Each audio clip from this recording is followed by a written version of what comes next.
Wiki Buddy, how are you all doing today? Hopefully your day is going good, whether you're here right now, or if you're watching the VOD, or you're lurking. Either way, hope you're having a good day. We are gonna go back to... Hello, Charlotte. Thank you for the cardi bean. I feel like the energy drink, my gamer subs, is effective today. Because I feel like I did not have energy when I woke up. But now I have energy. But like, it's... I don't know. Like, I don't have zoomies. But like, I don't know. Something. I think it's because I found an artist on Twitter that draws some really cute Majima, and I realized that they have a Skeb account, and the Skeb commissions are not that expensive. But I do have to wait.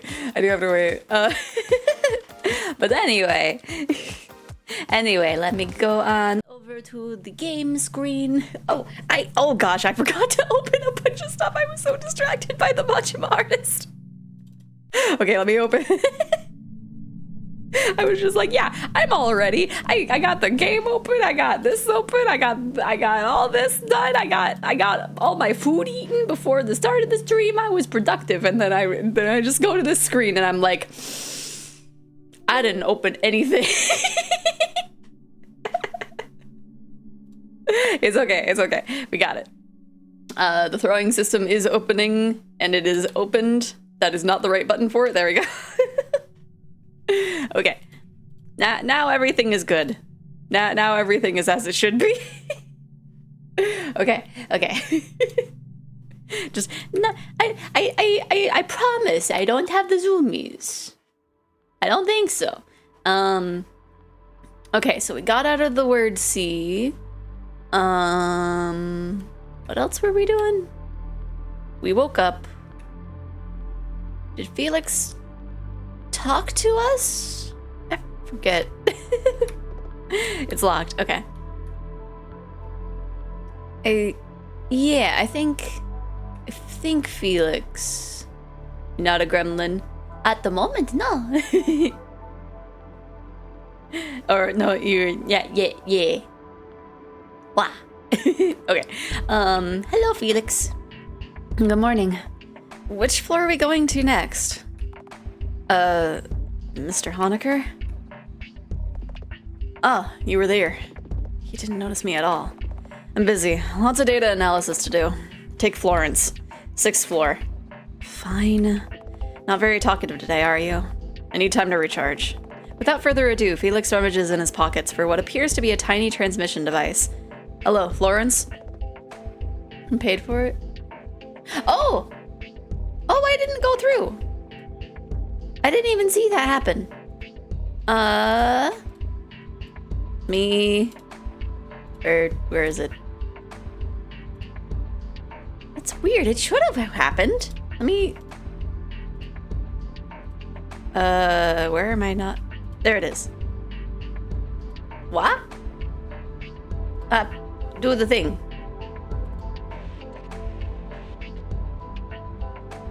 Even the sound alert is... Okay, there. Gremlin mode? Gremlin mode, or are you not activating? Not even the explosion is happening. Hello? Why is everything broken? It was working fine yesterday.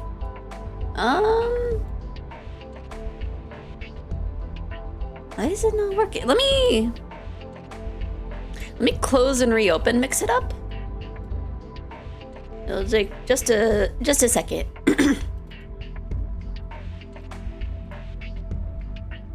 Gotta get this fixed.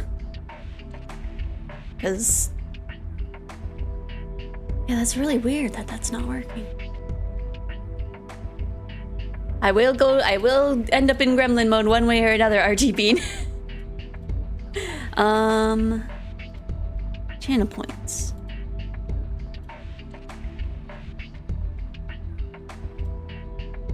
Did it not connect today? Test connection. And the overlay is broken, but that shouldn't mess with everything else, should it? Okay, the overlay works. So it is connected. There we go. Wait, no, why? Mix it up. Why am I not turning into a gremlin? Why am I not a gremlin? I got the explosion. Give me... Oh, was it because of that? Let me try one more time. There we go. Oh gosh. Okay, I fixed it. There we go. Okay, and so this way it'll be for the time that it would normally be for. It should anyway. But yes, okay, we fixed it. For some reason, since I don't know what happened. I had the thing open for like taking the screenshot for my thumbnail today, and I guess that kept it from activating. I don't know why I didn't activate the explosion, but I'm a gremlin now. It is okay. Hopefully it does actually have it for the time it needs to be. Hello, Florence. Can you babysit Miss Eiler today? No, and yes, fine. You'll get your promotion. Florence arrives a few minutes later. Morning! Talk to me as soon as you're ready to depart, Miss Eiler. Perfect, yes. Okay, can we explore the house a little bit? Let's not go there, okay. The freedom... I'm getting a bit disappointed in philosophy as of late. I think these books are the same. Yeah. Can I look at your computer? No? Okay. Okay, I don't think...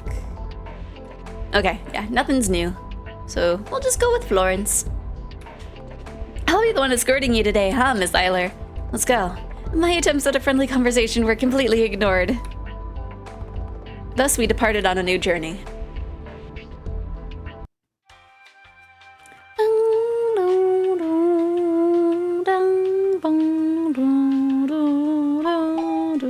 Destination reached. Okay, ooh. You completed the first puzzle already. Yee! It took a little while because I didn't think to eat the fortune cookie. And here we are. Welcome to the 6th floor laboratories. This place looks quite high tech. Well, of course, this place is built like a big testing polygon. Have you been here before? Yeah, kinda. Dr. Huxley makes us run all kinds of errands, so they involve other floors too. Dr. Huxley? Henry Huxley. He's Mr. Honecker's, uncle. Yeah, that's what we agreed on. Anyhow, Dr. Huxley is an amazing man. We all look up to him. Let's get to business, shall we? Welcome to Floor 6 Laboratories. Enter the capsule to initiate the virtual vessel program. Explore the laboratories while your body relaxes in the detox capsule. Well, this is new. It wasn't here before. Yeah, I can assume there is a reason they've reinforced the security measures, but I can't fathom what it could be. Honestly, I'm a little disappointed. There's no thrill to it if we can't get diced into cubes. Would it be weird of me to say I'm relieved? Maybe a little bit. Oh, the little chibi of Florence is cute. Let's see. I guess we'll go when... Are we going to enter these? Of course! Did you have any vessels to spare in case this one dies? Well, no. Then there's your answer. Virtual vessel creation completed. Or successful. I don't know. Success! So, do I just respawn if I die? Yeah, you will respawn. But I wouldn't advise dying, because we'll go back to this very room. Probably. Okay, now we have green outlines. Okay, that's the same.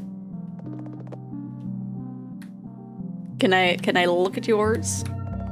Our bodies lie inside.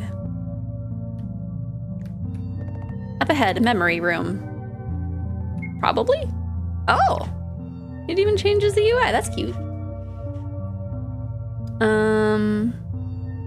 Oh gosh.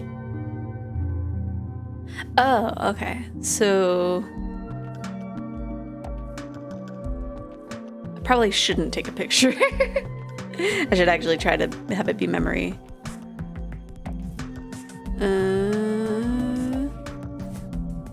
Maybe. Memorize the sequence from left to right. Memory puzzles, huh? I don't have time for this. Handle it, Seth.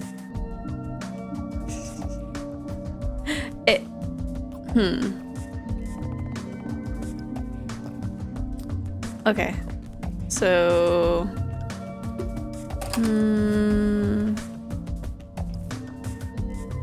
Yeah, definitely not taking a picture this time. No. I don't know. I'm the puppeteer. I can do what I want. Enter the right sequence or self-destruct.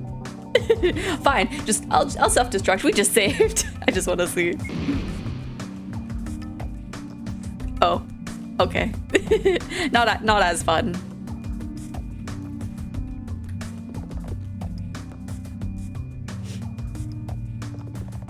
Okay. Instructions. Activate the switches in the right order. Exit if you want to retry. Oh, okay. Oh gosh, we're fast. That and that and that. Correct. Success. You did a great job. Okay. Up ahead, coordination room. Feel like I might fall out of this one. Say, Florence. Yes? You seem to be rather talented. Why do you work for Felix Honecker? Well, I don't really work for Mr. Honecker. It's his uncle I'm indebted to. He saved me from Ubria, after all. Ubria? Is that a company name? Nah, it's a planet. A planet with two types of humans. Overmen and men. In other words, those who are worth something and those who aren't. As I came to know later, there really wasn't a difference. I was a test subject for new inventions in the prosthetics department. They cut off my own limbs off and kept reattaching new ones over and over. I couldn't move by myself and had to be taken to my room in a wheelchair. They fed me through a tube. Now that I remember it, personal hygiene was also impossible without the help of the assistants. Talk about personal space. Are you smiling while telling me this? This is a horrible memory, isn't it? Huh? I don't really think about it? What's up with that reaction? Shouldn't there have been organizations that should have defended your rights as a human? There were many, but they killed more of us than the scientists did. A whole PETA situation. I see. How come? Shouldn't they protect you? If we couldn't be used commercially or kept as pets, be it for therapy or sexual purposes, we weren't needed by overmen. That's the reality that had to be accepted. Besides, you can't just trust an organization that claims euthanasia to be a product of love. I'm sorry. None of us need your pity, Miss Eiler. You can ask me anything. So, are all your limbs artificial? Yeah, that's right. I assembled them myself. Before that, there was a period where I had various alien-looking prosthetics. Then Dr. Huxley cut all of them off, so I lived as a talking torso for a while. Bennett was in charge of taking care of me back then, but he wasn't really good at it. But I'd rather not dwell on the past. Let's proceed. Go back to the bumpin' music. Walk on blue and yellow only. Okay. We'll go this way, because the other direction... yeah. I wonder how difficult that room is for people who are colorblind. Each person must drink from the vials to proceed. The vial on the left contains poison. It's just a simulation, right? Right, but one of us won't be able to proceed past this point. But then, how? This might be a trap, too. Yeah, they want to separate us, but it's okay, Miss Eiler. I can drink it. Are you sure? Yes. You need to find Miss Wiltshire, don't you? So don't worry about me. Besides, this whole situation smells like a cheap angst prompt. I'm not letting that escalate. I drink from the right vial. Florence drinks from the vial with the poison. Yuck. Her image becomes distorted, and then there's silence. She's gone. But I need to keep moving forward. Let's go, Seth. You know, I didn't expect the music to keep playing in this room. The focus room. Oh gosh. Okay, I'll do my best. Do not fear warm colors. Okay. So... Oh! Okay, at least it doesn't bring us all the way to the beginning. Okay. Ah! Heck. Get barely any warning for some of these blue ones. No! What? Hit me before... Nope. Okay,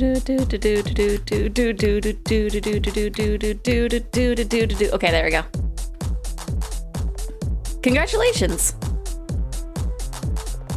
Up ahead, TV World Project Chamber. Save? Yes. Let me save. Florence, told you I got back faster than you completed those rooms. But how? Let's say I took the secret passage. Anyway, let's get moving. Miss Wiltshire's presence is this close.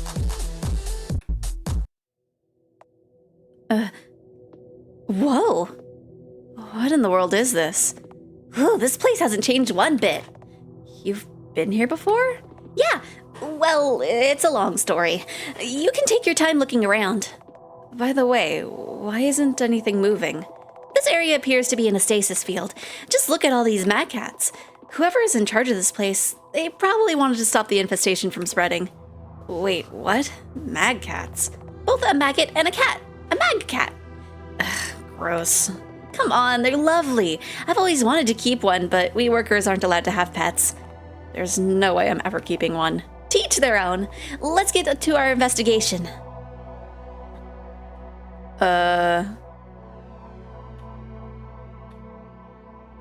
Okay, that was interesting. Did you know they make really loud sounds when they communicate? Like, meow! TV World, a world inside the TV. Watch a brand new universe develop in real time right before your eyes. Every character is a main character. Follow the Pythias story with us 24/7 every day. Do they feed on brains? No, they aren't zombies if that's what you wanted to know. They feed on feelings and emotions, mainly negative ones at that. Fear is a really strong emotion, for example. Interesting. Let's be careful. We're in a simulation, but still. Relax, we're safe. This person's head was torn off. Let's see. Florence reaches out to pet the mad cat. Hi, little mad cat. Ugh, I'd rather not touch them. I'm sure you'd change your mind if you met a domesticated mad cat. The documents are titled The Oracle Project. The Oracle? The parasite? Do you remember that we are on the different floor? Local scientists might have given this name to something else. Did you know? Oh, they already said this. On Pythias and communism. Okay. Oh man, okay. Look at the shiny later. Artificial religion and game theory. Interesting. Stand back, Miss Eiler. We're in a simulation, but still. I wanted to pet one of them, but oh, geez, oh man. Channels are channels as parallel worlds. Okay, maybe.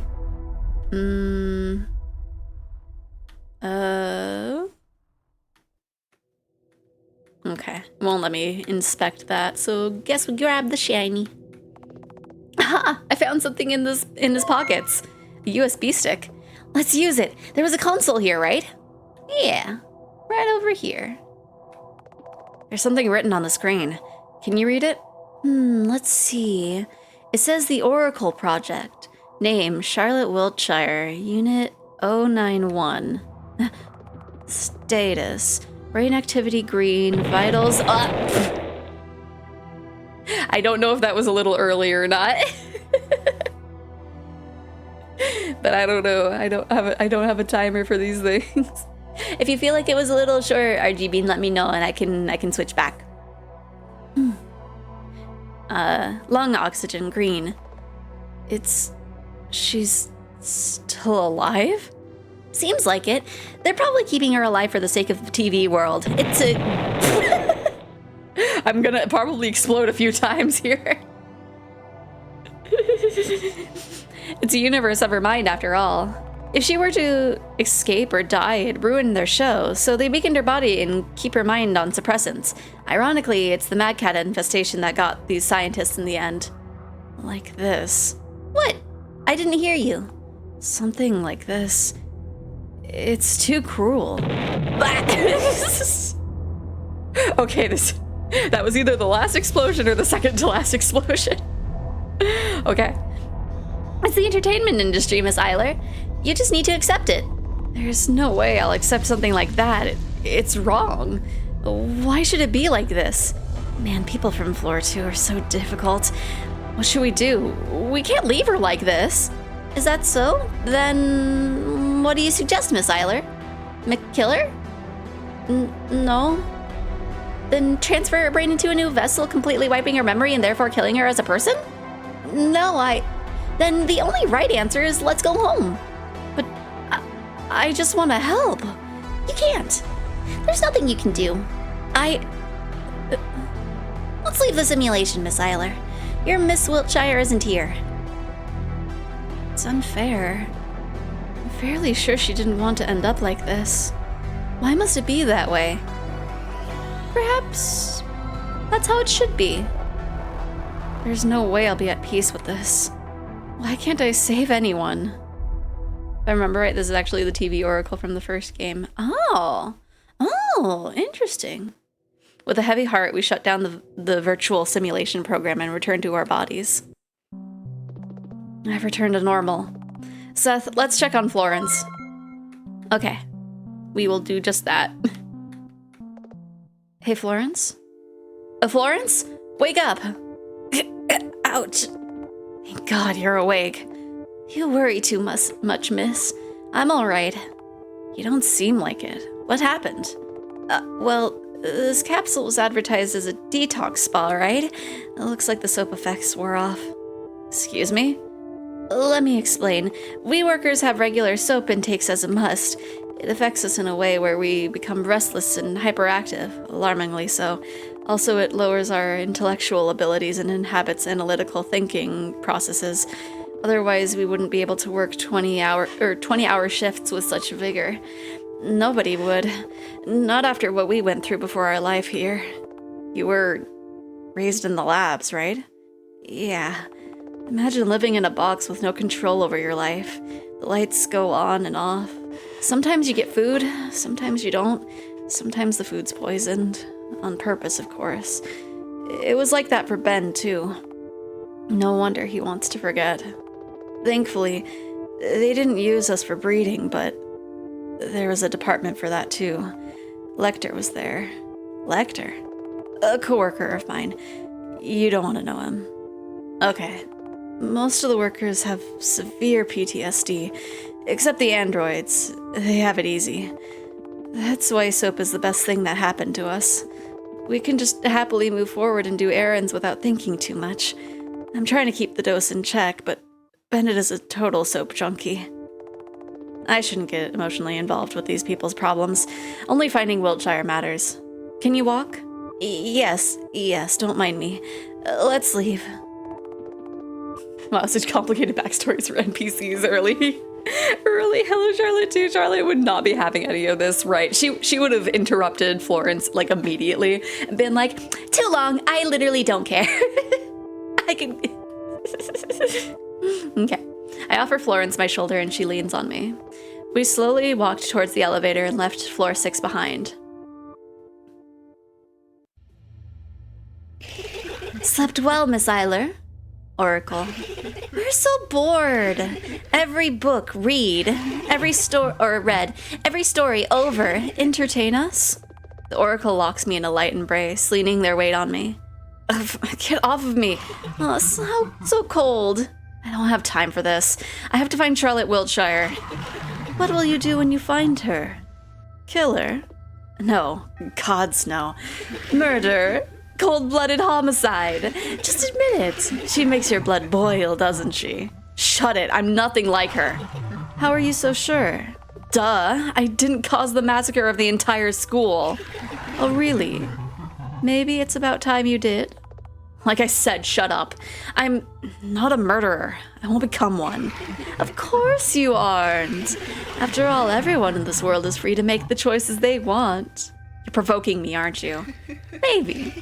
Still, the others here have it easy. They have fun. Yet you, truly a killjoy, as they say. Did it occur to you that in the house, you're the odd one out? But since we're here now, you'll learn to have fun too. I'm not falling for that provocation. Leave me alone, you ugly pest.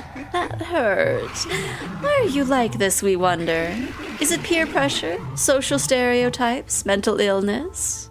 Which is it? Or are you actually the only hopeful person in this world?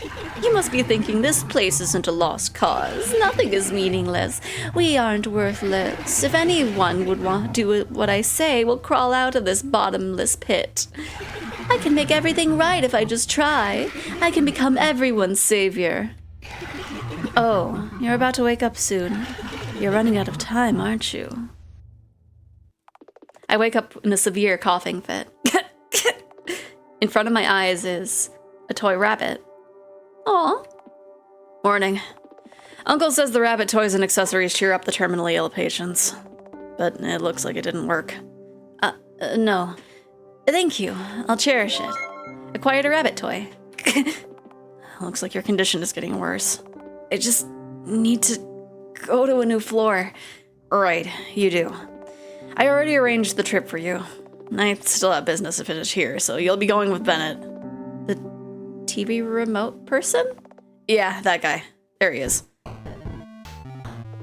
Hi, Miss Eiler, hi! Your hair is so red. Is that your natural color? Yes, it is. Hello, Mr. Bennett. It's nice to meet you. Yay! So, are we going? Are we going right now? And where are we going? You didn't tell him? I'm fairly sure I explained it in great detail. The soap side effects are really something else. Hey, you used to love it too! I was young back then. You both seem young to me. I'll explain it again. You will be going to explore Floor 9 for traces of Charlotte Wiltshire. Floor 9 is infamous for its advanced civilization that turned their floor into a garbage dump. That's why it's called landfill. Yay, garbage! So, are we going? Are we going right now? Yes. Let's have a small breakfast and set out, shall we? And so we did.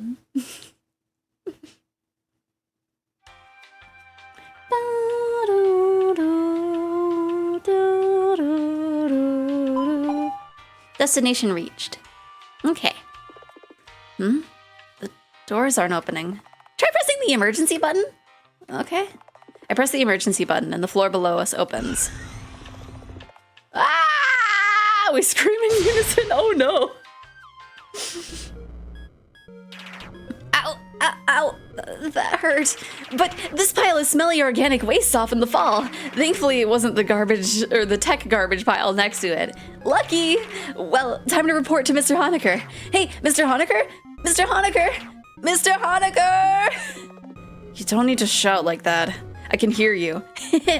So, did you arrive on the 9th floor? Yeah, this place stinks. The anomaly is located underground. Find a way to get there. Aye! Oh, wait. I think I'm missing something. What could it be? Ah! What is it? I think I lost Miss Eiler. What? But no worries. I'll find her in a moment. Oh, God. You'd better. Emergency system note. Connection to Scarlet lost. Attaching control strings to Bennett. With Bennett's old school worldview, you'll see the world in a new light. In a very picturesque light. Dun, dun, dun. The 1, 2, 3, 4, 5, 6. It makes sense for the deceivingly simple puzzle to be for Bennett. It's about to get worse. Oh no. Oh no! Mr. Honecker? Yes, Mr. Bennett? I think Miss Eiler broke. What do you mean broke? She alive? No. Yes? I don't know. I think she hit her head on something when we fell out of the elevator. God damn it, Bennett, you had one job! She's already infected with a parasite, now there's head trauma? I should have known better than to trust my patients to a soap addict. Sorry. Fine, just take her to Wiltshire's whereabouts. She should be down below, so find a way to get there and I'll aid you if anything comes up. Got it, Mr. Honecker. Acquired Scarlet Eiler. I want to look small, a bit heavy, still breathing. Okay. Dun, dun, dun. Experience the greatest of joys. Take a challenge and descend to Eden. Seems fishy. I agree. Descend to Eden. Something is off about this. Just a little bit. It should be fine. In one way or another. Do, do, do, do, do, do. Maybe no?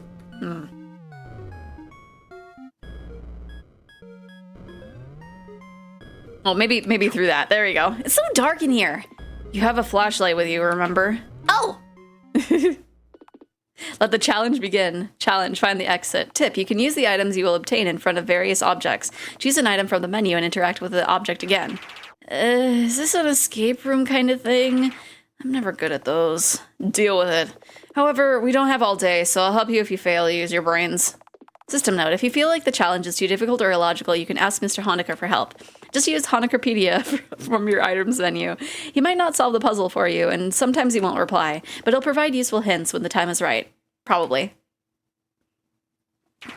I'll be back, okay? Okay. Let me save real quick.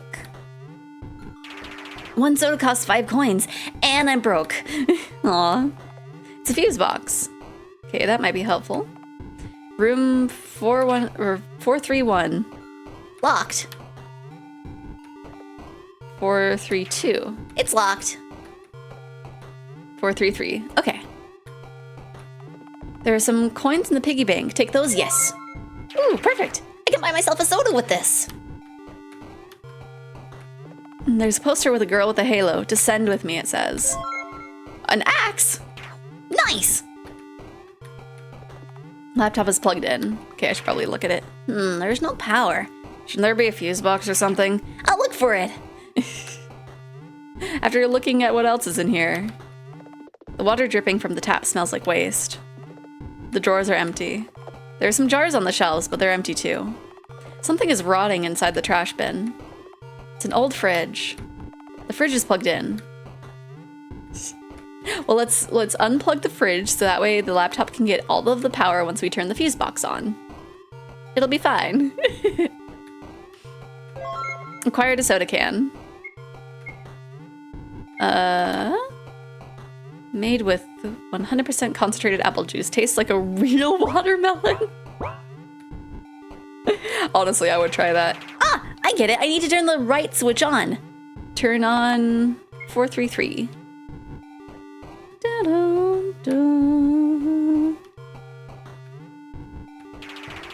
Honecker, I got the laptop to work. I'm the wrong person to seek validation from. Good job. Huh? It's password locked. I figured as much. Just don't type in anything, okay? Fine. But what if I did anyway? Aw, okay.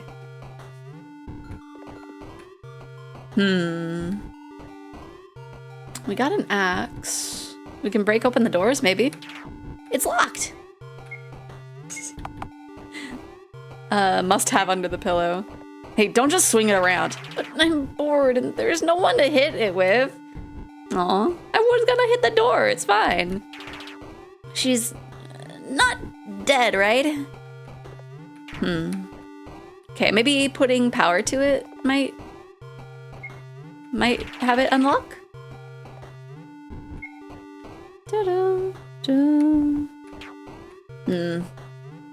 I thought it would, but I guess not.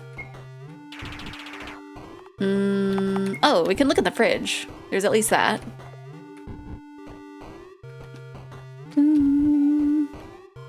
Okay, let's see what we got in the fridge. Nothing, okay.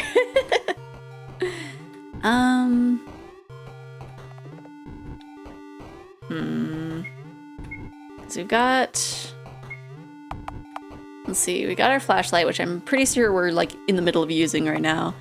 Got the rabbit toy. Got a soda can.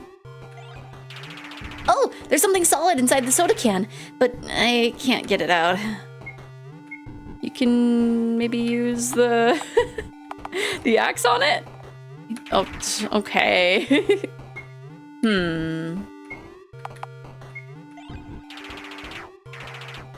And this is where it gets silly? Oh, okay.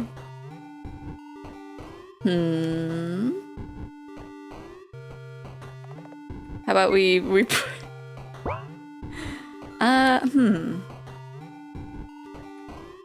Because we can't combine the items.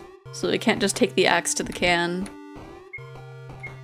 As we just break open this. No, okay, I'm sorry, Felix.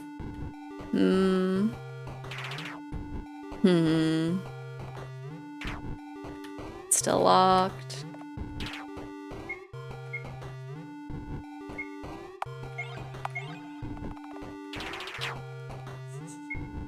Yeah, I'm not gonna hit anybody.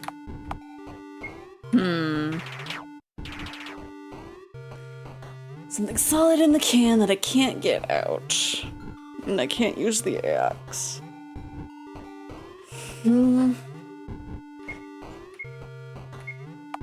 Felix, help me! No, I can do it. We...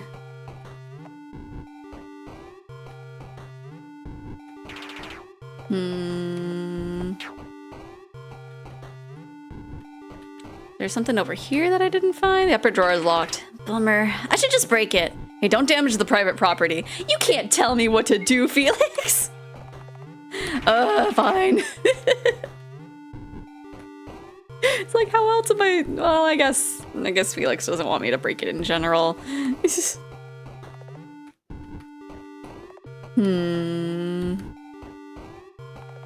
Yeah, these are all empty. I just cut the fridge. It's fine. Okay.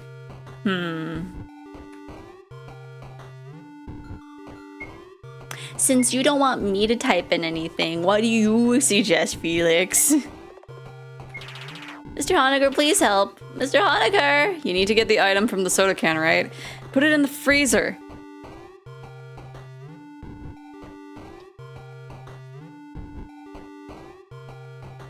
That is indeed silly.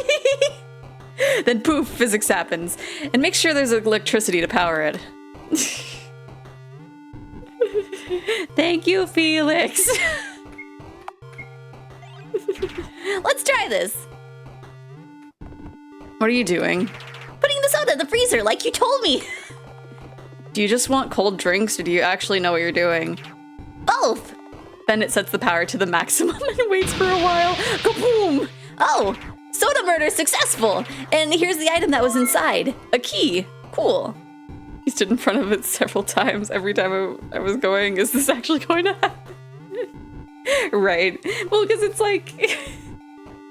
since they wanted me to, like, use it, since it's, like, a different, like, mechanic for this game. And here's where the key goes. Let's open this lock with the key I found. A USB stick. Okay. So now we can go over here and use the... obviously has government secrets inside. Here I go. I should just boot up the PC from the USB stick, shouldn't I? Actually, yes. Just restart it and set the boot proximity setting in BIOS. I know. Ah, there's something on the screen. Do you know what this is? It must be a treasure map. Let me redraw it. Acquired a treasure map. So right here? It must be here. Find something to break the floorboards with. I can use my hands though? Don't. It's already painful for you to touch things, isn't it? Okay. Here I come. It must be here. Oh, there's a corpse hidden inside. I couldn't look at it while I was standing on top of it. And there's a secret passage. Hey, don't forget Miss Eiler. Oh, you're right. Got so much soap in my brains. Let's go. Okay. Got so much soap up in there, I almost forgot. Let's go, human maggot. This wasn't the evil puzzle. Oh gosh. How's it going? We're in some kind of testing facility? I guess. This is the first time I've seen a room like this. What about Miss Eiler? Still not dead. All right, keep going. Okay. Do your homework, says the note. Rotting God's Corpse 3. Is this a movie? Looks like I need to type in something and press OK. I don't have any hints. No good. Read Tiny White Book. Mr. Honecker, what is this book about? It's about Morse code.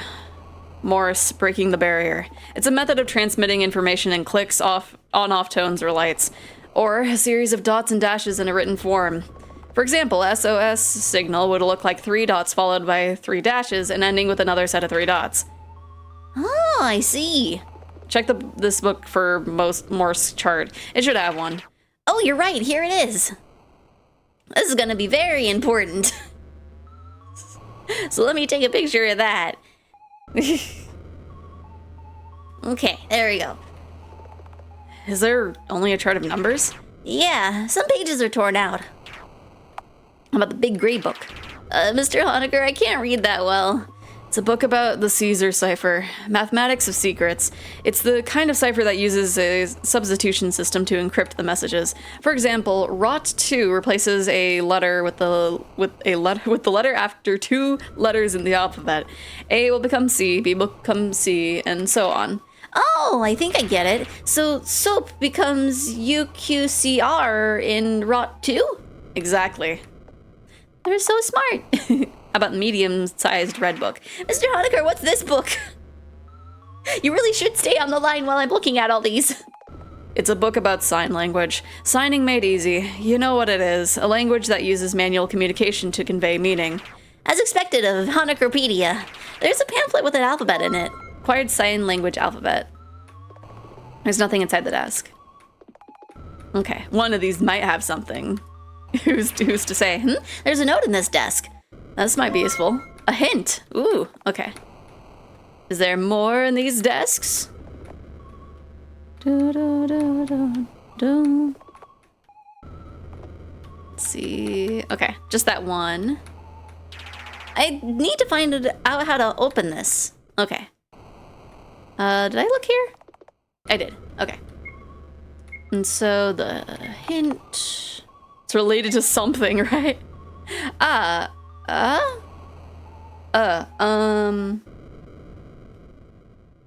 That's... The first one's 1. And the second one is 9. 19. So, wait. So, what?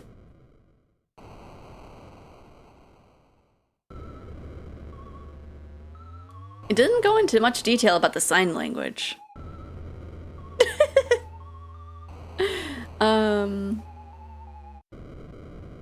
Like, it just kind of mentioned the sign language.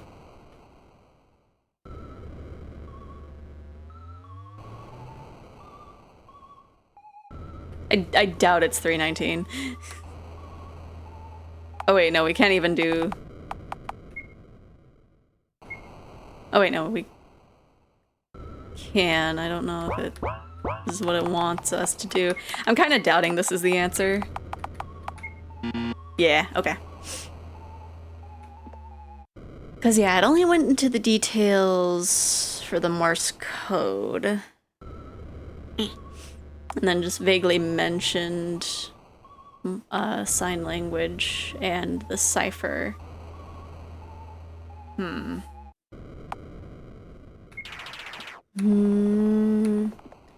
Yeah, mathematics of secrets. Example.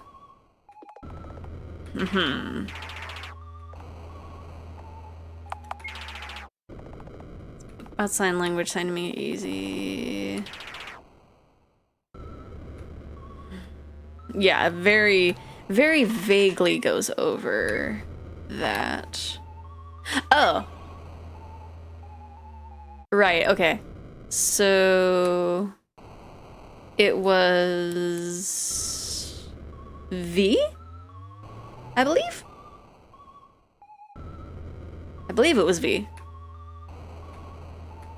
So maybe V19. Which I kind of also doubt is the answer.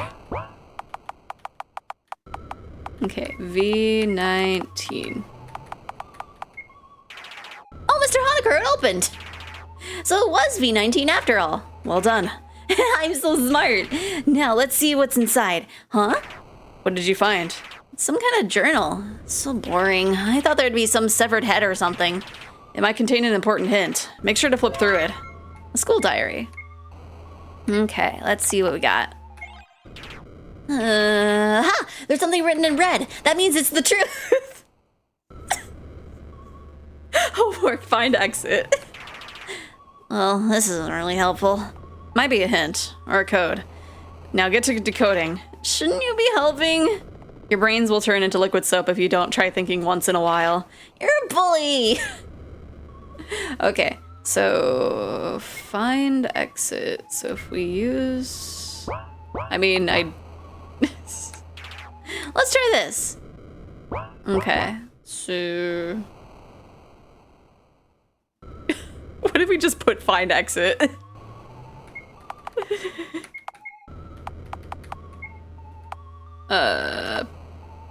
Would it need a space? Can I put a space? Okay. It's like, obviously, since it was red, it was the answer, right? Okay. You do need a space, yeah. Okay. Okay, so...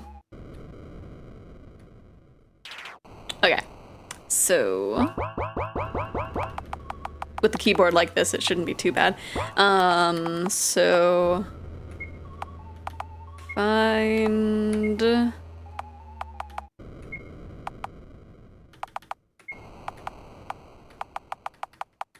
Exit...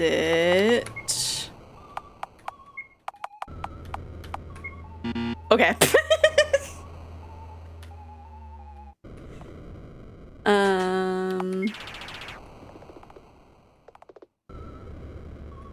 Yeah.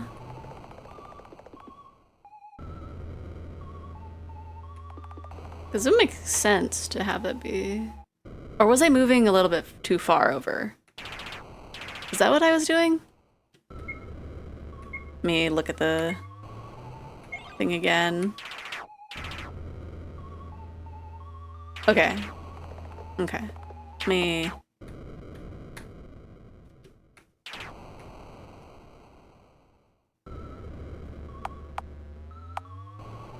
Yeah, no.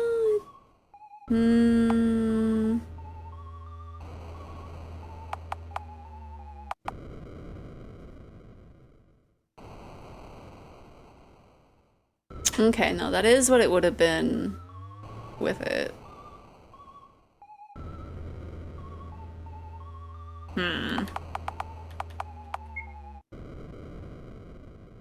Just put in all of these weird Fs. Very interesting that this page is like mainly just the vowels.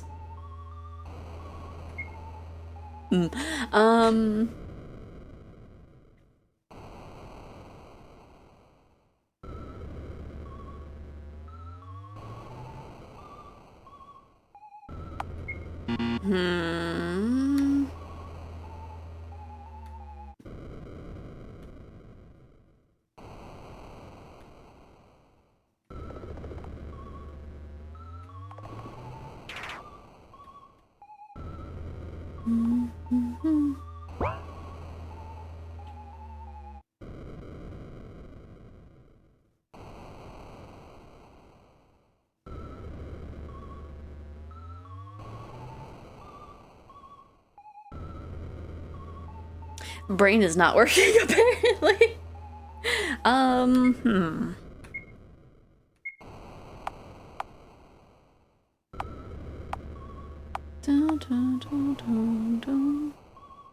Help me, Felix! Mr.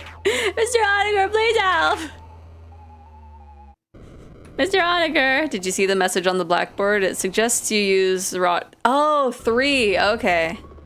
What would find exit be in rot 3? Okay. That makes sense. Okay, so that would be...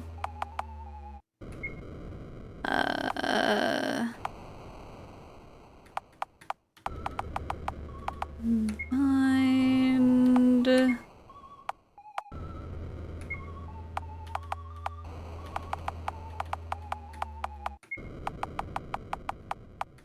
Oops.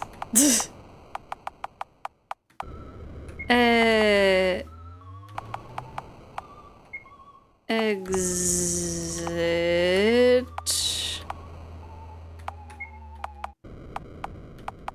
Illusion.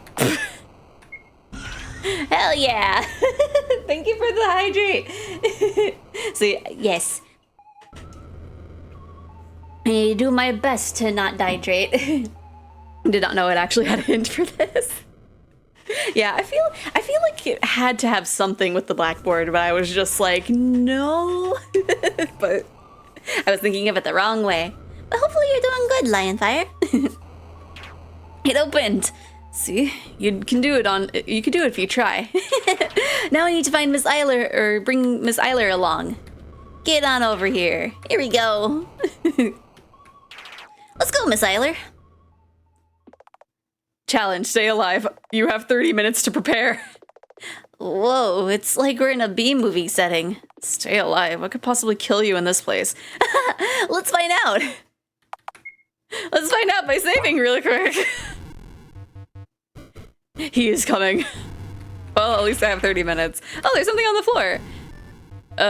Blue square and red triangle. Interesting. This corpse reminds me of Florence.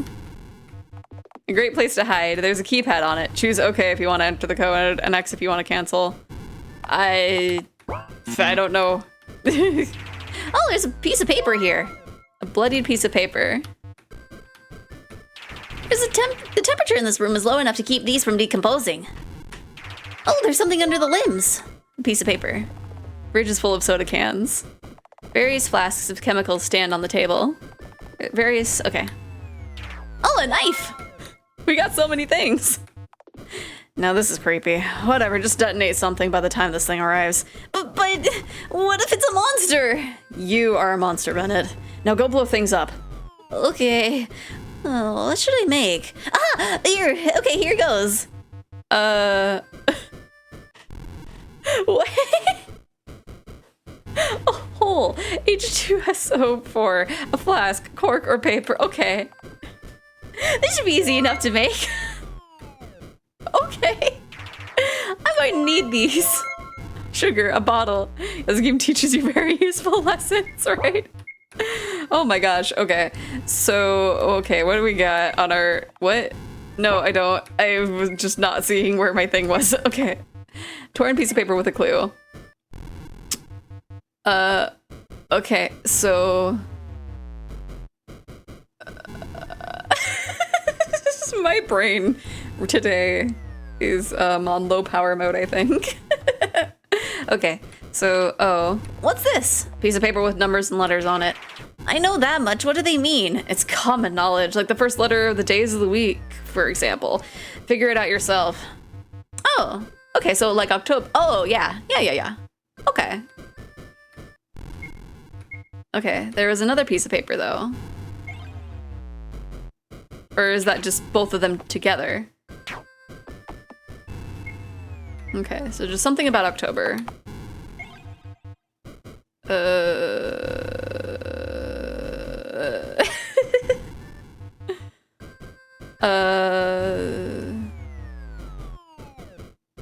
feel like this is a simple math thing. I don't know. You need the brain on for this one, right? Oh, I know the answer. Wait, you do? You just have to think in triangles. I just hope you're thinking in right triangles. Anyhow, the red triangle must be covering a missing number. Okay, so...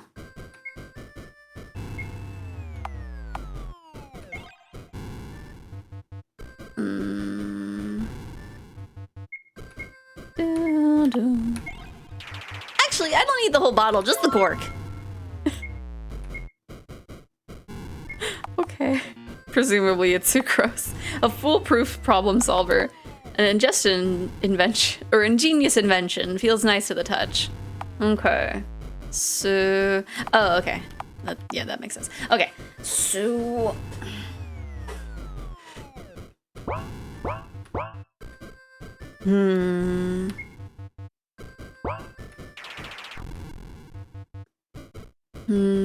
So 10. So let's see. So if we do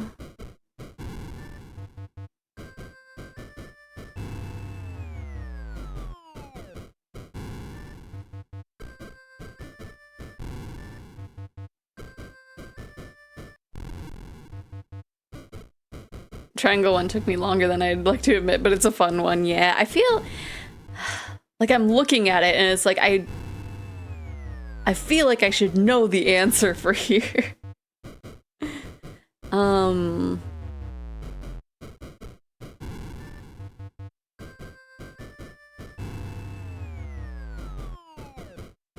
But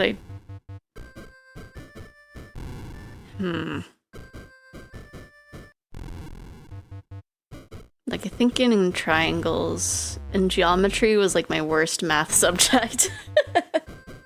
But I feel like it's not like as literal as that. 2, 4, 15, 36. Then it goes from like 9 to 10. Well, so...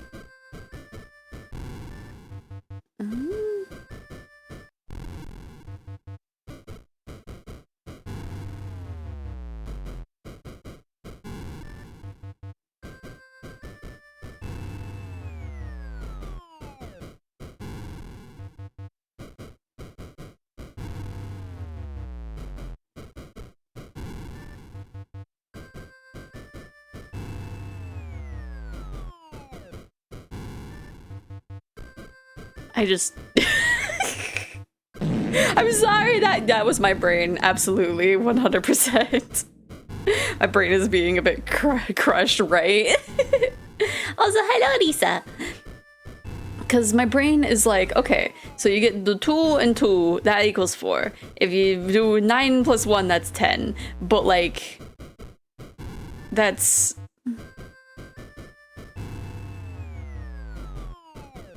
Like, if we do, like, 4 minus 15, that'd be 11. But, like... I guess it would be 11. Right? Yeah, it would be 11. I had to just, like, say it out loud. So 21.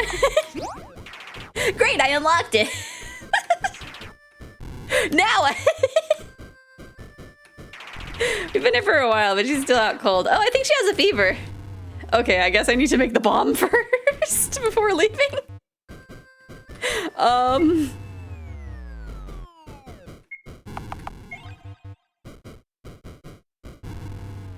So we need a flask and a metal container. Oh, there should be one over here. let's see. These'll do. Potassium oxide, sulfuric acid. Some empty flasks, salt, acids, fluorine. I'll need this. And... I just looked at the thing. I just looked at it.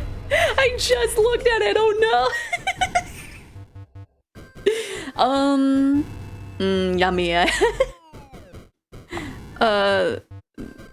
This one. Yeah. Right? Oh, okay.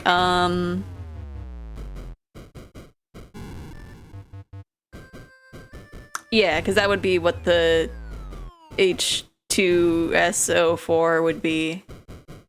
Yeah? Yeah. Okay. I feel like I might actually need to take a picture of this. Okay. So... Yeah. Okay. I need a small open container to pour H2SO4 into. Combine it with flask. Yeah. Yes! Acquired a flask of H2SO4. I can't believe we're making a bomb. Okay, so we need to put that into... We don't have a metal container yet.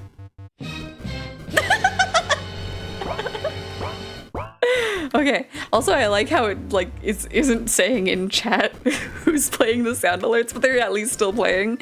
It's a closet filled with tea time supplies and wine bottles. So no metal containers. There's nothing... Oh, maybe this? More soda? Who the hell designed these puzzles? That's because it's a multi-purpose product, Mr. Honecker.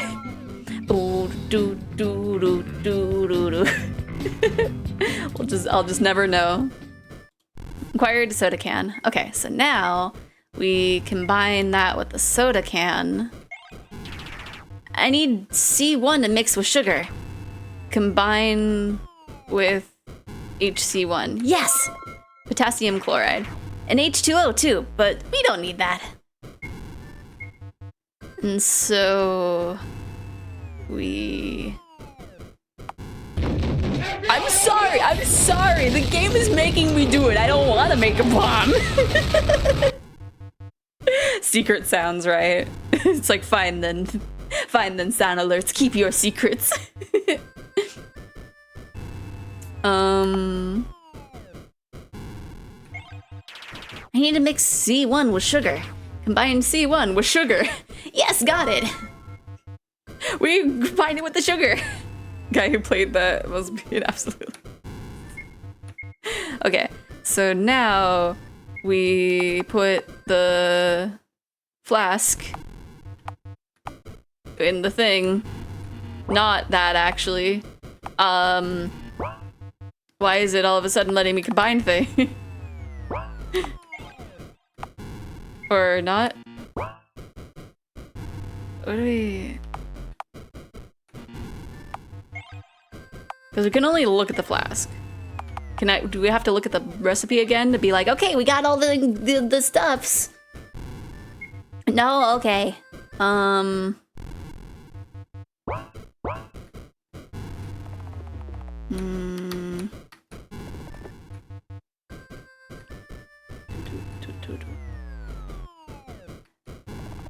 let's combine all the ingredients we gathered. Oh, okay, we had to do it in front of the thing. Soda bomb, ready for action. It's time to hide. Let's go! No way! I can't believe this! Right? We can't believe we made a bomb. Oh, there we go. It calls out Issa.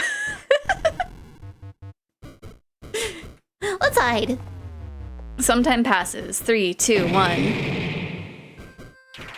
I wonder who it was. It doesn't matter now. Yep. At least the door's open. I got disconnected from chat for a bit. Oh no. No way.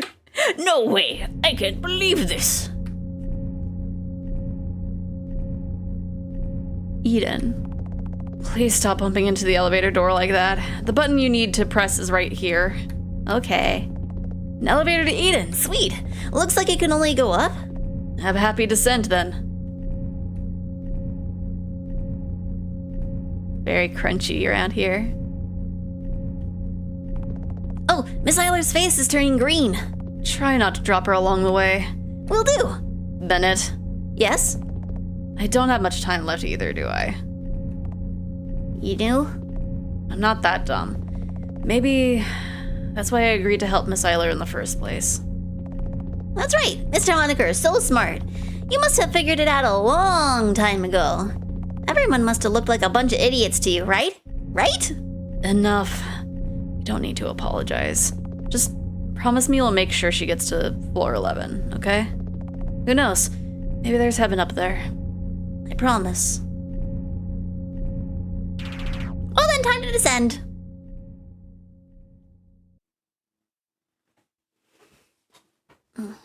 Poor Felix. I mean, I think we are definitely to blame, but you know.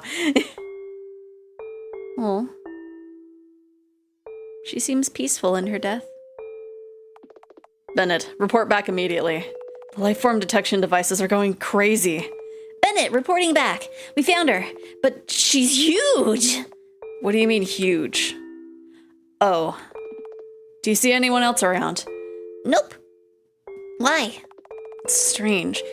My devices detect thousands of heat sources in this place, but where could they be coming from? Probably the mushrooms. Maybe from inside of her? Are you saying that all the living organisms on this floor reside inside of her body? That is not impossible. But why? Maybe this world was dying, so she became a shelter for them. That's what their Eden is. You sound surprisingly smart sometimes. Although it must be simply because the soap effects are wearing off. So, considering that this floor is just one big dumpster on the surface, she sacrificed herself so that this floor's inhabitants would survive? That's something I could never imagine Charlie Wiltshire of our floor ever doing. Just look at her. She's smiling in her sleep. And it's not the crooked smile that our Flora's Wiltshire always had. So true. Too bad, Miss Eiler. Your Wiltshire isn't here. This place again. Morning, Miss Eiler. How are you holding up?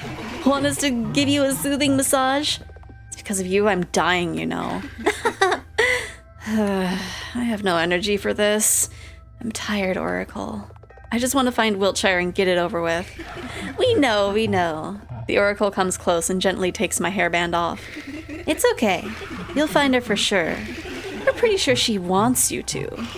So you can let your hair down for now. By the way, didn't you have fun with Seth, Mr. Honecker, and the others? No, they're just tools for my mission, Scarlet pouted. Very funny. It wasn't fun at all, but I learned that this world is bigger than I could have ever imagined. There are a lot of things about it that I don't yet understand. I want to learn more about it. Maybe I should start a journal for notes about the truths of this world. Interesting. So that you can make sense of the world around you?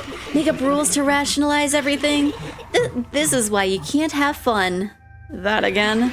If you want us to shut up, make us. Oracle, I need to rest. Stay quiet for a bit, will you? Of course, Miss Eiler. There'll be plenty of time for us to talk in the future. That's why you should rest well for now. Soon all will end and all will begin. Would you like to save your progress? Yeah, let's save. My head hurts. Pretty sure I hit it on something. There doesn't seem to be any blood, however. Did Honecker patch me up? I need to thank him. Let's go, Seth. She's finally being happy, and I think Felix is gonna be heckin' dead. Yep. He isn't here. Oh, Miss Eiler. Mr. Bennett, what are you doing here? Henry's orders. Where's Mr. Honecker? And who's in the body bag? Don't tell me. Miss Eiler, like I said, I'm under Henry's orders. Do you understand? No. This can't be real. Why? If only we had the emotional damage routine. True. Just emotional damage redeem. I will sip my emotional damage. Oh wait, no, I made the blowhole blast today, never mind. I made emotional damage yesterday. Bennett grabs my hand. Let go, you monster! Where are you taking me? Stop struggling. We're going to the elevators. You'll leave this place and never come back. We are not your friends, nor are we your lackeys. Felix Honecker was a failed experiment. That's all there was.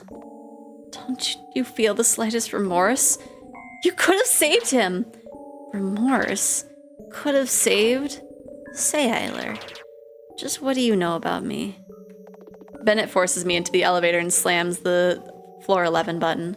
The doors close around him. There's an unreadable expression on his face.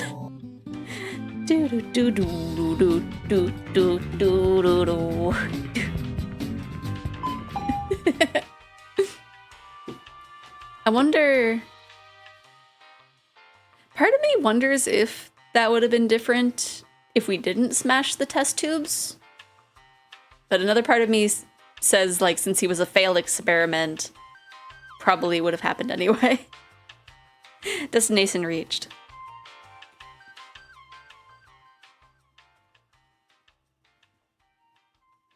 Let's see what's on floor 11. Data transmission successful. Q84. Nah, you can't exit there. If you say no, Charlotte goes, nah, I want to smash them and does it anyways. Ah, fair. Charlotte Unit Q84. How are you feeling? I feel like... Welcome back. It's been a while. I get up in an instant. What the hell, Charles? Why the hell am I alive again? I don't really understand it myself, but your soul data didn't get deleted. It might have something to do with your wish. But it was still you who brought me back, wasn't it? With horror, I noticed the change in my voice's pitch. Something isn't right. Oh God, whose vessel is this now? Please don't tell me it's Vincent's. It's not. It's a defective Charlotte vessel. Can't you just let me rest already? Why do you keep doing things like this? Please try to calm down. Calm down? Calm down! I want to die. God, I want to die. I don't want any more of this. I hate this place. I hate everyone. I hate you the most. I don't want any more stories. don't want to deal with any more world conspiracies. I don't want to be in this body for sake. Please kill me. Miss Wiltshire, the body is but a mere vessel. Don't give me that. Well, you're right. But I'll still blame you for everything. I understand. I'll put you to rest as soon as this is over. However, for now, please, I need you to come with me. What? Why? Where? You'll understand as soon as you get there. Can't you deal with this on your own, whatever it is? I can't. I already did what I could. Ah, so you brought me back because you wanted my emotional support. Believe me, my corpse would have offered you a better therapy session than I ever will. Is it that bad? Might as well be. You really are a loser, God. Too human to be one. I suppose I really am. Where are we anyway?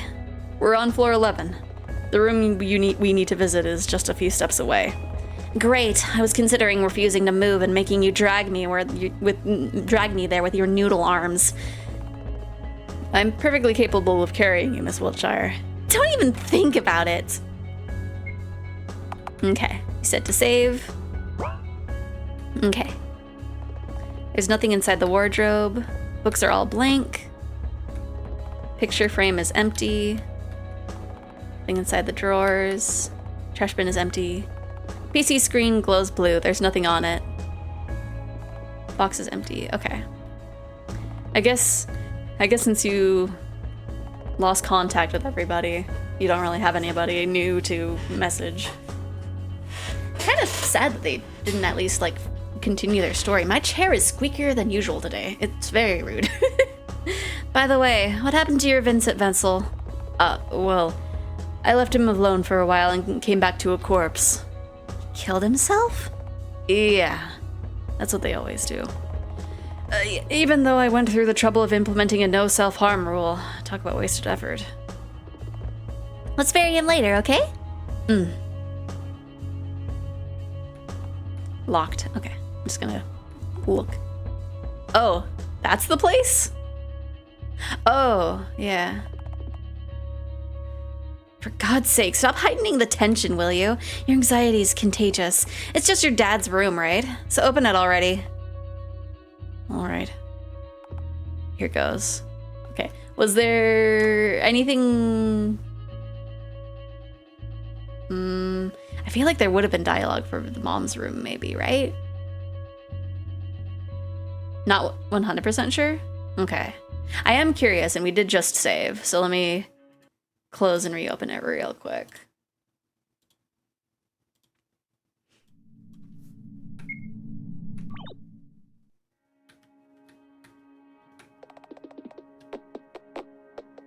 Because in theory, because I didn't expect it to actually be the dad's room, I expected it to be the mom's room.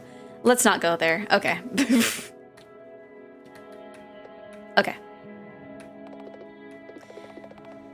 Did I read this one? For God's sake, stop heightening the tension, will you? Your anxiety's contagious. It's just your dad's room, right? So open it already. All right, here goes. A deep breath, and we're inside Father's room. It's quite empty. No furniture, no personal possessions, nothing. In the center of the room, there's a working TV set.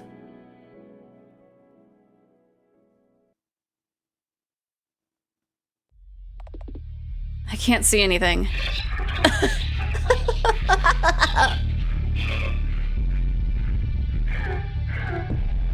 That's actually really good sounding. What was that sound? Is somebody in here? It's just me and you. And the puppeteer, of course. Wiltshire? Bingo! Hi there, V19 at your service.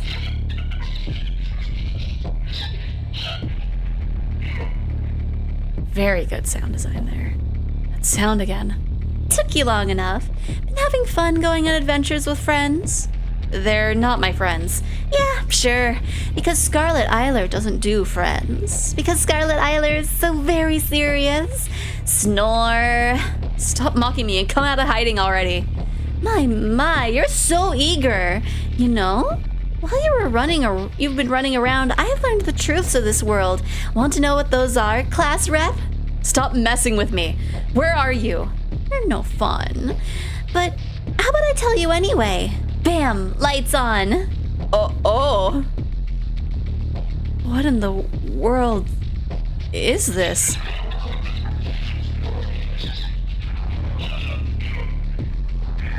Why, it's Mother. Our beloved mommy. The one and true God controlling everything in the house.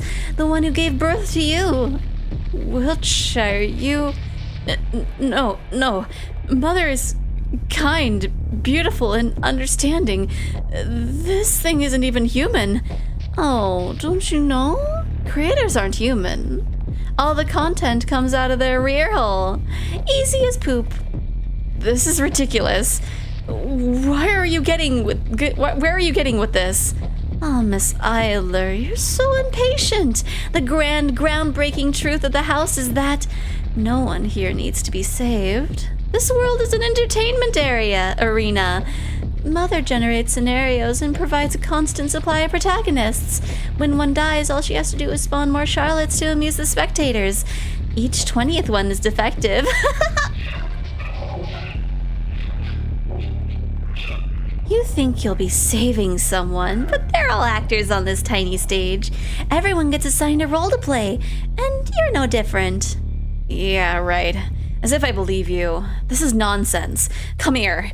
You'll get what's coming to you for every person you've hurt. Oh, yes. We'll both bleed for entertainment, and everyone shall be watching. Want to be the hero? Sure. I can arrange that for you.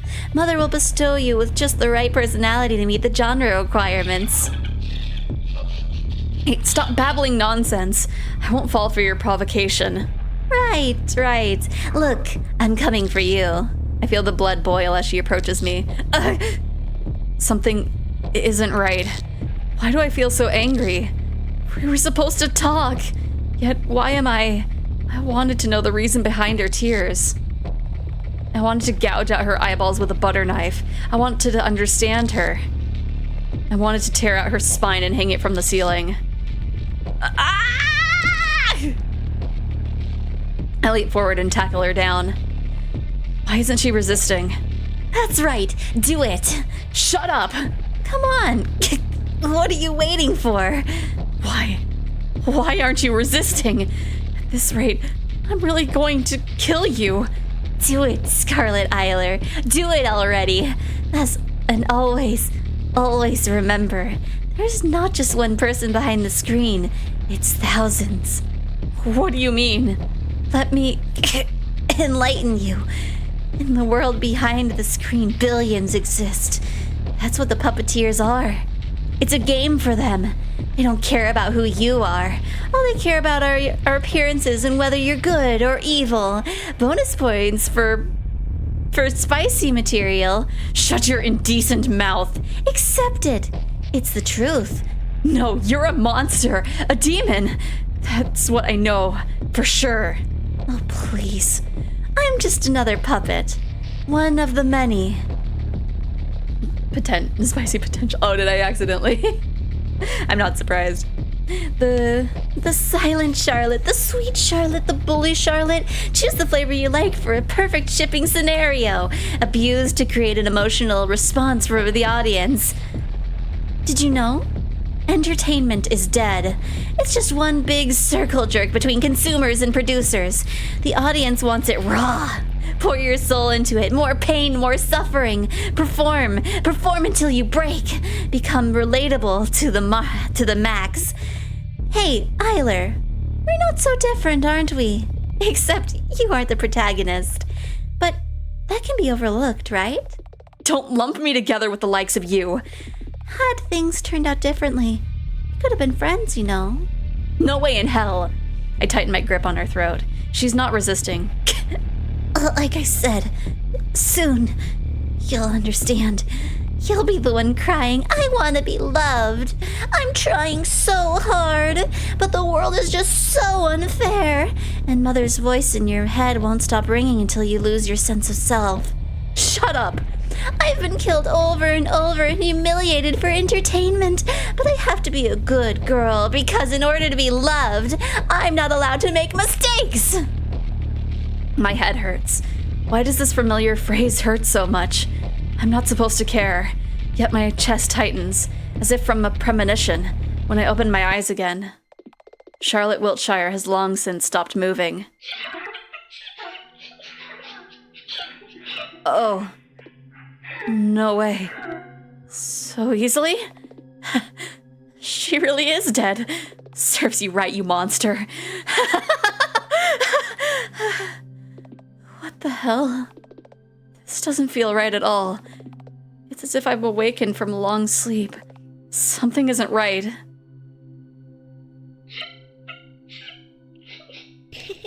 Well, here you are, lamenting your mortal enemy. But it's too late. You avenged your dead classmates. Aren't you happy? I just wanted to understand her. Sure, but she's dead now. It's okay. I can still make everything right. I can do it. Do what? I'll take her place and find out the truth. Oracle, I have a wish to make. This is the only logical conclusion. This is what everything was leading up to. I'll use the Oracle's power to transfer my consciousness into one of these vessels. If it really is what she said, if there really are thousands of eyes watching my every step. Oh no, I'm terrified. No, I mustn't falter. I can do it. I'll make it a better timeline. I will not become a murderer like her. I will prove her wrong. I will prove that free will exists. Even if I break and my mind shatters, this is the only way I can find out the truth. Even if I forget what I was looking for, this is the only way I can atone for what I've done. No one will notice a thing. I don't know. Then it occurs to me that maybe this was Wiltshire's plan all along. That maybe it was her wish for me to step into her shoes. That maybe I was fated to become her from the very start. This is how her story ends.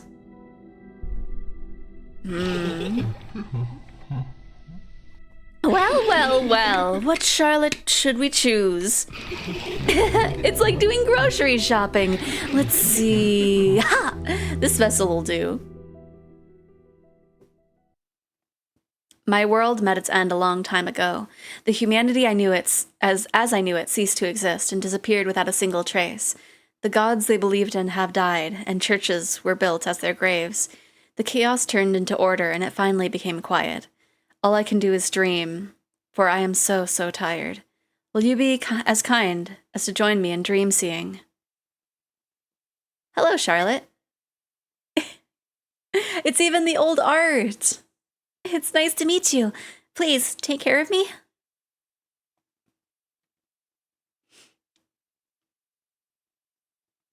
We just play through the previous games again. As for what happened next, you already know all of it, don't you?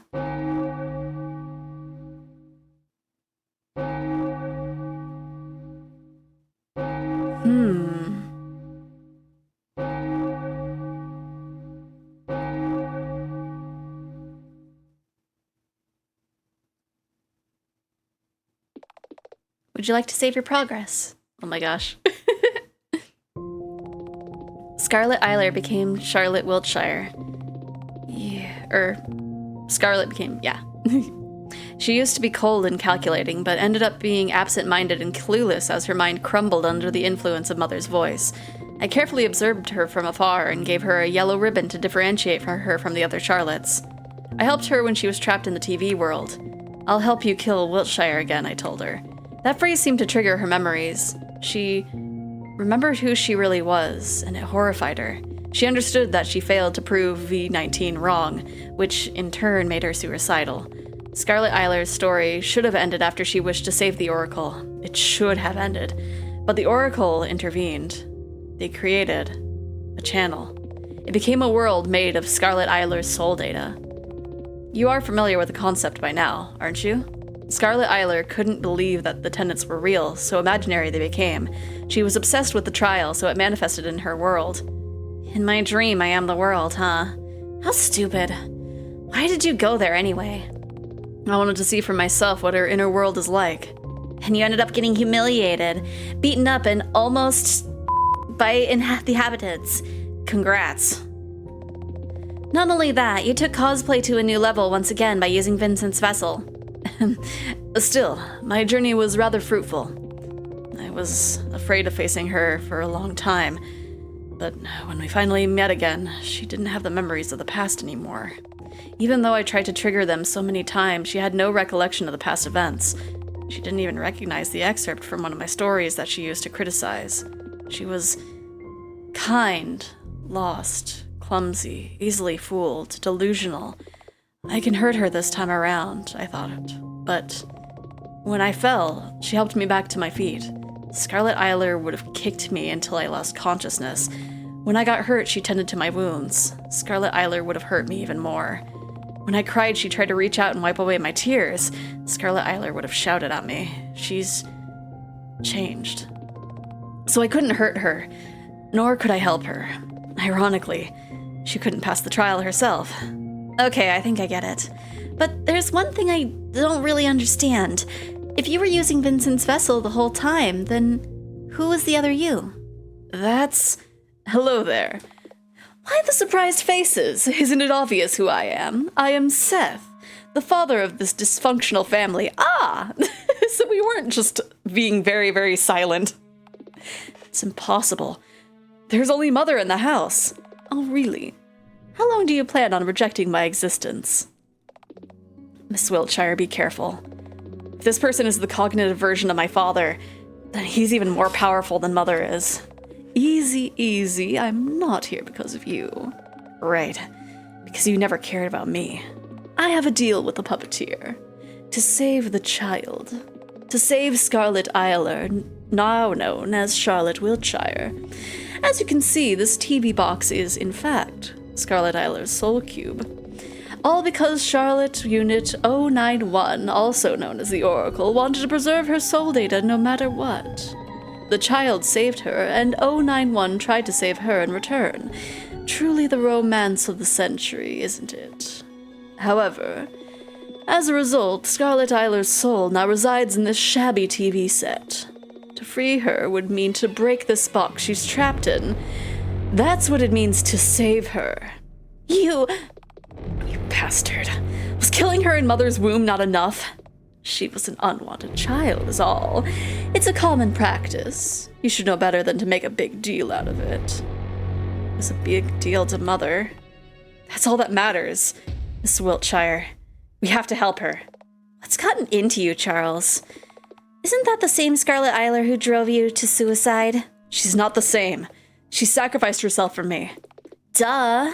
She was goddamn martyr complex. I forgave her, Miss Wiltshire. Hey, imposter. Can we transfer her soul data to a new vessel? Unfortunately, no human vessel can contain her at this point. Then, what could we...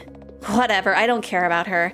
If you haven't noticed, I'm not the Scarlet Eiler fan club, or I'm not in that club. If you don't like the show, just switch the channel for all I care. I'm not sure if that would be the right choice. We don't know what the other channel will be like, and it's not like the current channel will disappear either. Wouldn't switching the channel just be just an attempt to make us feel better? So what? Who cares? You seem to be struggling with the final decision. Why don't we have the puppeteer decide? Say, will you save the child? What a big choice. If this isn't too backseaty, but I would recommend switching first for stream flow reasons. Okay, that makes sense. It would make sense to do the option that we don't want to do first. I see. You chose to be selfish. In the end, all you cared about was your own peace of mind. In all honesty, I'm disappointed in you, because you turned out worse than I hoped you would. Well then, I'm afraid our ways will part here. Until you reevaluate your choices and reload the game, that is. Umbrella Man leaves the room. Charles, on the count of 3. All right. We press the button.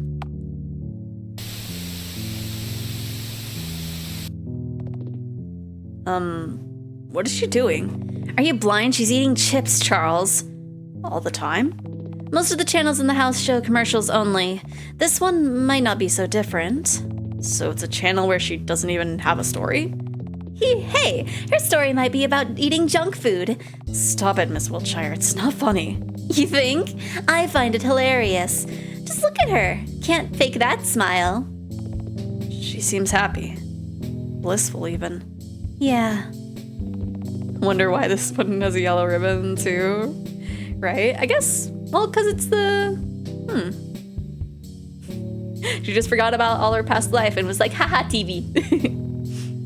Looking at her binging the food with no care in the world, I feel the bile rise in my throat. I didn't expect anything, yet why is it so frustrating? This can't even count as a happy ending. In a fit of sudden anger, I switch the channel. Again. And again. And again. Charles catches my hand. Miss Wiltshire, stop it. God damn it. Why can't we do anything? I'm sick and tired of feeling powerless. Why is your world like this? And don't you sorry me? I know, okay? We're both frustrated. But there's really nothing we can do. Not all problems can be solved. Not all things can be fixed. It's something we have to live with, no matter how much it frustrates us. I never asked to be born. It always should have been her. Yet Father chose me. Him and Mother were already apart at that time, yet he still chose to let me live. So I lived constantly trying to make up for everything Mother has lost. For every breakdown she had, for every time we called the ambulance, for every time she cried, nothing else mattered. Now, look at this world. Repetitive, meaningless, futile. It's almost laughable how unoriginal my stories are. None of you deserved this. I can't even die here. Trust me, I've tried. Charles, let's leave this room. Are you sure? I'm sure. We'll leave this place and return to floor 1. I'll rebuild White Society and have it do something worthwhile for a change. If Eiler cannot be contained in one vessel, we can use thousands, right? You want to make Pythias out of them? I guess? Whatever. This should be a hell of a selfish act, though. In all honesty, I don't think Miss Wiltshire will be happy if we save her. That's true. Like I said, no matter what we do, there will be no right answers. The house is essentially self-destructive. Still, it's better than watching you rot away in self-pity, you loser god. So what if former Scarlet, now Charlotte, doesn't want to get out of her happy little fantasy box? I don't know why I have the word happy in there. That wasn't even there. I'm bringing her here and watching the house burn as we eat a monthly supply of Charlie's junk foods in one sitting. Period. Wait a minute. Didn't you want me to put you to rest? I changed my mind for now. Don't make a big deal out of this. Father, I get it. So, please. And so we leave the room. Inside the room, there is a box. Inside the box, there is a channel. Inside the channel, there is a world. Inside the world, there is a girl who is the world itself. Hello, world. How are you?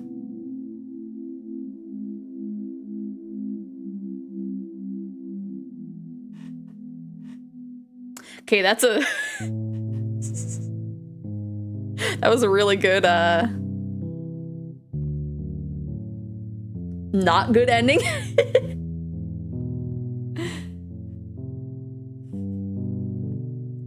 And me! Wow!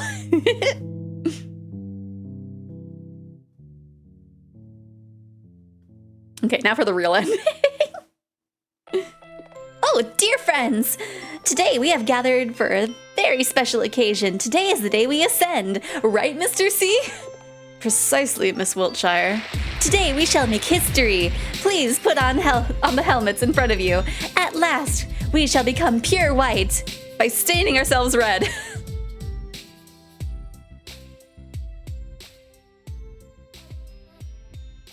Probably.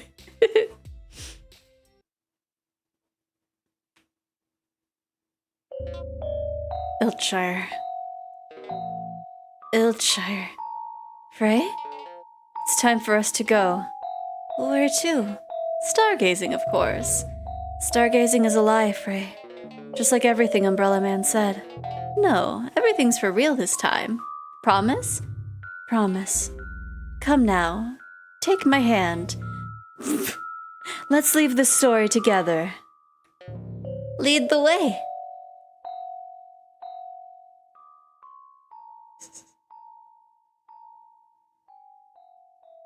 Start a new game real quick. Okay.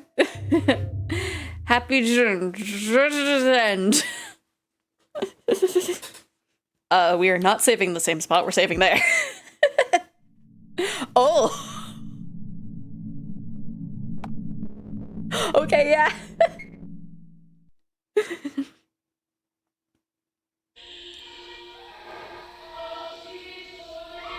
Hi.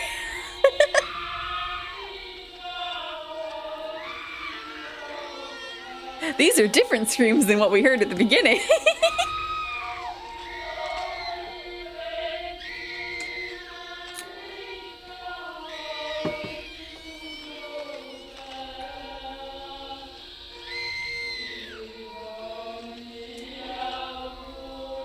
Does it continue from this, or does it just stay at this?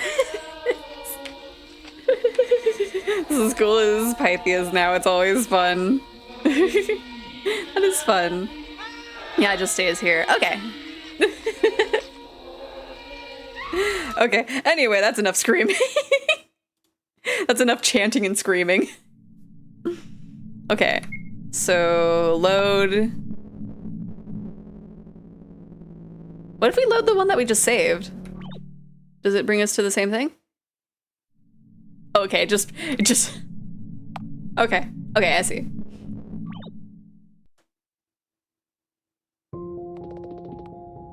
Okay.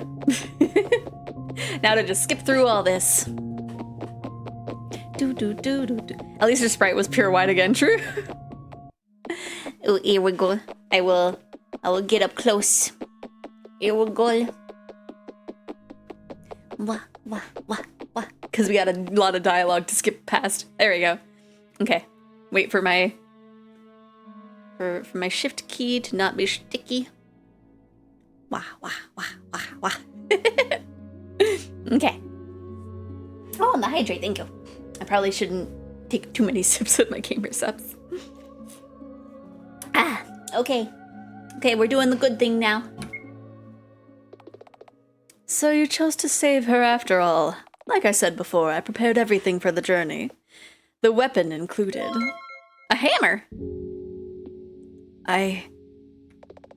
Charles, stand back, I'll do it. Miss Wiltshire, you don't have to. I said I'll do it! What kind of creation am I if I can't carry your burdens? Charles quietly steps back, giving me the hammer. You should wait outside. Just to be clear, that wasn't a suggestion. All right, I'll come back soon. Yeah, right. You so will. Now shoo.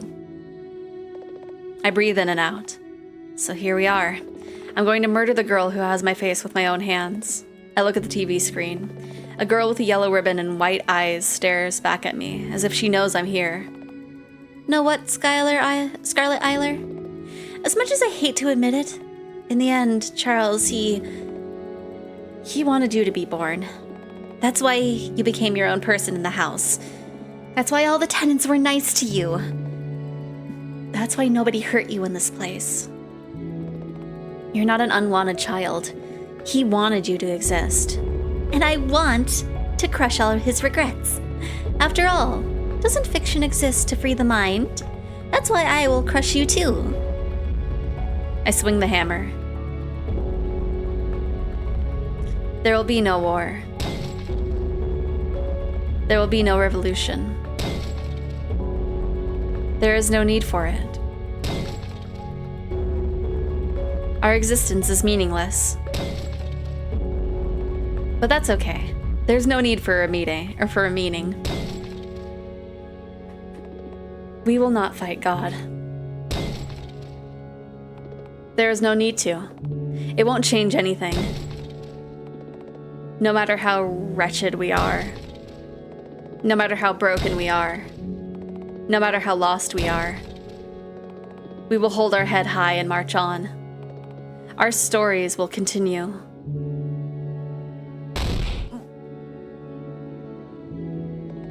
Welcome to the house.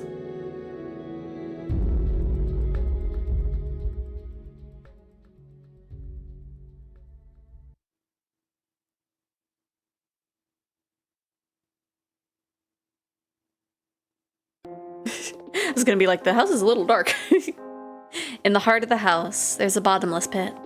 A pit where they slumber. Above the pit is a sun that never sets. The black sun sucking all the light in. Wow, it really goes deep. Are you sure there's no exit on the other side of this pit?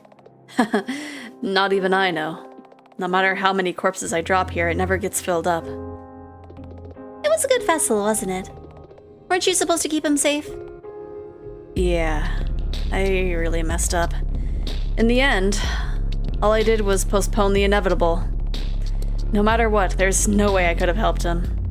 There's no way of fixing him either. Well, duh, you can't go around trying to fix people. There's no way of doing that anyway. I knew that somewhere on I knew that somewhere on a subconscious level, didn't I? That's why the house is the way it is. Were I convinced that I could change him or anyone, they would have ended up being the brainwashed, unnaturally happy version of themselves. Never once have I wished for that. However, the images of people I knew still become distorted in this place, especially Vincent's. I was so fascinated with the idea of him that I failed to see him as a real person. That's why in the house, he's all but an empty shell, an imaginary construct. This place is no heavenly kingdom, after all. Now then. He really is gone, isn't he? Goodbye, Vincent. We lower him to the pit and let go. Then we hear a thud, or a small thud. Just how many Vincents did Charles throw down here? Miss Wiltshire. Yes? There's one more place I'd like to visit, if you don't mind. I don't have anything better to do anyways. Might as well tag along. By the way, what is that you're holding? Oh, this is Mr. Honecker's invention.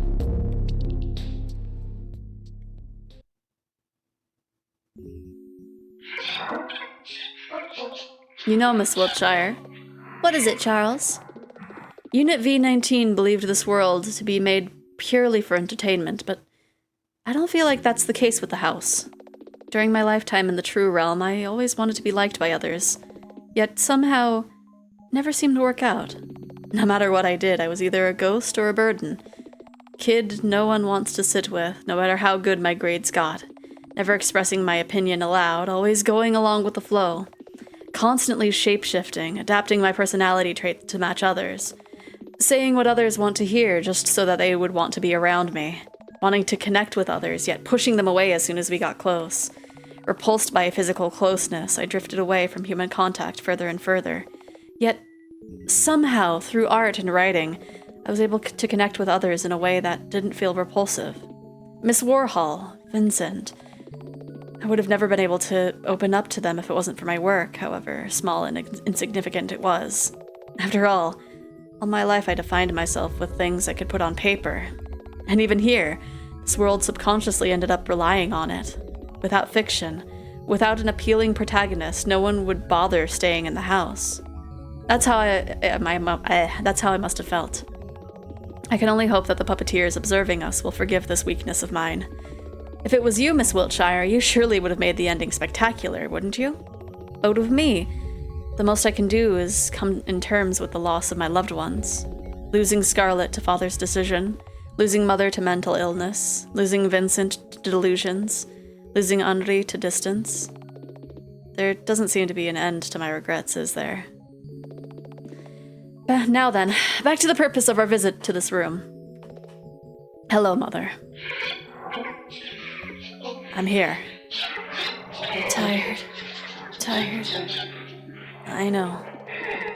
Charles approaches Mother and hugs one of the appendages. You already did the best you could. You gave birth to so many wonderful children, just like you wanted, right? Everything's okay. You can rest now. With those words, he injects the contents of the syringe he was holding into the massive organs. Seconds later, everything around us begins to crystallize.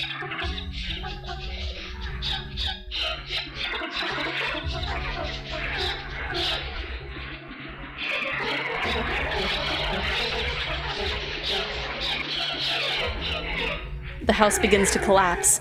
Charles, You'll be the last of your kind, Q84. There'll be no more stories. No more dreams. No more control. At last, we'll be free of everything. No more restrictions, no more fate, no more endings. Wonderful, isn't it? Mother will no longer...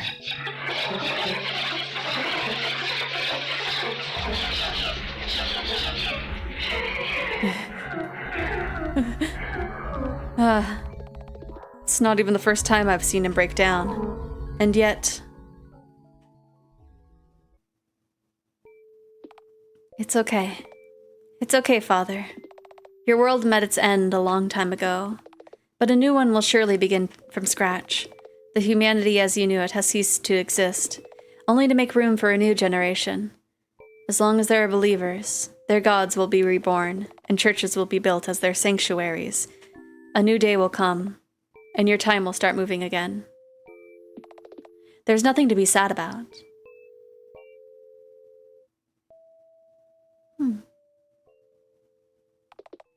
Well. Looks like you've reached the end of this story. Congratulations, applause for the winner. It's been a long journey, hasn't it? I hope you enjoyed the show.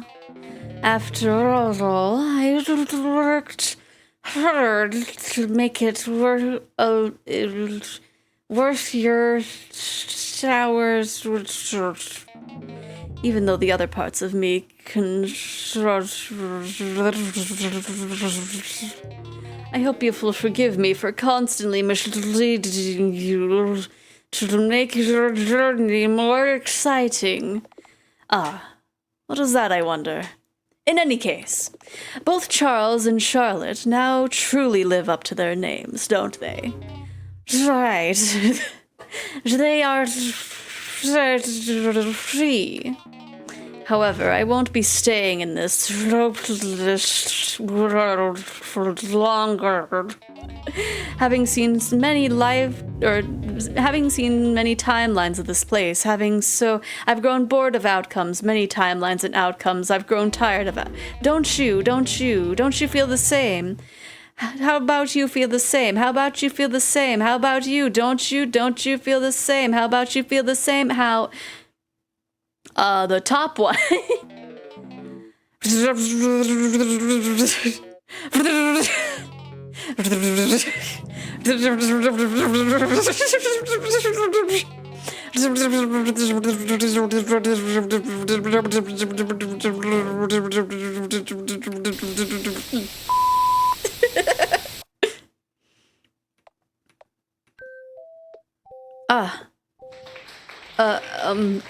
Hello. This is a bit sudden, isn't it? Especially since we haven't talked directly before. You got to spend time with all the other parts of me, but I, the core part, always ended up being a side character. I'd rather have it stay that way. But you have reached the ending of the story, and there's no one else left to say the final word. So please bear with me for a moment. So here we are. Everyone's gone. The house has crumbled. A fitting end for a self-destructive world. In the end, there was no place for all of us to stay. Now that there is no mother, the walls of the house can no longer confine me. However, before I leave, I wanted to thank you in person. I'm fairly sure this ending wasn't what you wanted, or what you were here for. I'm here to inform you that Like a Dragon Gaiden was announced. Yeah!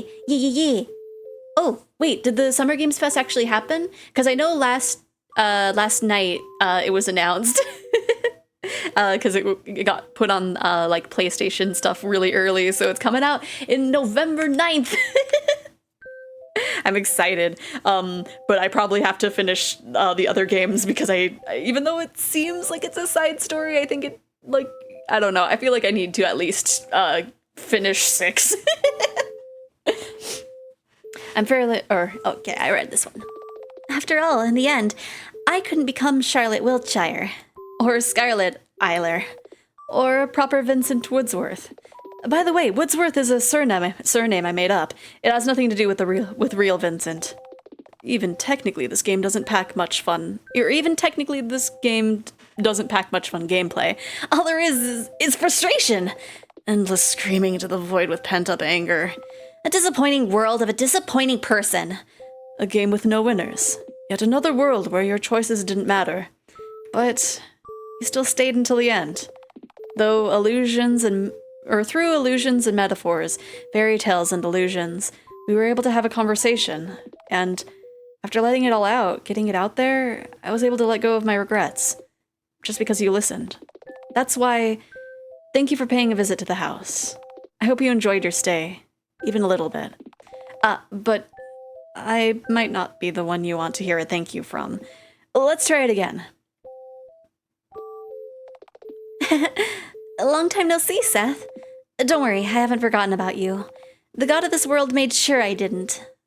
A lot of things happened, but I'm okay now, really. In fact, I'm really happy. Somehow, in the end, everything worked out. I'm at peace with myself. I hope that you're okay too.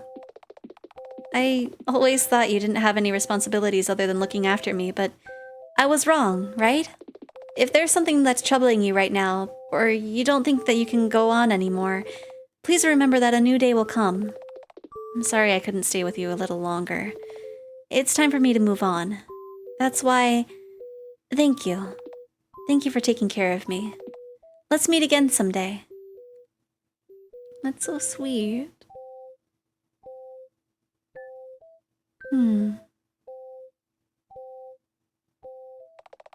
True end. Goodbye, Charlotte.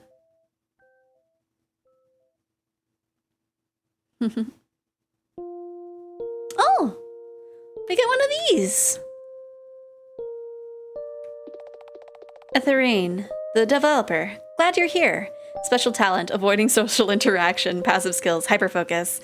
And this is why I recommend. Ah, okay. So if I did that ending first, I wouldn't have gotten this room. I see. Clever. Henrietta Warhol, the one who cared. Special talent, socially adept, passive skill, common sense. Charles Eiler, the one with many regrets. Special talent, observation, passive skill, cleaning. Vincent, the god of this/his world. Special talent, writing, passive skill, charm. True, you would have, but it would be weird going into another ending from True. Felix Honecker, Huxley's nephew and a scientist. Special talent, photographic memory, passive skill, sarcasm, absolutely. Bennett, a dedicated worker. Special talent, binge-watching TV shows. Passive skill, high stamina. Florence, an enthusiastic worker. Special talent, engineering, and passive high strength. Aiden/Krampus, a loyal butler. They do taxidermy, and they passively shapeshift. We saw that way more in this one than the previous ones. Henry Huxley, a scientist and doctor. Special talent, surgery using only a knife and duct tape. Passive skill, word vomit. Huh. Charlotte Wiltshire, Q84, the unwilling protagonist. Special talent, acting. Passive skill, snark. Umbrella Man / Charles / Seth, the entertainer. Omnipotent, omniscient. Charlotte Wiltshire, V19, the one who began it all. Special talent and passive skill, who knows? Oracle, Frey, 091, the god of the TV world. Scarlett Eiler, Charlotte Wiltshire, the protagonist of Hello Charlotte. Special talent, doing her best, passive skill, determination. Nice. Read the afterword? Are these both the afterword? Okay, they are. Hello, thank you for playing Hello Charlotte. When I began to work on this project, I didn't think much of it. I didn't think I had a future to begin with. But somehow, over these 3 years of game development, things changed for the better. I was able to come in terms with myself and found a place to belong. I still have to deal with a lot of things, but somehow they become less heavy in my mind. Somehow they don't seem as hopeless anymore. The final game is a tribute to a certain someone who didn't get a chance to be born into this world. Someone I came to both love and hate. Someone I wish existed anywhere, somewhere. In the end, Hello Charlotte was a personal story. In it, some events, namely deaths, were entirely metaphorical. Some were so very real. I can only hope that this story was able to reflect the feelings of desperation and hopelessness over losing someone, and the despair of inability to bring them back no matter what. It's a feeling I've been living with for a long time, a feeling I constantly fear of experiencing in the future that's what's to come. If you enjoyed the final episode even a little, I'm glad. If you didn't, that's okay too. If you bought this game and not pirated, thank you for your support. Your input won't go to waste. Thank you for visiting the house. Let's meet again in the future. Sincerely, Etherain. That's really nice. I was getting the feeling that it was, that a lot of the events were from a personal place. Because it seems like it's very, it's very hard to, like, write something like that and have it feel genuine when it doesn't happen. I feel when you don't have that, like, actual when you don't have that, albeit sad, experience. The writing gets so raw at the end. Definitely some feelings poured into that. Yeah, nowhere near as polished as something like Emodium Man, right? Well, I think, like, since, like, this whole series, I think, was just over 3 years, Omori, like, it was basically just from the credits, it was just Etherain and then, like, a few people that would, like, proofread and test and stuff. But, like, for the most part, it was just them. Meanwhile, Omori, like, I'm pretty sure Omocat had, like, people helping in some corner or another, and also, like, longer years of development and the Kickstarter. So I think for a time frame of 3 years, like, it's good. Yeah, not discounting it, it's amazing, yeah. There were definitely parts where it's just like, let me make sure that this is the, okay, that's the thing.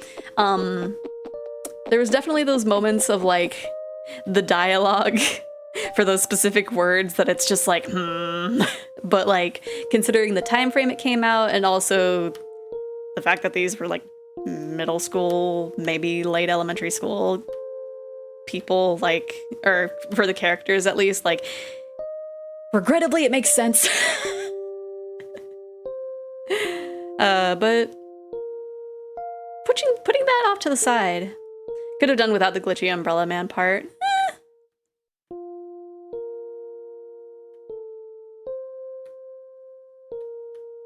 They could have done it, yeah, they could have done that part a little differently.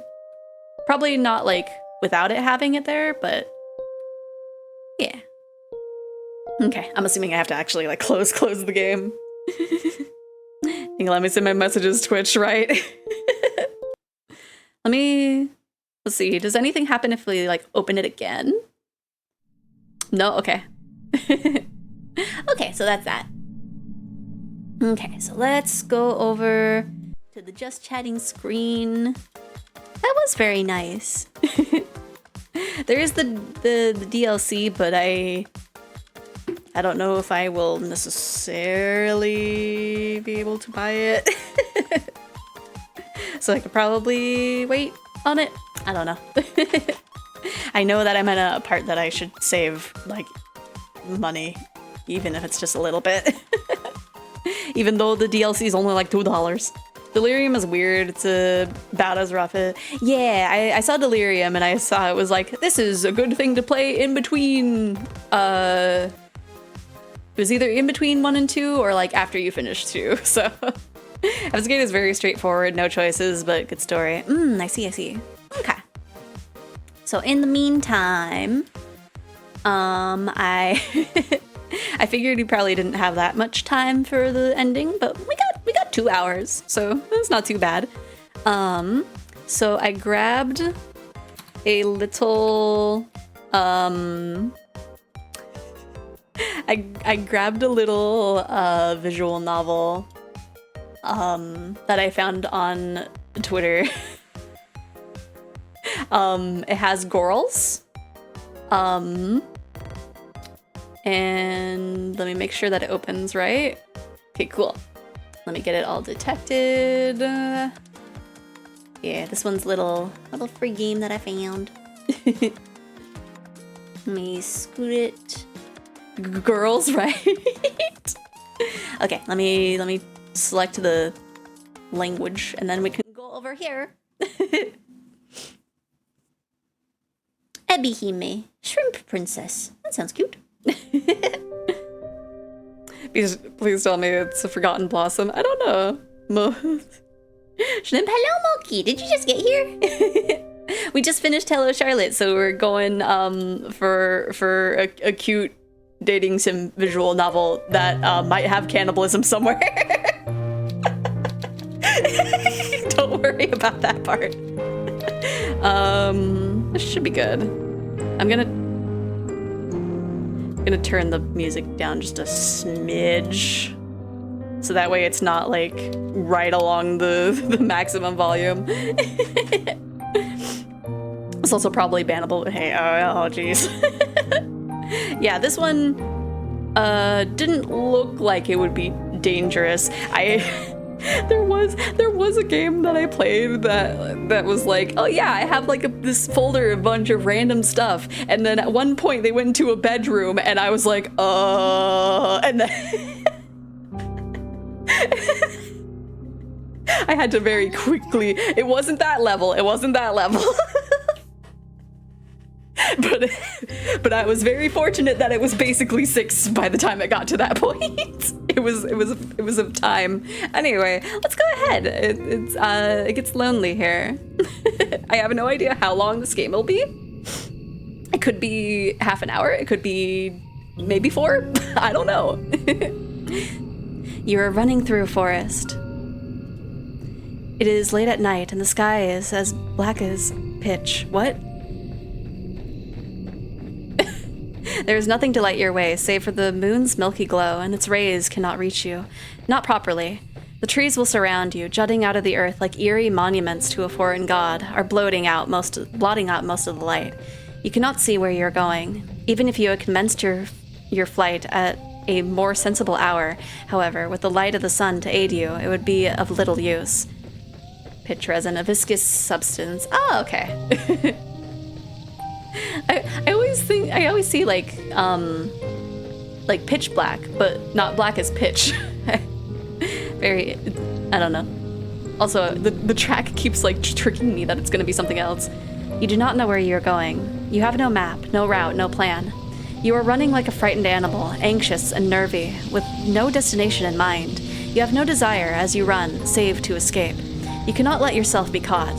If that were to happen, you are certain that you would be ruined. You have no choice, therefore, but to keep going, on and on and on, though your feet are screaming at you for mercy. Yeah, there's some very interesting words here. You have no idea how long you have been running. Time has begun to blend together. It has lost all meaning. Something sharp snags at the hem of your skirt, but you do not have the luxury to pause and examine what has happened. Instead, you tug. Your skirt tears, the sound splitting through the forest, and you stumble forwards with a shocked gasp. You are free, but at what cost? Your skirt has been irrevocably damaged. It might be too late to worry about such trivial matters now, though. If you do not start running again, and soon, she will catch you. Then your life will be over. You do not know if she is still following you, but you do not want to risk looking over your shoulder. If you were to see her silhouetted beneath a tree, looking at you with those sickly sweet smile which once ensnared you, you would lose what little nerve you possess. All right, 2 minutes in and we're already undressing. Oh no. Well, not at that level, I'm pretty sure. I don't know if I see one sus booba, we're switching something. You're switching to something else. Your legs would lock up and your blood would freeze in your veins. Then you would crumple. You would fall, but you would not hit the ground. She would be there to catch you. Did she not promise when you made that contract that you would never be alone? You would like to take back that silly wish of yours, but it is too late for that. It is too late for a lot of things. All you can do is run. You run and run and run while icy fog swirls around your feet. Or swirls, rather. It is cold enough to sap the heat from your body, and you shudder from it. It feels as though you are drowning. It feels as though you are being buried alive. Your knees and your shins, meanwhile, are bleeding. You cannot endure much more of this. But if you value your own life, you must. You run and you run and you run until, at long last, you reach a fork in the road. There are 3 paths which split off through the forest. Well, 4 if you count the path down which you came. You cannot exactly double back on yourself, though. Not when you have put so much effort into running forwards. You can only press on. The 3 paths are signposted, which is something of a strange sight given you are so deep in the forest. Almost as if it's a sign that you need to pause and save really quick. Dark though it might be, you have grown accustomed to the shadows. You can just about pick out the writing on this old, dilapidated signpost, curved and slanted though it is. Your fate, if you will forgive me for sounding cliché, is in your hands. Here we go again. Right. Now, I wonder, which path will you take? What form will you take? Okay, we'll save, like, right here, because I think the choice is, like, right after this. Yeah, I knew it was a good thing to save before it actually gave us the choice. A shore, a village, or a castle. Ooh, I like the sound of a castle. So you want to go to the castle. Good idea. All decent fairy tales tend to conclude in castles once they're beleaguered? Put upon heroines are finally able to wed the handsome princes they once dreamed of. Why bother trying your luck with the shore, which may very well be deserted, or the village, which will be full of dirty, barefoot peasants? It is far better to skip the suffering and go straight to the grand finale. That is very astute of you. I did not realize you had it in you to be so mercenary. What? I can only wonder what you will uncover during your moonlit meanderings. No, not the barefoot peasants. Oh no. The night is far from over, and your adventures are only just beginning. I only hope that you have brushed upon your curtsies. They might come in handy when one is interacting with a sovereign. Royals can be temperamental after all. If you fail to treat them with the prerequisite amount of respect, you might come to regret it.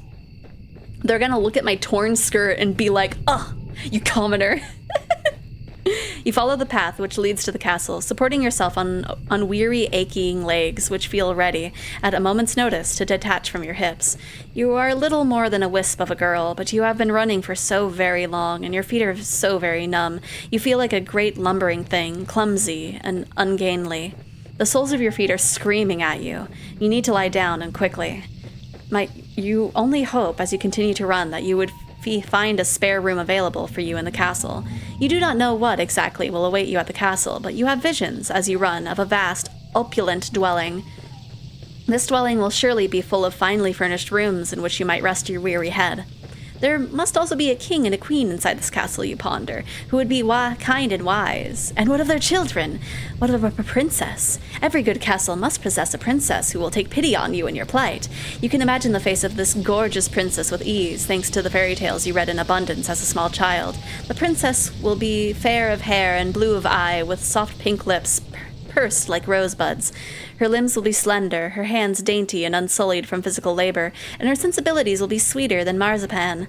She will be kind to you and compassionate, just like an older sister. You do not know what older sisters are like, though, or younger sisters, for that matter. You are only guessing. You are not a complete fool, however, despite your tendency to daydream, and you do have a few reservations. Monarchs do not, as you know from voracious reading, have the best track record for when it comes to caring for the peasantry.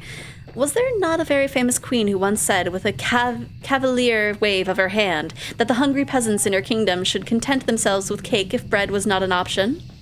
You think that might be a misquote, but the point still stands. Lady, is now really the time to be fantasizing? No, it's fine. Though royals are supposed to grant their subjects succor in their time of need, this does not always happen. In fact, it very rarely happens. Kings and queens and princesses and princes are just people at the end of the day, and they are subject to the same caprices that all humans have. They can also be careless and selfish and inconsiderate. There is no guarantee that this mythical princess of your imagination will help you. Why, there is no guarantee that this mythical princess exists at all. Still, you must try. It is this hope which keeps you going. You continue to run to the castle, which takes some time before you finally emerge from the woods, but finally, you do it. How much time, you ask? I cannot answer that. I did not say that time had begun to lose all its Did I not say that time had begun to lose all its meaning? The forest is behind you now, at least, and all the awful nightmares which dwelt within it. It is still cold, though, foggy, and very, very dark. The sun has yet to rise. You can see the moon more clearly now, though as it hangs above your head, round as any pearl or orb or crystal ball. The moonlight shines down upon the castle, which looms in front of you like a cliffside. I'm just running up to the castle gates like, give me Beatrice, there must be a witch in there somewhere. The stone edifice of the building is imposing, and it drowns you in darker shadows than the depths of the deepest ocean. The castle is not all dark, though, not like the night sky above it. Oh gosh, we're Erica. We're an uninvited guest. When you crane your head, you can see that there are lights flickering within, and the narrow, slitted windows. It would appear that somebody is home. The king and the queen, perhaps? What of their servants? What, perhaps more pressingly, of their guards? You half expect as you stand there that armored knights will accost you for daring to approach the castle of King and Queen so-and-so. Do you not know your place, foolish peasant girl with a dirty skirt? Begone with you! You are not, of course, a peasant. Your family is a wealthy one, or rather they were before your father made a series of poor financial decisions. Oh no! Wait, no! We're auntie! You do not look like a young lady right now, though, with your dirty face and your dirty skirt, which is torn at the hem. If any guards were to take you for a vagrant, it would not be surprising. But though you stand there dithering, your filthy fingers hooked in front of your filthy skirt, you do not hear any cries. Nobody sounds the alarm. Lights might be on inside the castle, but there is nobody outside of its perimeter standing sentry. There is nobody to impede your entry, and the elaborate iron gates, which are set into the vast stone walls about the castle's exterior, are open. Just a crack. Dad got into Bitcoin. Oh no, he put all of his money into NFTs. It would be a trivial matter to slip inside. There is nobody to stop you. Why are you trembling now, you silly thing? You have come so very far that it would be an act of foolishness to turn around now. Go on, go! I'm gonna save just in case it will actually give me a chance to turn around. You inhale, perhaps in an attempt to screw up your courage, which has, at long last, begun to fail you, and then you step forwards. You slide between the wrought iron gates, and as stealthy and as secretive as a thief, then cross the path which leads up to the tall, imposing structure. The domed doorway which leads into the castle itself, hen with stone, is closed, but as a push of your palm, it swings open. The door creaks alarmingly as it opens, the sound loud enough to split the silence like a thunderclap. You inhale at this and glance around, your eyes darting hither and thither. If there were any guards posted about this castle grounds, they should all have been alerted by that sound. Will they come for you at long last? What will happen should they catch you? Will they throw you in the dungeons? That does not sound like a pleasant way to spend a night.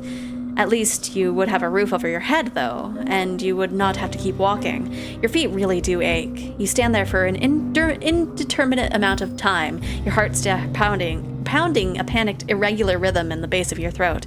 But no matter how much time elapses, the no guards come. You are thankful for your good luck, though it does make you wonder, where is everybody? Why is it almost as if all the people in the world have disappeared? Could you be the very last human left alive? You frown, then press your palm back against the door. You push less cautiously this time, heedless of the loud sound that splits the silence. There's no point in worrying about the guards, not when they might very well be non-existent. Your entry to the castle secured, you then take a step forwards. The door swings shut behind you, and the resultant slam makes you jump. You did not expect it. Your heart knocks against your ribs, and with wild eyes you glance about. You are standing in the vast entrance hall made of stone, which splits off into any number of passages. At the very end of the hall, meanwhile, there is a large elaborate staircase, one which seems to extend to the heavens themselves. It is dark inside the hall, but there are numerous torches set in sconces on the stone wall which are aflame. They offer some relief from the shadows. You can hear the faint sound of the wind outdoors as it moans against the castle's impervious walls, but you cannot hear any footsteps. You cannot hear any voices. You cannot, more importantly, hear any people. Maybe the castle is empty. If that is the case, though, then who lit these torches? It is a curious conundrum. You muster up what remains of your courage, then cry out, addressing the empty hall in timorous voice which fails to properly fill up the space. "Hello," you say, your eyes wide. "Is anyone there?" Your voice echoes through the vast, empty hall, but it is met, yet again, with silence. You cannot say you are too surprised, but it is somewhat disappointing. Not one to be deterred, you try again and again, your voice growing louder with each subsequent attempt. No matter how loud your voice, however, it fails to reach any ears. If anybody is here, they do not seem to be particularly sociable. That, or perhaps they simply cannot hear you. Could they be in another room? Yes, that must be it. You will never find that pretty fairy tale princess of your imagination if you stand idle, you know. It is time... Pardon me. It's time to get to work. Put those legs of yours to good use. Not knowing what else to do, is there anything else you can do? You begin to explore.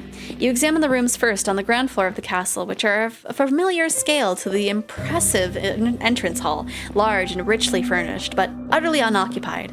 After some time of aimless meandering, encountering nobody save the ghosts of aeons past, memorialized in portraits upon the walls, you muster the courage to ascend to the second floor. Just nobody's here. This floor, too, you examine, wandering through a seemingly endless series of hallways until, at long last, you find a door which is ajar. From between the crack in the door and the jamb, you can see flickering light, irregular, yes, but it is light nonetheless. Could it be from a fireplace? That would suggest, then, that this room is occupied, unlike all the others. Perhaps the kindly princess you dreamed of will be awaiting you in this room. It is with a trembling hand that you press your palm against the door. You push it. Then you step inside the bedchamber, which unveils itself to you. And then I save. Shyly, you stand in the threshold of the chamber, much of your courage extinguished, and gasp. The bedroom itself is gorgeous. It is a chamber so luxuriant, not even the shadows can obscure the fine craft of the furniture within it, nor the rich patterns of the walls. It is the girl inhabiting the chamber, however, who truly takes your breath away. Hi. I was hoping for a vampire. Sitting upon the velveteen sheets of the towering four posters is a girl in a sumptuous red gown who seems to be of a like age to you. You do not have a clear view of the girl's face. Her head is bowed, her gaze directed downwards at her lap. You can tell from her hair, however, and from her slender calves, which protrude from beneath the hem of her dress, that she is very pretty. From her hair and her calves, you can tell that she's pretty. The girl's hair is golden, just like freshly cut wheat, but it is the red of her dress which truly captures your attention. Hormones going mental, right? Just like, those legs. She is so striking you cannot look away from her. You look at a doll, though. The girl is not alone in her chamber either. She has a companion, though this companion is not half so endearing as she. In her lap, perched upon her velvet skirt, is a doll. The doll's hair, like that of her mistress's, is golden, though much of it is hidden beneath a bonnet. The girl is adjusting the china teacup held in the doll's tiny hand, while the rim of the cup glints in the light which exudes from the fireplace. If the girl is of similar age to you, it seems strange that she would content herself by playing with dolls. Is she not too old for that? This girl would be more at home, you decide, at a ball, wearing an extravagant gown, speaking with wealthy noblemen, perhaps even princes. She should not be sitting in what you presume is her bedchamber, adjusting a teacup in a doll's hand. But you are not afforded much more time to stand there, marveling at the girl, because she turns. She raises her head, then her eyes meet yours.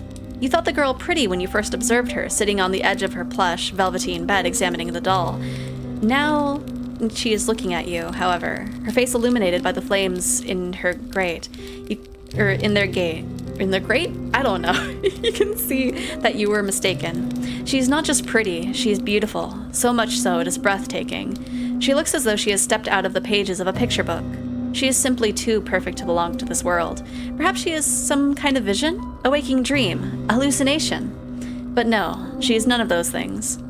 The doll in her lap is a cold, hard thing made of porcelain, and it is unflinchingly, reassuringly real. If she were a mirage, surely she would not be able to handle physical objects such as this.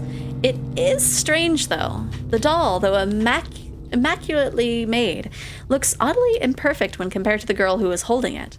She is so startlingly beautiful, she even puts man-made representations of feminine charms to shame. The sight of her makes you feel rather weak. You always have had a fondness for fair maidens, haven't you? You are rather hopeless when it comes to them, even worse than a knight errant from a courtly legend.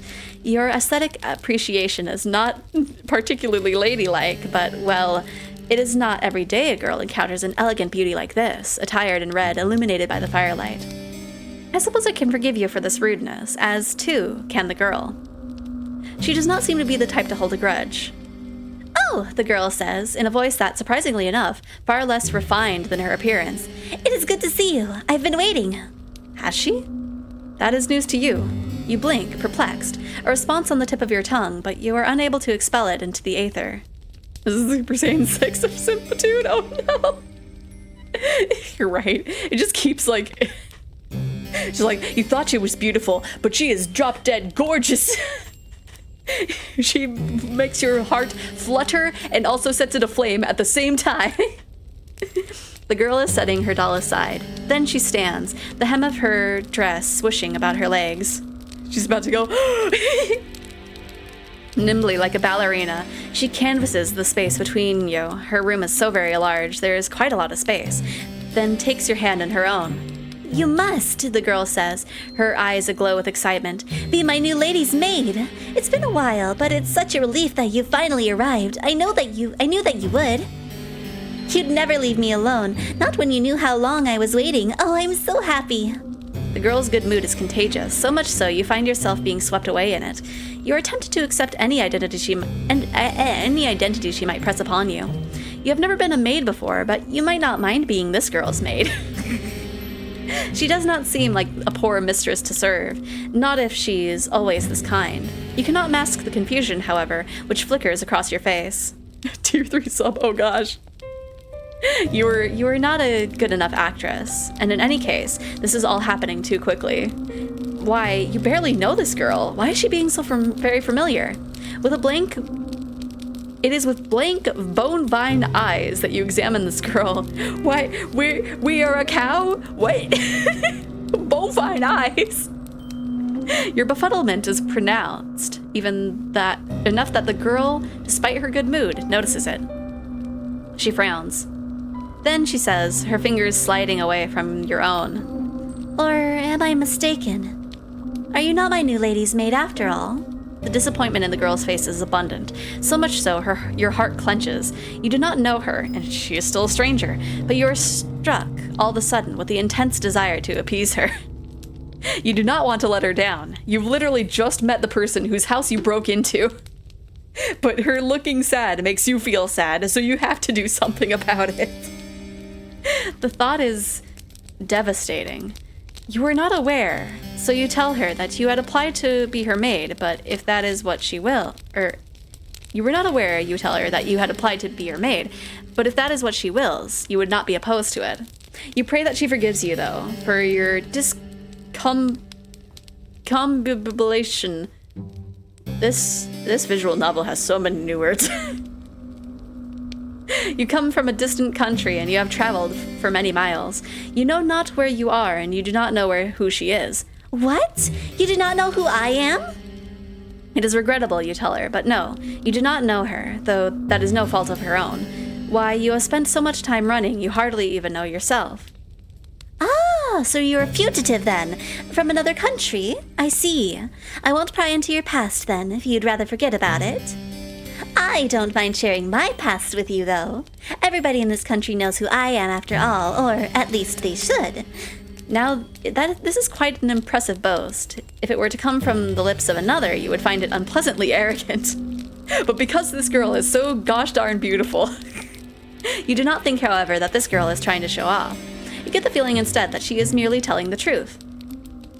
If you don't have the pleasure of knowing me, then allow me to do the honors.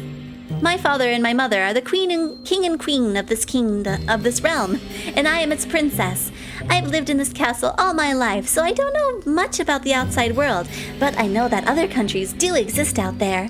I presume it is from one of the foreign countries that you come from. It is very good to meet you. I've always wanted to talk to somebody from overseas. It feels like quite the opportunity. The girl giggles at this, and you smile in response.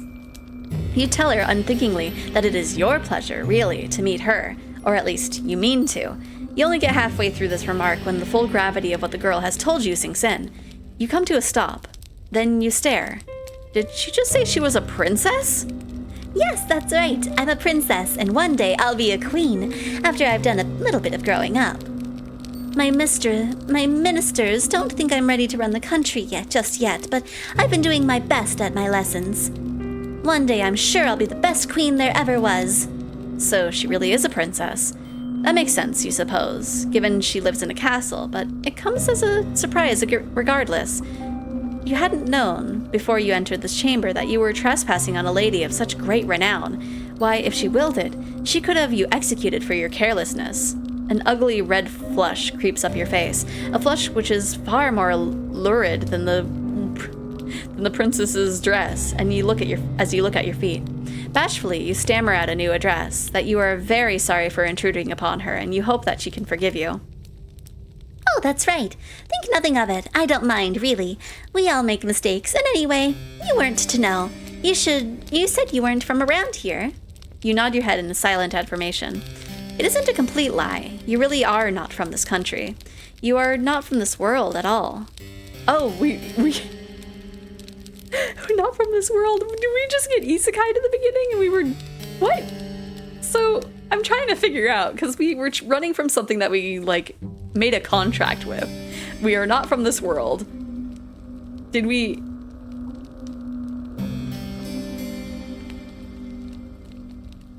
My brain went Cube Magical Girl route, but I'm pretty sure not.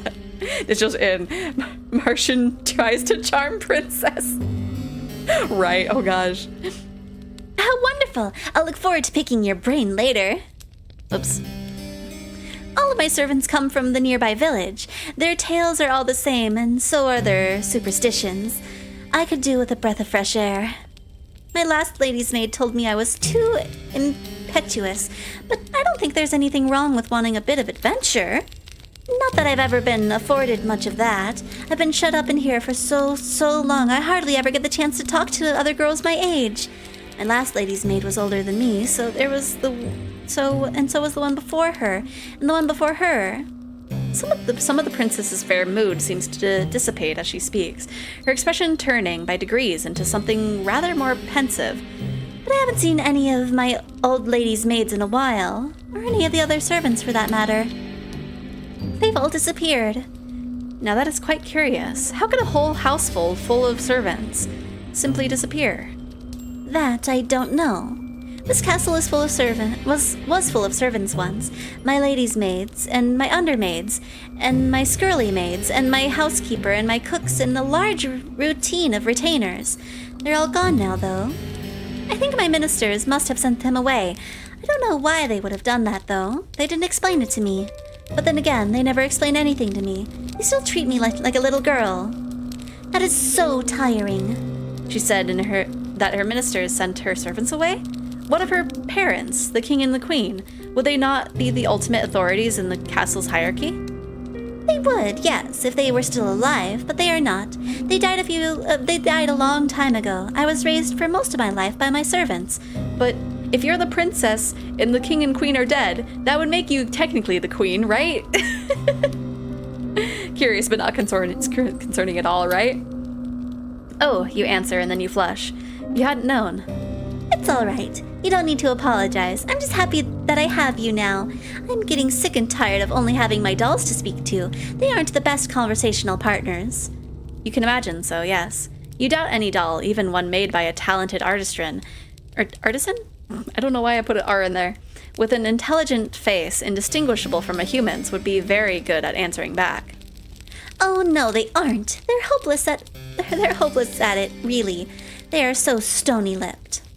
You've no idea how much of a relief it is to see you. This castle is so big, and without any servants, it feels so very empty. It gets so lonely here. Now that is an interesting turn of phrase. It catches inside your mind like a burr. Have you heard it before? You do not have much time to ponder this, however, because the princess is speaking anew in that curiously conversational manner of hers, which does not seem particularly princessy. Maybe she learned how to speak from her servants. That would explain why her consonants are so unrefined. Oh, but listen to me yammering on again. It's a bad habit. I really must put a stop to it. You're probably tired, dear one, from your travels. Would you like me to show you to your room? Yes, the princess announces before you can say anything in reply. I think I'll do just that. I might show you a bit around the castle first, though. It's like a maze here, and I wouldn't want you getting lost. You'll be staying here for quite some time after all. The princess then hastens to take you on a tour of her house. Fortunately, she does not show all of the rooms in her abode, and neither does she offer overly long descriptions as to what the few rooms she does show you are used for. She does, however, pause by the kitchens, whereat she offers you some victuals. Once the growling in your belly has been satisfied, the princess then resumes her journey. She leads you down a dark, twisting hallway and up a series of equally dark and twisting steps until she arrives, at long last, before a door. The princess pushes this door aside summarily, thus permitting you to enter into a small, humble bedchamber. This chamber is not half so opulent as the grand bedroom in which the princess resides, with its resplendent four-poster and its richly patterned wallpaper. This room's ceiling is not as high, and the singular bed shoved against the wall is thin and narrow. The walls are an unassuming beige, and the floor beneath your soles is of warped wood. There is no malodorous scent, too. Or there is one, which hangs in the air, one of disuse and general decay. You get a feeling that nobody has slept in this room for quite some time. That might explain why it is so very cold in here. Though if the princess's tour of her castle has taught you anything, it is that it is cold in every room in her abode. Now, here we are, the final stop of our tour. This will be your room, dear one. I hope it is to your liking.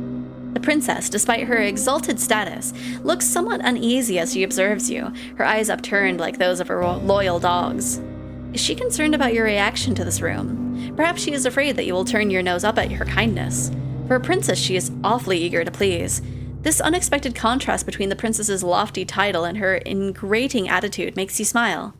The room is rather scanty, yes, when it comes to its contents, but it is more than passable. It has a roof and four walls, and though it is cold, you fancy you will feel warmer. I didn't even mess up that bad. You fancy you will feel warmer once you have slipped beneath the bed's sheets. The room is not quite so fancy as your dormitory at the conservatory, and neither is it so large, but it does have one glaring improvement over your previous lodgings. You will not be expected to share it with anybody else. There is only one bed in this room, and this bed is to belong to you, unless she sneaks into the bed and gives you a smooch. This room is too simple, I'm leaving, right? Just walks in. This room is kind of smelly and it looks like a grandma's house. I'm out of here. You think that the peace and quiet will do you a world of good. You tell the princess as much and she smiles. That's good. I was worried you wouldn't like it. I know it isn't much to look at, but it's one of the nicest servants' rooms we have in the castle. Most of the maids sleep beneath the roof, in this teeny tiny room which is all cramped. There's 10 beds up there, and they're so close together there's barely any room to pass between them.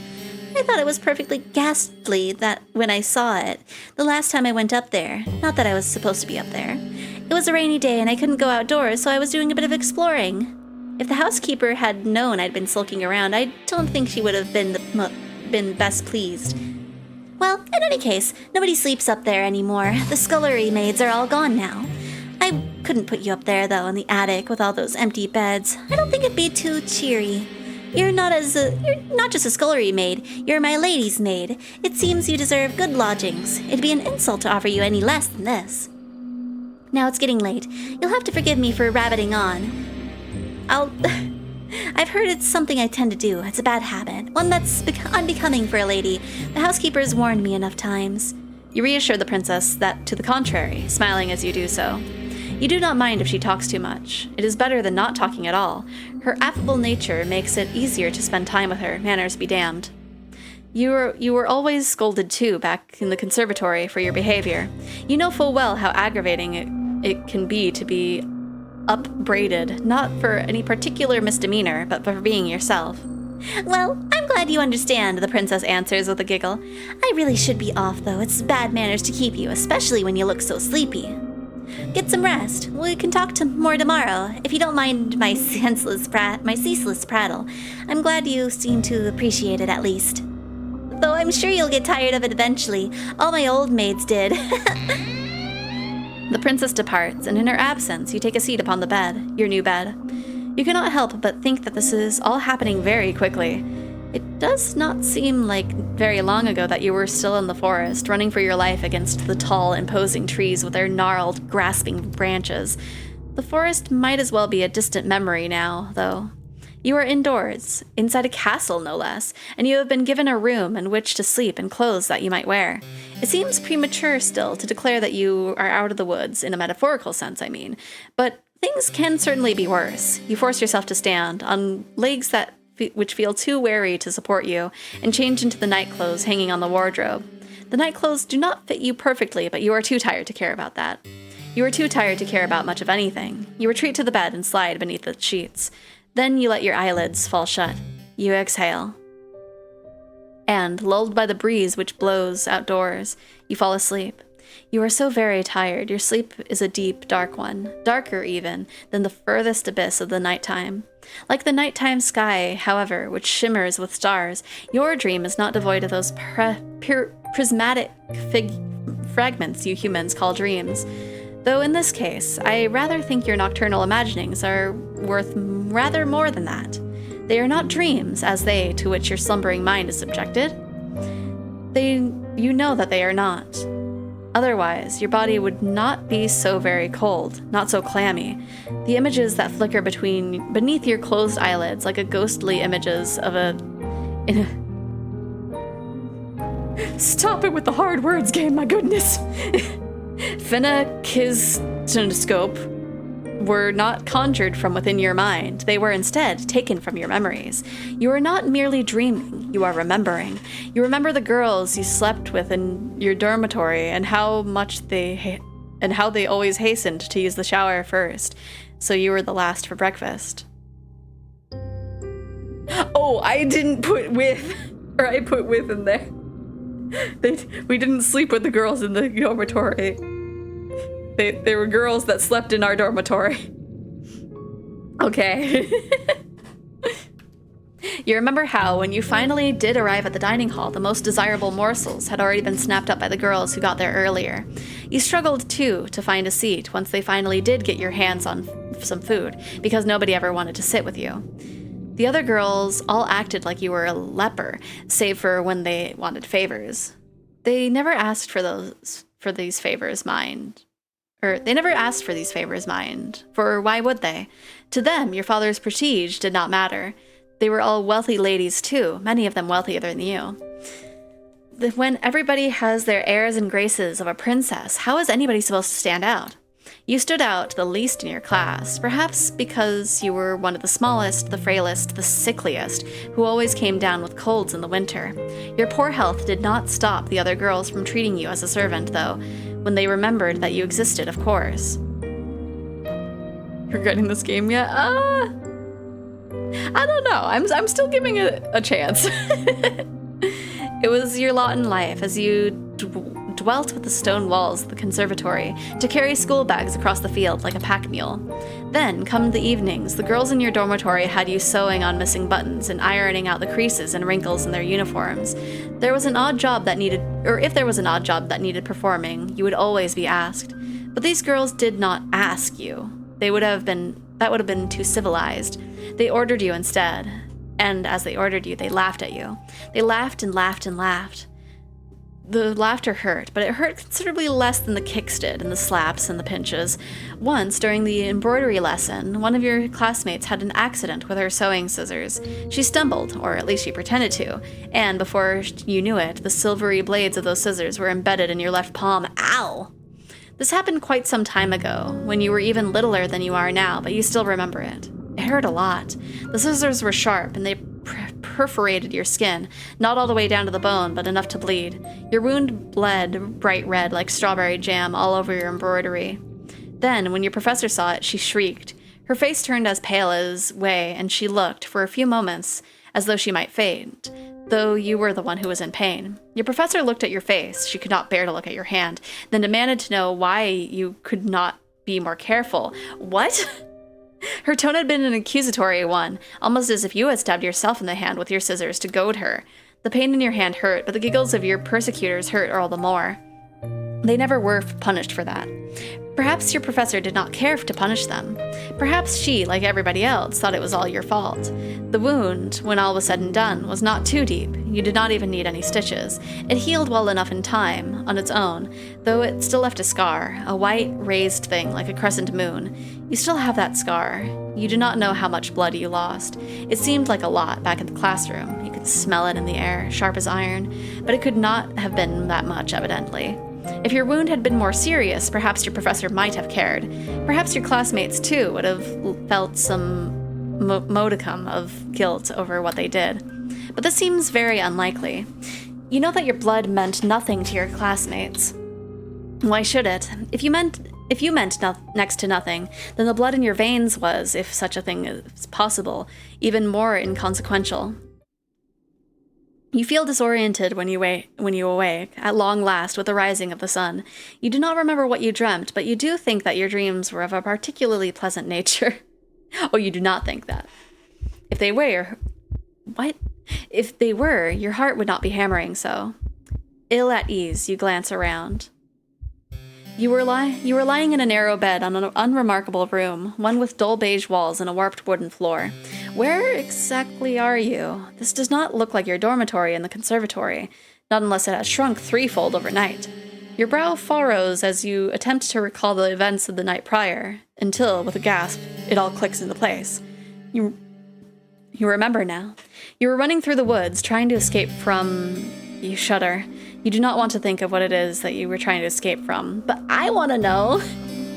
You presume that you must have given your hunter the slip, though, because you are still in one piece, awake and alert enough to face the dawning of the new morning.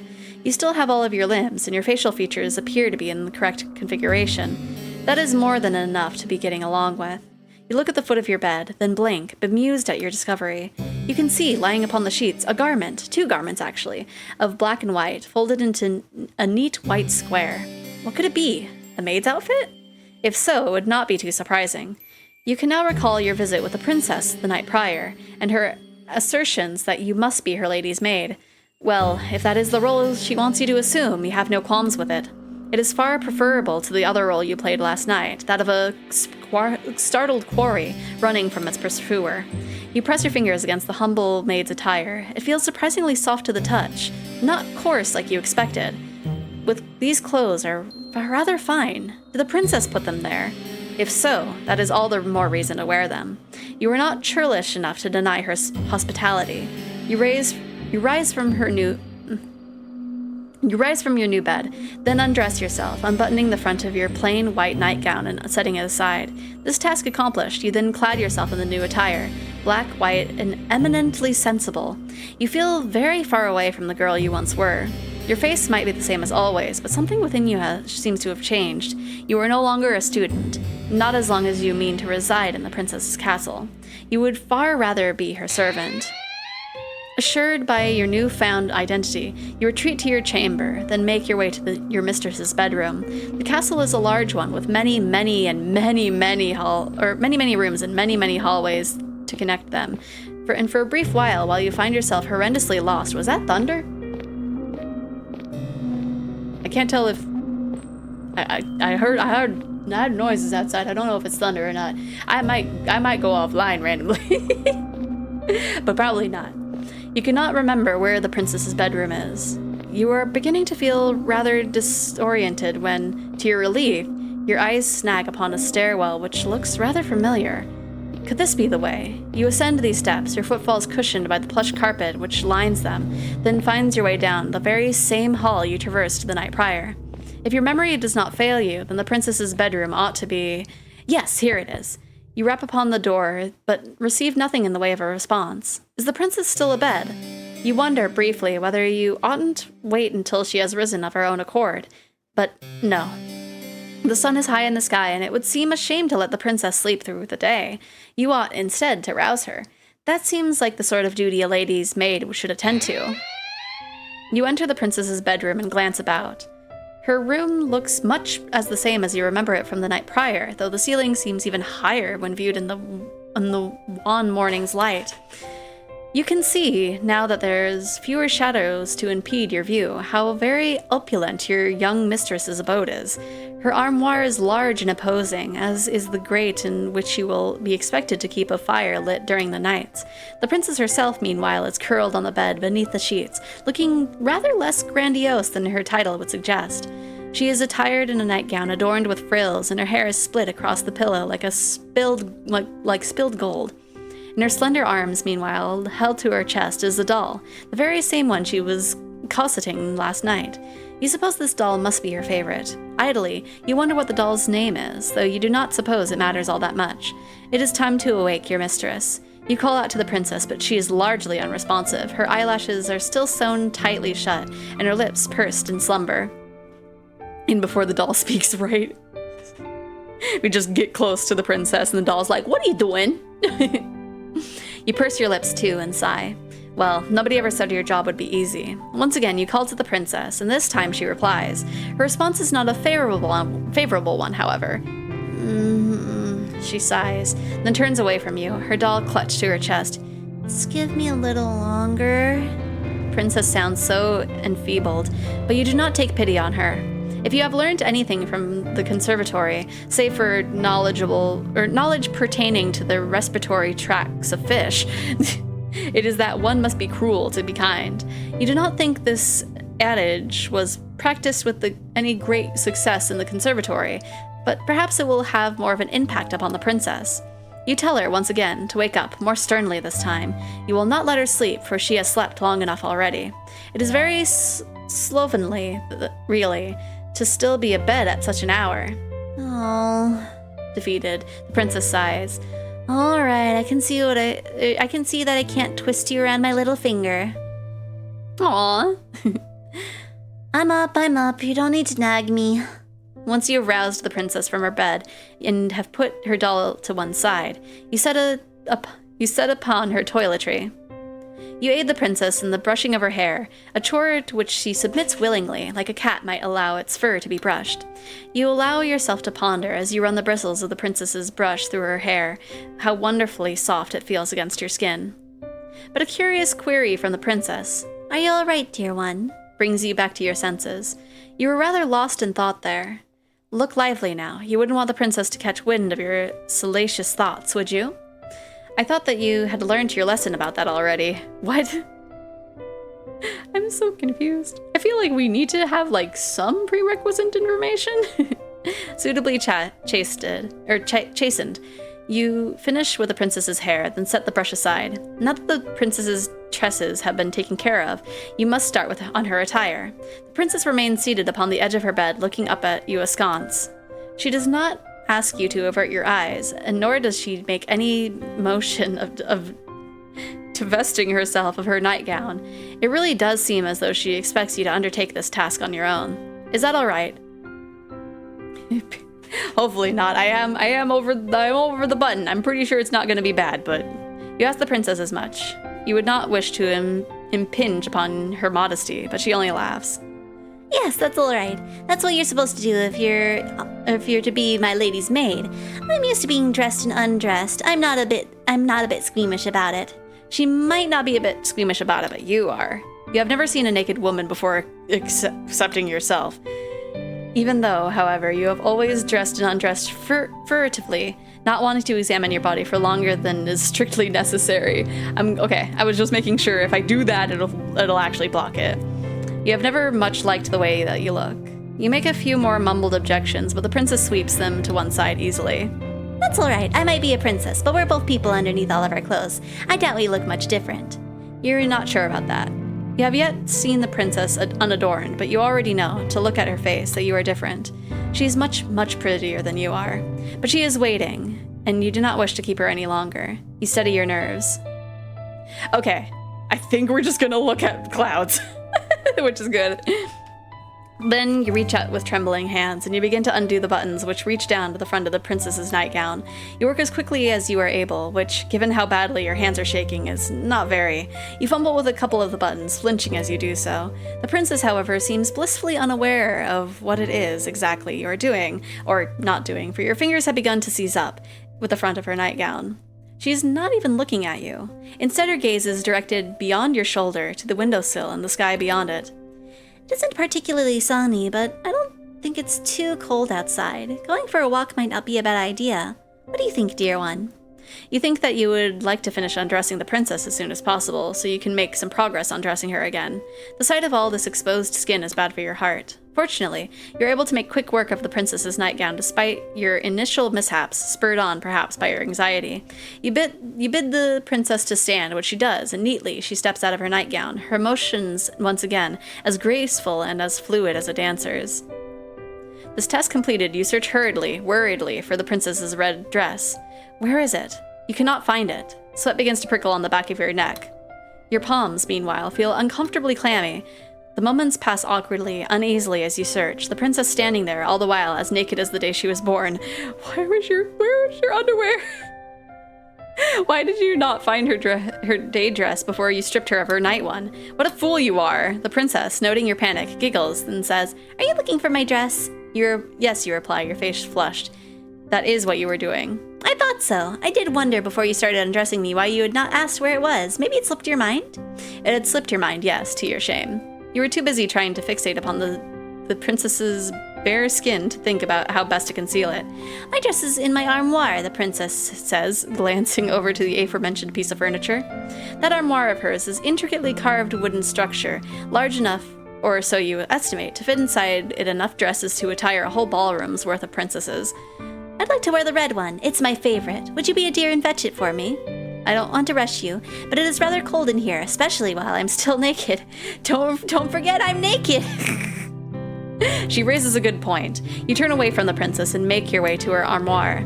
Once there, you open its wooden doors and peruse the clothes hanging within. It is just as you expected. Inside that wardrobe lies numerous dresses, all of them finely sewn and... Yeah, that is absolutely thunder. And right. All of them finely sewn and decorated with no shortage of ribbons, lace, and iridescent pearls. You find the princess's red dress soon enough, then hurry to her side. With your spoils in hand, you hurriedly dress her, concealing once again the princess's pale skin beneath layers upon layers of soft red velvet. She's easier to look at now, you think, with her skin concealed. Yes, very much so. That might be the most nerve-wracking task that you have ever had to accomplish, even more than your perilous escape through the foggy forest. Why, it seems a small miracle you can still remember how to breathe. Ah, that's much better. Thank you, dear one, for your help. You've not been here for a full day, but I already wonder what I'd do without ya. Shyly, you resume the princess. Are you sure, the princess, that you did nothing, really? Nothing beyond your job? Feel when running from a monster is preferable to see on Twitch? Yes.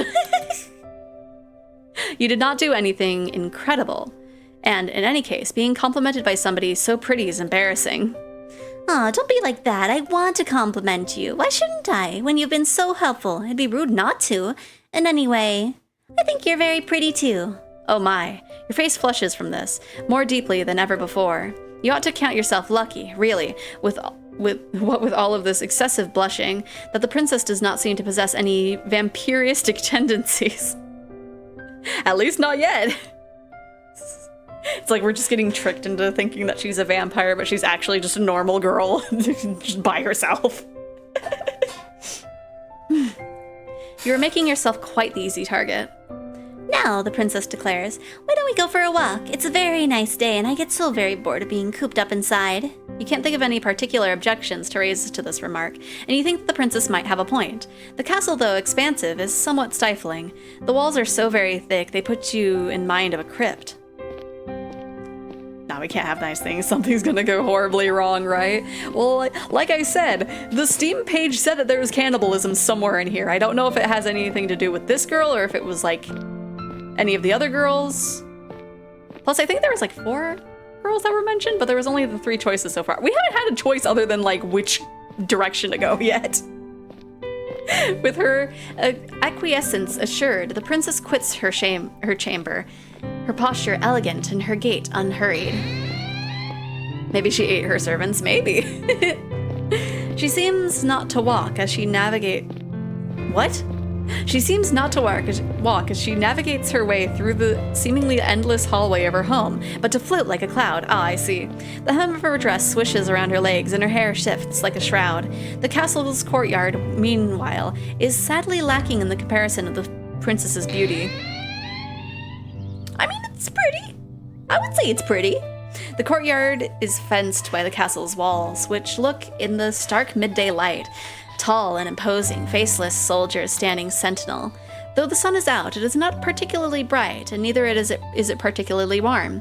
The courtyard itself, meanwhile, is in a state of disarray. The flower beds are in shambles, all overgrown with weeds. It is all rather depressing.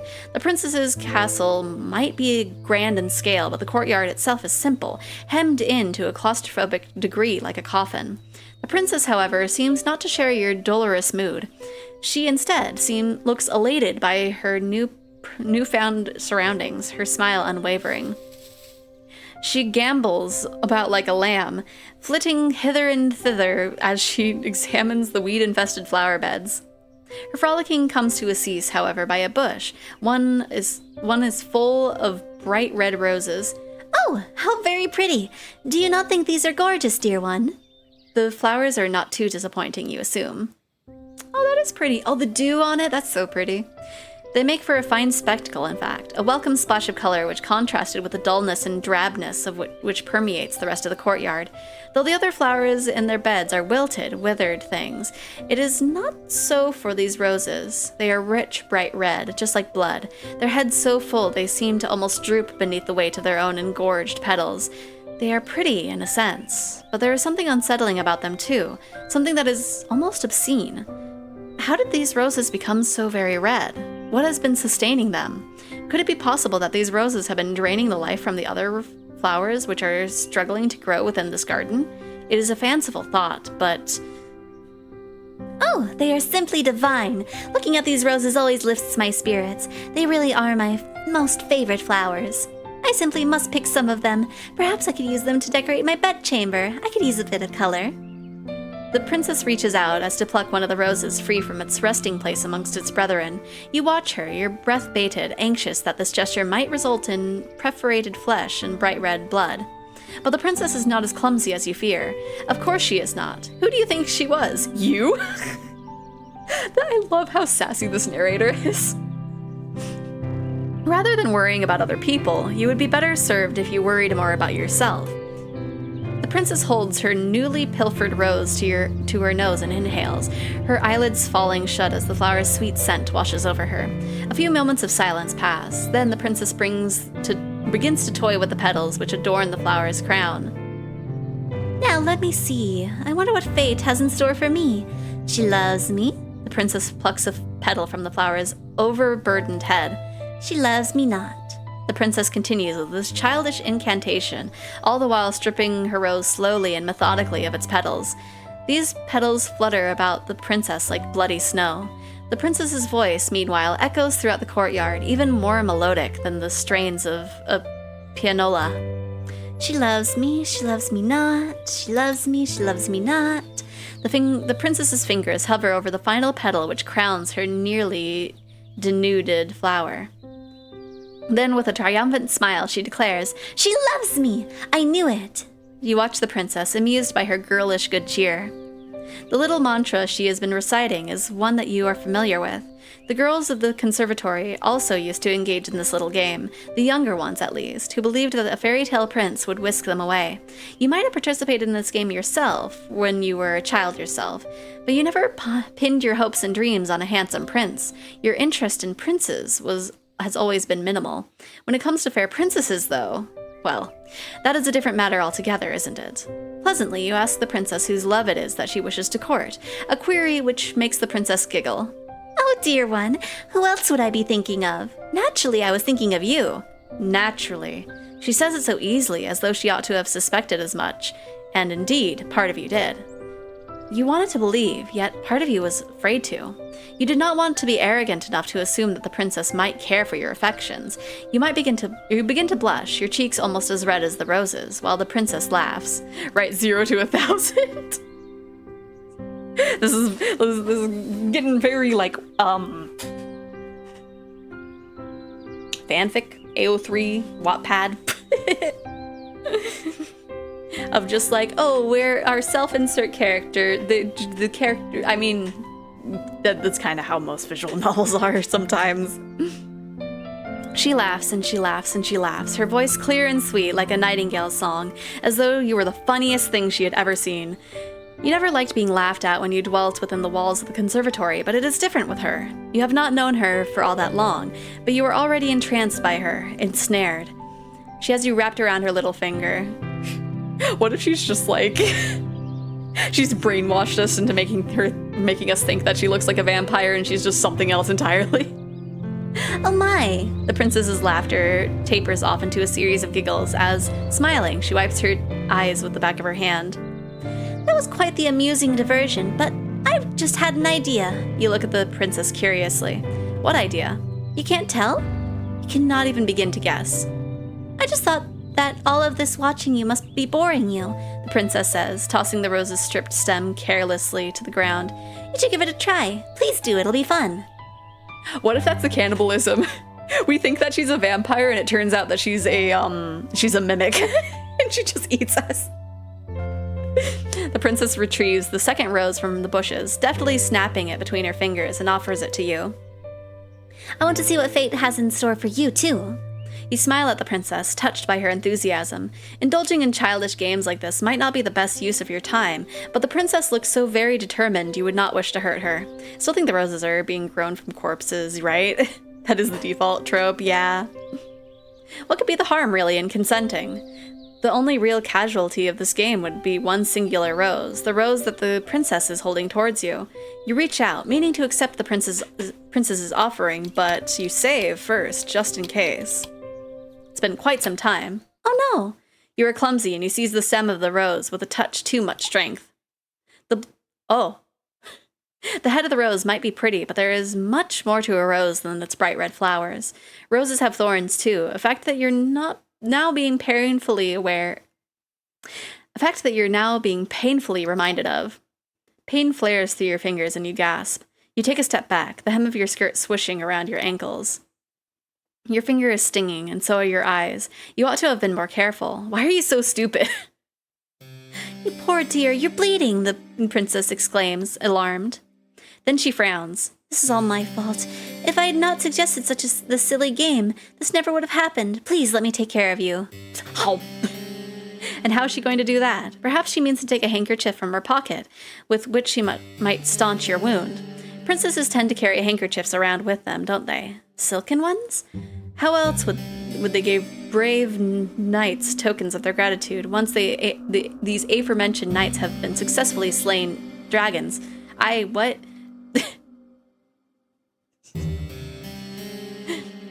At least keep your blood inside you until I want to eat you. Jeez, right? The princesses can hardly dispense kisses as favors. It is simply not done. That is what you always thought, but... Please hold still. This might sting a little bit. This princess is anything but ordinary. Rather than take a handkerchief out of her pocket, she instead encloses her white, slender fingers around your hand. Carefully, as though she is handling a precious object, she raises your hand, her eyes affixed, all the while, on the beads of startlingly crimson blood, which are oozing luridly from your wound. Yeah, it went there. She licks her lower lip. Then she dips her head. Oh, that art's cute, actually. Is her earring like fangs? Huh. She parts her mouth, and with a soft sigh which borders on the sensuous, she slips your injured digit between her teeth. So much for princesses not dispensing kisses as tokens of appreciation. Wait! Rocket, you're so silly. I'm not a bug. You can't say that I'm a bug and a dragon in the same breath, you silly. And I'm not fused with Zentrea. But hopefully you're doing good. We finished Hello Charlotte, so now we're getting our mouth humped by a vampire girl. There's a lot of words that I'm not used to in this also. Yeah. Oh, did you have a chance to play more Yakuza? So much for princesses not dispensing kisses as tokens of appreciation. This might not be a conventional kiss, but it feels intimate irregardless. Almost startlingly so. The princess's lips, which are as red as any rose, are enclosed around my index finger. You can feel the warmth of the princess's mouth around your skin and the wetness of it. The sensations make your whole body quake. You did not expect this. Tremulously, in a voice which wavers, you ask the princess what it is she's doing. Oh? The princess glances up at you, her mouth still enclosed around your finger. Didn't I tell you? I'm trying to stop the bleeding. Yes, you gathered as much, but... Is there a problem? I'm not making you uncomfortable, am I? It is not, you say, that she is making you uncomfortable, per se, but it is rather awkward. You did not expect that, and you did not expect it, that is all. And is she not worried about this, that this is unhygienic? Yeah, I hope she didn't have any diseases. You said it like right in time. Unhygienic? The princess blinks. She is the very picture of innocence, which is funny, really, given your finger is still nestled against her tongue. I don't know what you mean by that exactly, but I've heard this is the best way to take care of cuts. My nursemaid used to do this for me when I was a child. It's what you're supposed to do. And you ask, your voice catching in your throat, did your nursemaid keep staunching her wounds in her mouth when she grew older?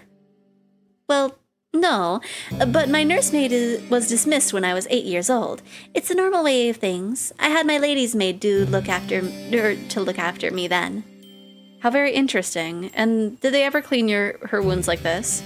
No, the princess says, smiling mischievously, because I'm not clumsy enough to cut myself, silly. Now that was quite a sharp retort. To be fair, I combined with another...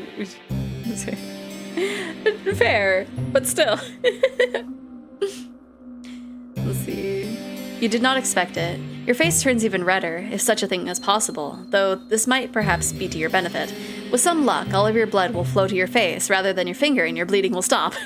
Has it stopped? Your injury is not a deep one, so there should be no need for the princess to keep on suckling, but she still is. You are not accustomed to intimacy of this nature. It is making your heart flutter. If the princess knew what her mouth was doing to you, you are sure she would not be so very familiar. You feel quietly, crushingly confident that she would scorn you for your feelings and deem them unnatural. It would not be the first time. At this point, you should be used to rejection. It still stings, though. It stings much, much more than any thorn of any rose would ever. Would you rather be buggy?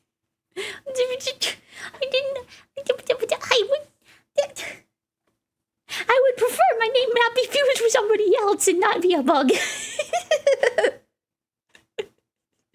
The days pass following your misadventures in the rose garden in a relaxed, unhurried sort of manner. Your mad dash through the forest is beginning to feel like a distant memory, so much so that you scarcely recall the raw, naked fear that you once felt as you fled for your life. There is no running to be had while you are working for the princess. You would have had nowhere else to run, and in any event, there is no longer any reason to run. The shadows which once tormented you have, at long last, begun to recede. You can scarcely recall, as you lay down in your bed, the petty cruelties you were subjected to by your classmates at the conservatory. They no longer matter. Your attention is focused, not upon yourself, but upon the princess. The more time you expend with her, the more you come to care for her. You have been quite besotted with her, but you are yet to realize it. Well, I never. How very ignorant can one girl be of her own feelings? The princess is not half so ignorant as you are, though, despite having spent her whole life within the palace's walls. The weight of her own feelings are not unknown to her, and during one stormy night, she chooses to make them known to you. Hope that sub doesn't lapse. Oh no. Okay. It is a little bit after 3, so I'm gonna give my mouth a break. I'm really curious on like when another choice is gonna show up. But we'll take a little break. I'll at least finish this route. I don't know if I'll go to the other routes, but I'll at least see the vampire route to the end. And then if you have time left, we'll sketch, I think. We'll do a little bit of sketching. I think I'll hop off here, starting to get pretty tired. Okay, you rest well, Expand. Seems like a cool game, though, yeah. Very succulent, yeah. Like, I don't want to like give up on it. I want to give it a fair chance before I give it like a proper opinion. A bug, so calling others buggy is more of a term of endearment. Oh, fair enough, yeah, that's true. Okay. Thanks for the stream. Yeah. Okay, so we're going over to the BRB screen for those of you who are still sticking around. And we'll be back in 10 minutes. Feel free to use this time to get up and stretch, use the bathroom, get a snack, whatever you need to do. And we'll be back in 10 minutes. Also, hello, nobody. If you're alone with me in an empty place, it wouldn't be good. Oh, but I want it to not be good. I have no confidence in the idea that I wouldn't do all sorts of odd things to you. Give us the weird things. So that said, I'm going home. Be sure to stay inside. Goodbye. I'm turning feral over here. A lot of these people. Give me the clown. He's still over there. We'll do Ursa Major, I suppose, first. It got away. To tell you the truth, we were also making a constellation. Ursa Major, to be exact. A parent that leaves all the work to the child looks bad. Deadbeat, yes? You would know. Open your heart, Chaos, and you will see. You will see that I need to beat you up.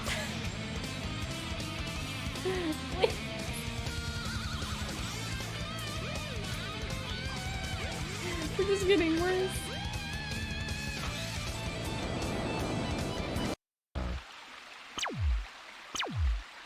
A nerd lives here. I hate what you've done to the... Oh. Margaret? Okay. Is this... She just locked the front gate. Margaret. Well, I'm still alive. So am I. I walked in and she... Oh, Margaret, where was she? I walked right into her. How? What? Oh! Margaret! Ah, I mean, Xephoria! My frames! Ah! Oh, she's a twitchy old lady. Okay, well, that means that she is nearby, though. I'm already dead.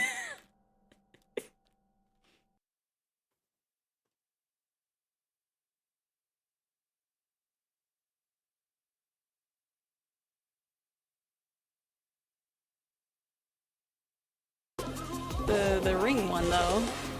If Sonic can just go up. Okay. There we go. We're out of here. We're out of here. Give me that D score. Man, I'm thankful that people are looking right now. Yeah, but don't do that when I'm talking to him. But you were also going. Yeah, and then I started talking again, and you did it like right when I was doing that. I'm sorry, I'm just going. Oh, rude. Trying to mess me up.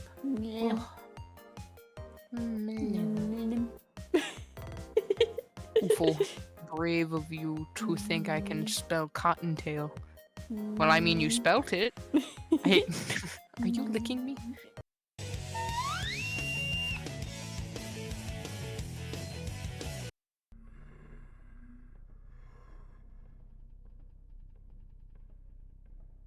Everybody be quiet. Are you in here?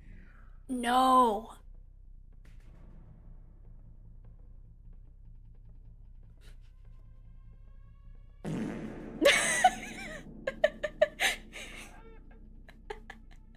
Rude, man. Although, that might have been why he was asking if someone was in there. This fight, I gotta beat up the peepus. Oh no, the peepus! Ah! Susie! No! Ah!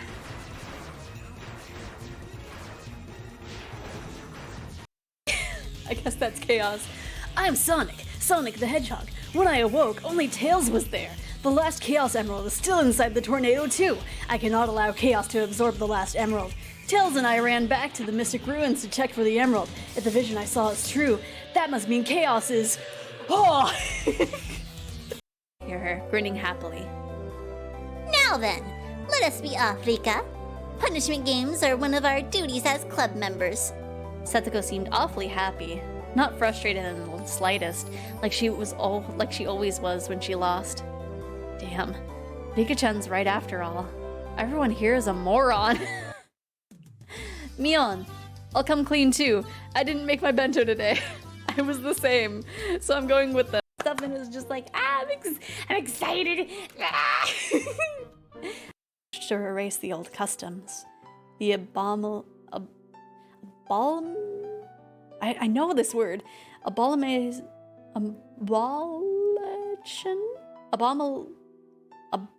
Abolition.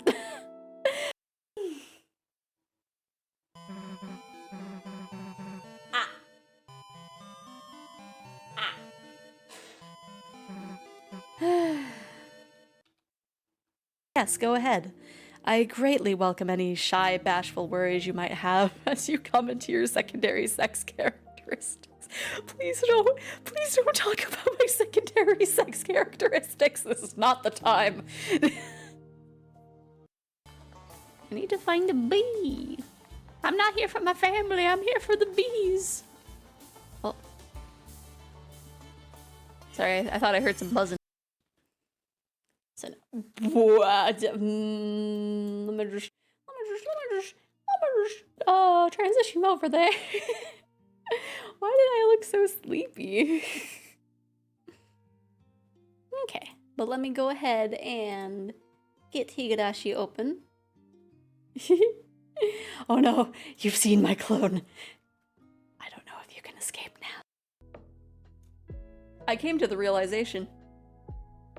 If Sonic exists in Yakuza because it's a Sega property, would that mean that Hatsune Miku exists? because Project Diva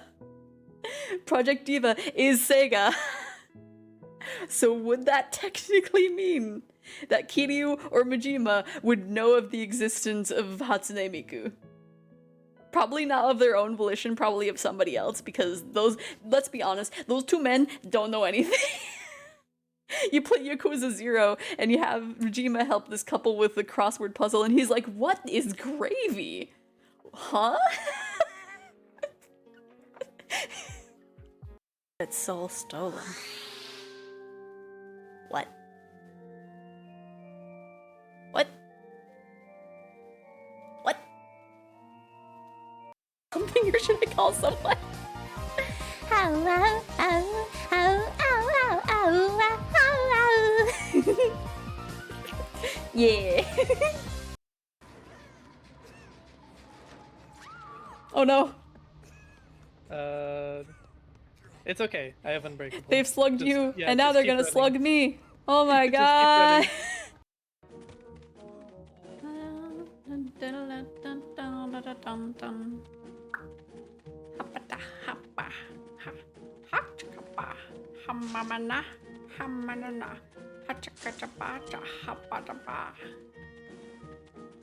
And the humane nature of it made it the ideal drug.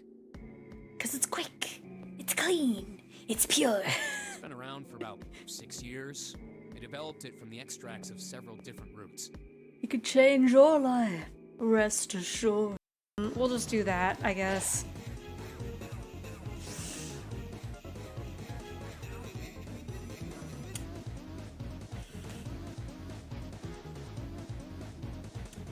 Toby.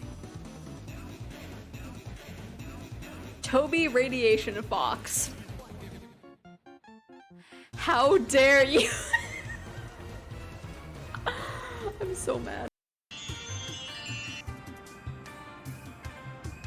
Oh my gosh, thank you for redeeming Valley Girl Voice. I need to like start a timer. Now he's filled with anger and sadness. Oh no, anger and And sadness. if it That goes totally on, sucks. He'll eventually destroy the world like he did before. Wow. I don't see how that's a big problem though, as Sonic.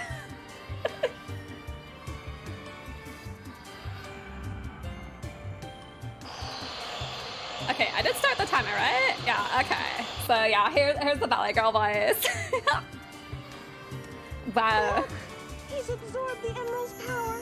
Oh my He lost his gosh. shield and And we are back. Hopefully everybody had a good break.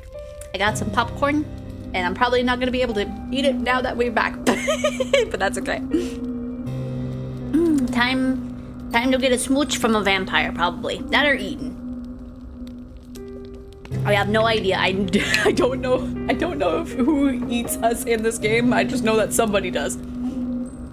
Okay. You're in the princess's chamber later, perhaps than you ought to be. Later than is strictly appropriate. It is dark outside, and there is a little save of light of the moon to alleviate it. That and the fire which crackles in the grate. You have only just finished stoking that very fire, and now you rise. Also, how does your county keep hitting the internet cable? I hope they fixed it as fast as they did yesterday. You look to the princess, who is lying in her bed, and you bid her a good night, as you have many nights past. With a neat curtsy, you turn to leave, but the princess's plaintive voice gives you pause. Man, have I ever seen a sign to not stream tonight? I've just seen it. God, the spectrum got hit again. No. Hopefully they fixed it fast again today. But my goodness, you were just not having luck with Spectrum. Or just the county in general. Wait, dear one. Do not go. Not just yet. Perplexed, you paused. You then look back at the princess. Though she is smiling, her expression is unusually wan. Is she all right? Oh, I'm sure I'll be fine. It's just nights like this, you know, which make me feel a little out of sorts. And what, you ask, does she mean by that? Only that it is very cold and very dark, and it is very windy besides. I'm afraid there'll be a storm later. It was awfully cloudy earlier when we went out for our walk.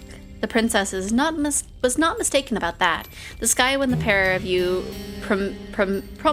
promenaded about the gardens earlier were gray and steely, the wind bitingly cold. You can hear the wind rattling mournfully against the panes in the princess's bedchamber. The princess's castle is built of stone, and it is well fortified, but even with the fire, it is rather cold. You do not like to think of how much chillier by comparison it will be in your humble bedchamber, which is not fortunate enough to have its own fireplace. It's back, but I'm guessing the country I'm using an old map or Spectrum. Yeah, I feel like usually, like whenever my internet goes down, I check the outage map, and it's just like, well, there's ones that are like in the next state over, but like. It might sound childish, but I've always found it hard to sleep on stormy nights like this. They make me feel uncomfortable. You look at the princess with no small degree of sympathy. No longer clad in her bright red dress, she looks oddly, uncommonly vulnerable. Will she really be alright all alone in her oversized bed in her high-ceilinged bedchamber? You know it is silly of you to contemplate such a query. Why would she not be alright? There is nobody in the castle to hurt her, but still, you fret for her. As her lady's maid, it is your job to fret for her. You would never want your mistress to feel unhappy. You ask the princess what it is that she would have you do, and the princess perks up at this, pleased, perhaps, that you are taking the initiative. I wouldn't like to take too much of your time when it is so very late, but would you mind sitting with me a little while longer and reading to me? Provided that you can, of course. This is a fair enough question, but your pride bristles regardless. Hastily, you reassure the princess that yes, of course you could read. Hello, Rini, how you doing? Long time no see. I saw that you have a live 2D model being put together. I've been seeing the little teasers here and there. You were a poor student in many aspects in the conservatory, but you had nothing of a gift when it came to the literary arts. Reading books is all you have ever been good at. Oh, I see. I suppose I should have known. You're so incredible. I sometimes wonder if there's anything you can't do.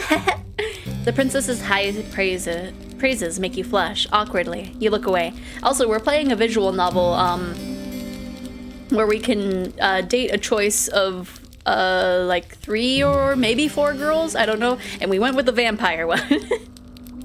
Being able to read, you reassure her, is not such a great feat. Perhaps it isn't where you hail from, but it is here. Very many of my old servants could read, and very few of my old servants could read, and they certainly couldn't read the books that I like. This piques your interest. Intrigued, you ask the princess what books exactly she likes. Well, I'm glad you asked. I'm fond of fairy tales, you see, old ones from centuries past.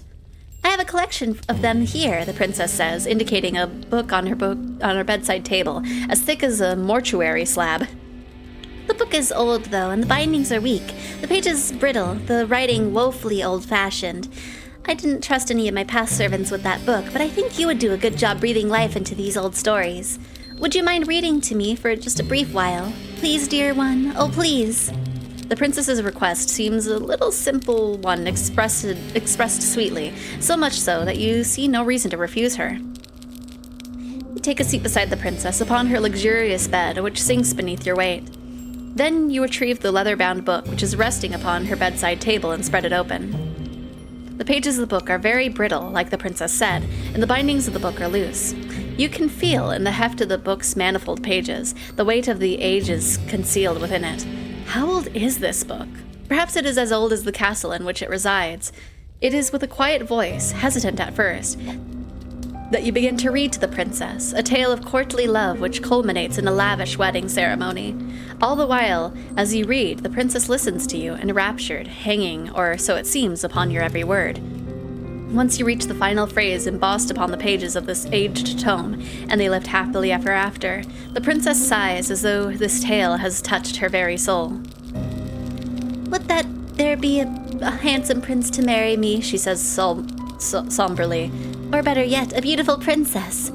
At this point, I think I would even settle for a lowly scullery maid. You blush at this idle remark and mumble softly that this would not be proper. The storm outside is still squalling, and you have never been one to raise your voice.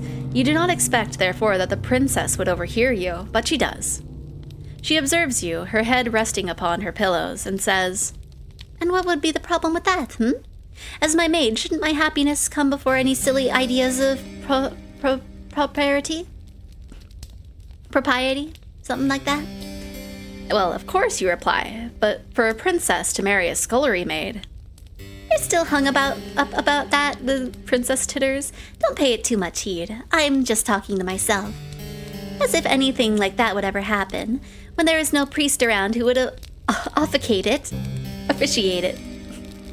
You think that there are greater issues with the princess's plan than the lack of a priest, though she does present a good point. the castle is an empty one. Even if the princess were to find somebody that she loves, there would be nobody to make such a wedding official. You cannot help but feel like you have avoided a good deal of nuisance. But by the same token, do you not feel a touch disappointed? Well, never mind. That was a nice story, the princess says, but I'm not sleepy yet, and it's still stormy outside. Won't you read me one more? You would not mind, you reply, but it is getting late. You really ought to return to your own chamber. I know, but can't you find it in your heart to read one more story to me? Just one? You can choose a short one. I won't complain. You have some doubts about that, but as before, you cannot resist the princess's demands. It is not, you think, because she is a princess, though that is, of course, a part of it, but because she is, well, radiant. You would not, you think, as you turn to the next story recounted in this aged compendium, want to upset her. You would rather cut out your own tongue. You read another story to the princess, which is of a similar vein to the last, impossible adventures culminating, at their close, in a happy marriage. This tale delights the princess just as much as the tale you read prior, and she begs for another, then another. One bedroom story soon becomes 5, even then, when the candles which flicker on the princess's bedside are close to guttering out, the princess is not satisfied. Like a grasping, greedy child, she has never heard of moderation. When she wants something, she seeks to glut herself with it, her only request that of more. If she were less comely, perhaps her inability to adhere to the word no would be seen as a character defect. The princess is very comely, however, and so when she makes her next request, you almost agree offhand, without considering the ramifications. I think I could go to sleep now, but the storm is still raging. I feel lonely on my own in this big empty bed, so I know. The princess's eyes light up like the night sky in a thunderstorm. Why don't you sleep with me? You stare at the princess, your eyes wide as goose eggs. Look at Google Maps to get the measurements, but 2 outages were caused 10 meters of power. Oh no! Slowly you blink. Then, just as slowly, you bid her to repeat herself. Didn't you hear me? The princess giggles. Maybe you've been so busy cleaning up after me you've neglected to clean out your own ears. I said, dear one, would you like to sleep with me? If that is the question she truly means to ask, then it is easy enough to answer. Of course you would like to sleep with her. It would be an honor. But would it really be all right for you to accept such an invitation? Will it actually let me have a choice here? It must be a gross breach of protocol, surely, for a lowly domestic such as yourself to share a bed with a princess. You sit upon the princess's bedside, fretting, while she observes with wide, beseeching eyes. She's waiting. Well, what's the matter, dear one? Why do you tarry so? Could it be... The princess's lower lip begins to tremble. Don't you want to lie with me after all? The sorrow present in the princess's voice and in her face makes you feel awfully guilty. Hurriedly you console her. You tell her, in no uncertain terms, that if she truly wishes to partake in your company, then you will have no qualms with it. Why would you? Well then, don't just stand there dilly-dallying, silly. Come and join me. Come. And that is what you do, after returning briefly to your own chamber to change into your nightgown. Once dressed, you waste no time in returning to your impetuous princess's side. She is already lying on her glorious 4-poster bed, awaiting your return as though you were a knight errant gone away to slay some wicked dragon. No! The princess giggles when she sees you. In your haste to change, when you have made a hash of the buttons, she bids you to come closer. Let me fix that for you, silly. Oh, no, you say. I couldn't possibly let you do that. I am but a servant, after all. Should it not be your job to dress her? Maybe so, the princess says, but I don't mind a bit of a role reversal. It makes things more fun. You try a few more refutations, but in vain. The princess summarily discards all of them. Quite at the princess's mercy, you might even be more stubborn, or she might even be more stubborn than you are. You capitulate to her demands. You let the princess unbutton the front of your nightdress, then rebutton them, so the fabric of your plain gown is drawn shut. Satisfied with her handiwork, she has very elegant hands. The princess draws back and pats the mattress beside her. Now come in. It must be horribly cold out there, but these sheets are warm. Coyly, the princess smiles. And so am I. You feel warm yourself as you slide into the bed beside the princess. Your face is as red as the gown the princess so often wears, as red as the roses in the castle's grounds. All the while your heart is fluttering. Does the princess know what an effect she is having on you? Surely she must. how could any woman be so blind? There, the princess exclaims, once your body is lying beside hers. That is much better. Do you feel cozy now, dear one? You swallow, and with a shaky voice, you reassure her. Yes, you are cozy. You are quite cozy indeed. Very good. The storm might be raging outdoors, but it can't get us here. I know when I'm with you, I'll be safe. It's strange, but... The princess reaches out, then takes your hand in hers, twining your fingers together like a chain. When I'm with you, I feel so very light, as though nothing in this world would hurt me. You make me feel safe, so I want to make you feel safe too. I'll take very, very good care of you, I promise. She returns her smile, or you return her smile with one of your own, touched by her thoughtfulness. Though something about her promise does make you wonder, should it not be your job to look after her as a domestic? In a way, the princess replies after a pause, but you've been taking good care of me already. Now I need to return the favor. As a princess, I'm supposed to look after my vassals. It's all part of the job description. You were unaware that being a princess came with a job description. You thought that the profession came with far fewer written responsibilities and far fewer forms to sign than, say, becoming a doctor or astrophysicist or a mathematics professor. You tell the princess this sleepily and she laughs. You do say some funny things, dear one. I think you must be tired. Rest your head. You've been working so hard. I think you deserve it. Yes, you think, only half conscious. You think you deserve it too. You have been working hard for a long time, have been running for even longer, but now, at long last, you feel like you can let your fears go. Your eyelids begin to droop, your body beleaguered by a sudden, all-consuming fatigue. And in a quiet, understated sort of way, your consciousness is conveyed to Morpheus' kingdom. Your sleep is a deep one, despite the storm which rages outdoors. A wind is howling like a couple of wild cats, both locked in a vicious and bloodthirsty bout of the death, but you do not hear it. Swaddled by the warm blankets around you and soothed by the princess's presence, you are immune from all the ills of the world. When you are with the princess, you feel safe, secure, and, yes, you even feel loved. When is she gonna bite my neck and drink our blood? It is a pity, then, that these feelings do not last very long. Oh, we are in a dungeon. You know that something is wrong, catastrophically so, the moment you open your eyes. Your thoughts are hopelessly jumbled, but you are certain that when you fell asleep, it was in a bed, a nice warm bed no less, beneath soft and comfortable sheets. You are not lying in a bed right now, though. You are not, in fact, lying at all. Oh, that escalated quickly! You are standing instead, against a cold, hard wall made of stone. The curve of your back is pressed against the wall so intimately you can feel its icy chill seeping through the fabric of your nightgown. Your feet, which are bare, are similarly pressed against cold, unfeeling stone. They feel so rigid you cannot help but tremble. I ask again, which is it? I don't know yet. You are trembling so much you can feel your teeth chattering together. They sound like castanets. The sound is almost jaunty as it echoes through your cell, for that is indeed where you are. The princess's bedchamber, wherein you fell asleep, is a thing now of the past. You are standing, instead, you realize, with a sharp start, in a cell of some great underground dungeon. You swallow, and when you do, you can taste something bitter on your tongue. Your stomach is beginning to churn with anxiety. You feel like you are going to be sick, a feeling which wells up inside you to a staggering degree when you catch notice of the stench. You are not, you realize, the only one in the dungeon. There are others here, others attired in the simple black and white outfits of servants which look much like the dress you once wore.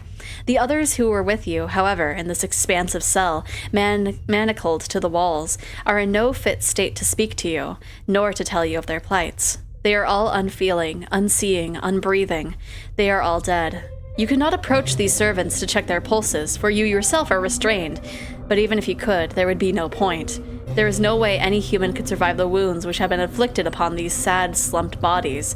Over there you see a woman slumped, the front of her once white apron stained with blackish blood. There is a gaping wound in her stomach, one through which her entrails have half escaped, in some sort of burgundy goop which might once have been pale pink. There is another woman slumped beside the first, of a smaller stature. She is skinnier. Maybe she is not a woman after all, but an adolescent like yourself. She might even be younger. The girl's age, or lack of, did not preclude her attacker from inflicting upon her horrors. Alas, for her body is even more mutilated than the first. Her body is peppered with even more wells, and her face has been half smashed in. Only one eye remains, staring fixedly at the wall opposite her, in the ruined remains of what was once her skull. Over there you see a woman who is missing both of her arms and her lower jaw. Over there you see another who is missing her entire lower half. Where have her legs gone? You have no idea. The injuries inflicted upon these bodies are ghastly, but their advanced decay is enough to turn your stomach. You know not how long these carcasses have been laying down here, but they have begun to putrefy. You feel a similar fate might befall you, should you stay here. You need to escape. Fitfully, you struggle against the manacles which bind you, but alas, it is of no use.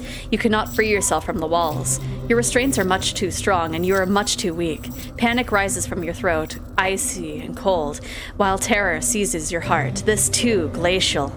It is obvious that escape is impossible, but you still squirm and writhe like a rat caught in a firestorm.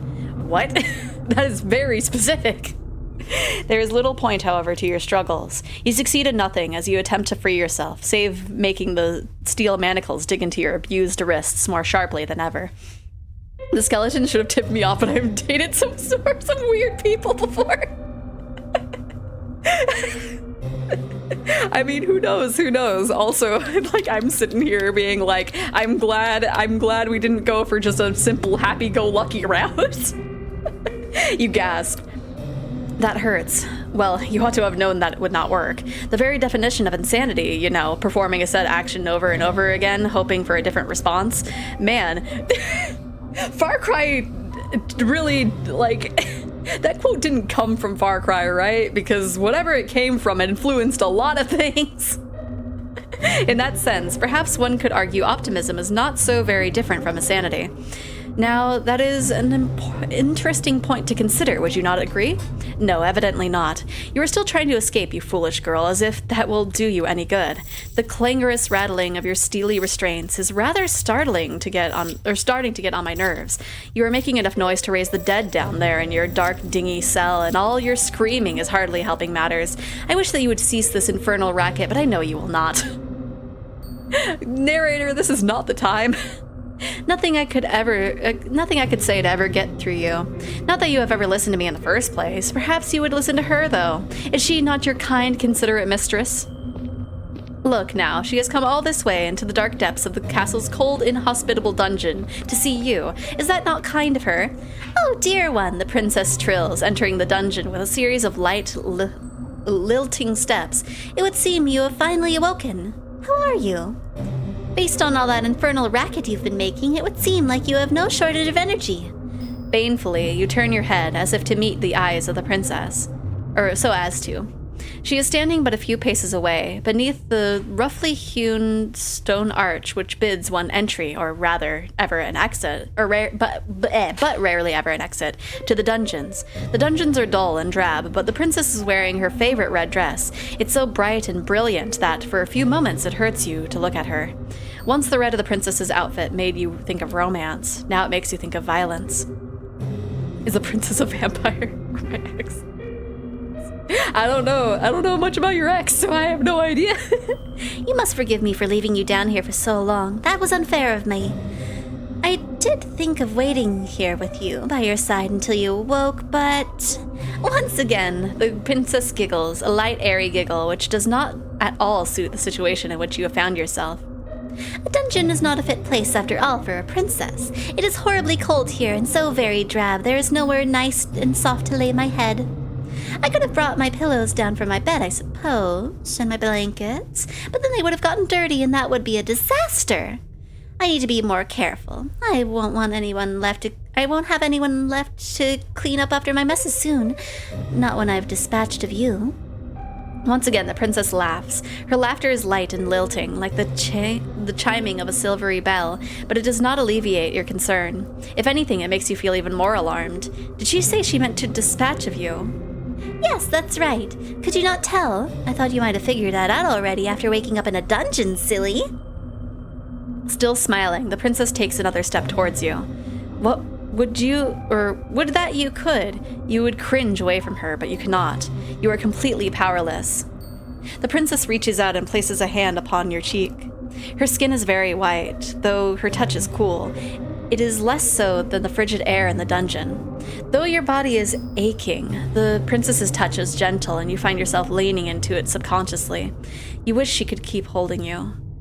You wish that she would keep holding you, or keep touching you.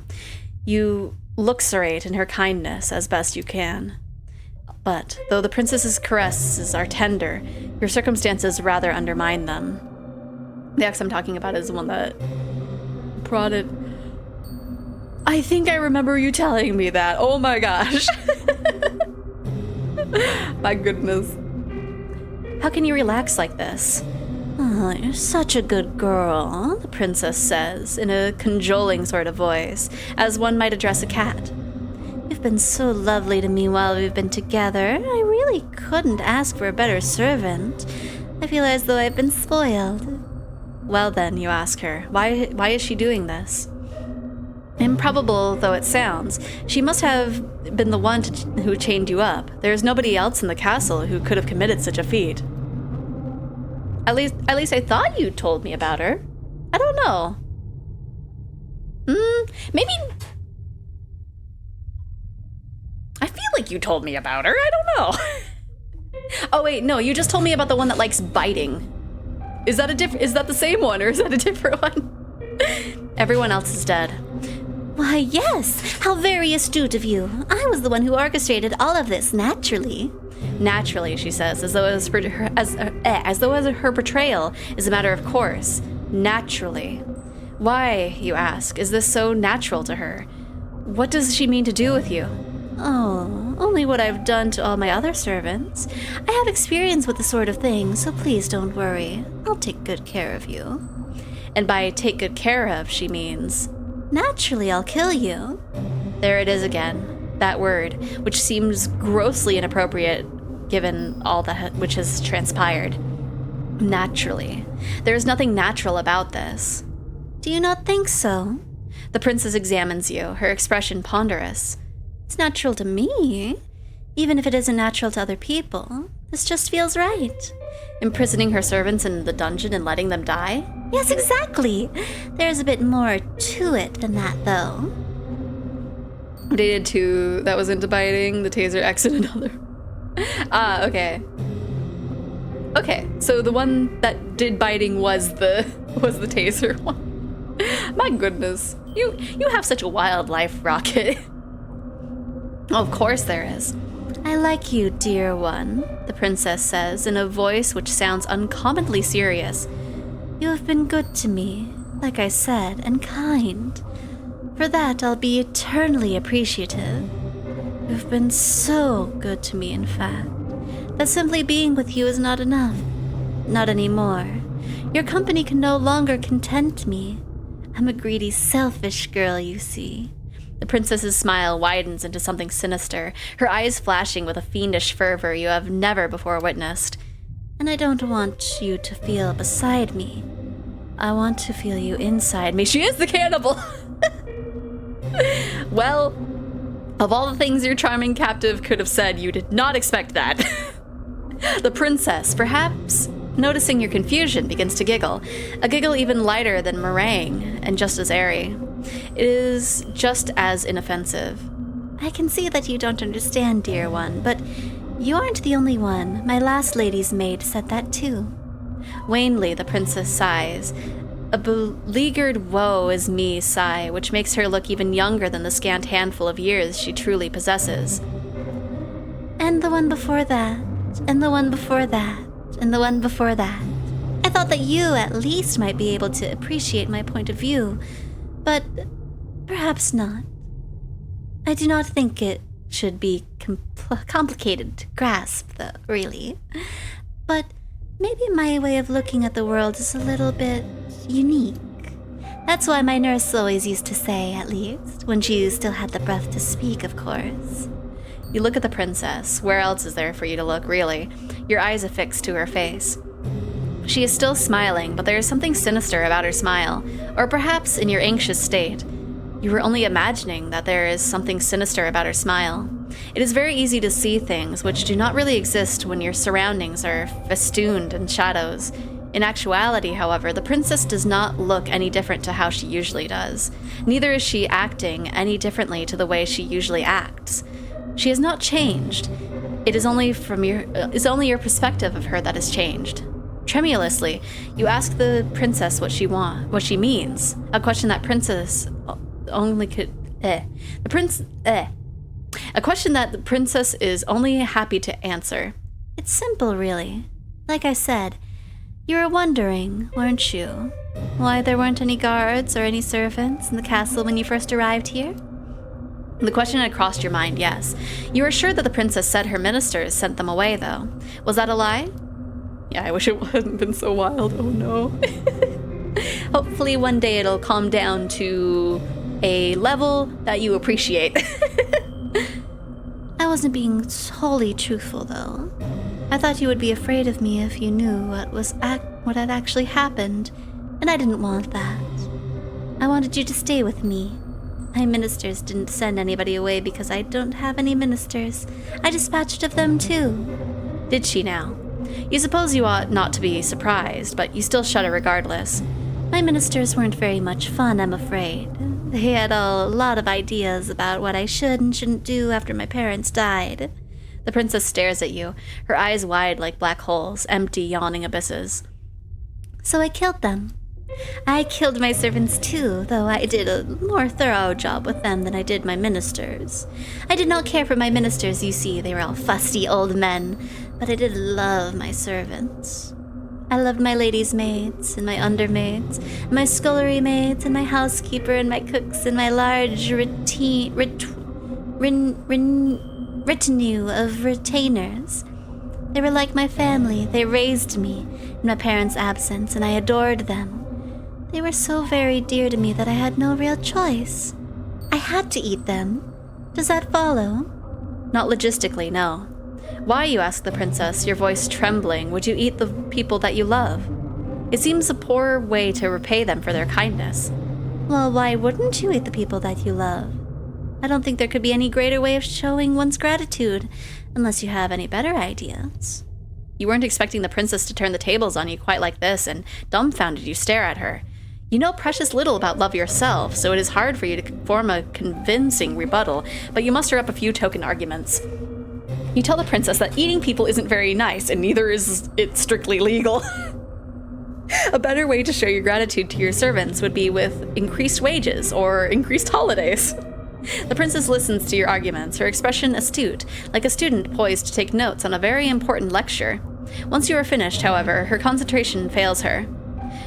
Her shoulders begin to shake, but it is not with remorse for what she has done. Instead, she is laughing. Oh, dear one.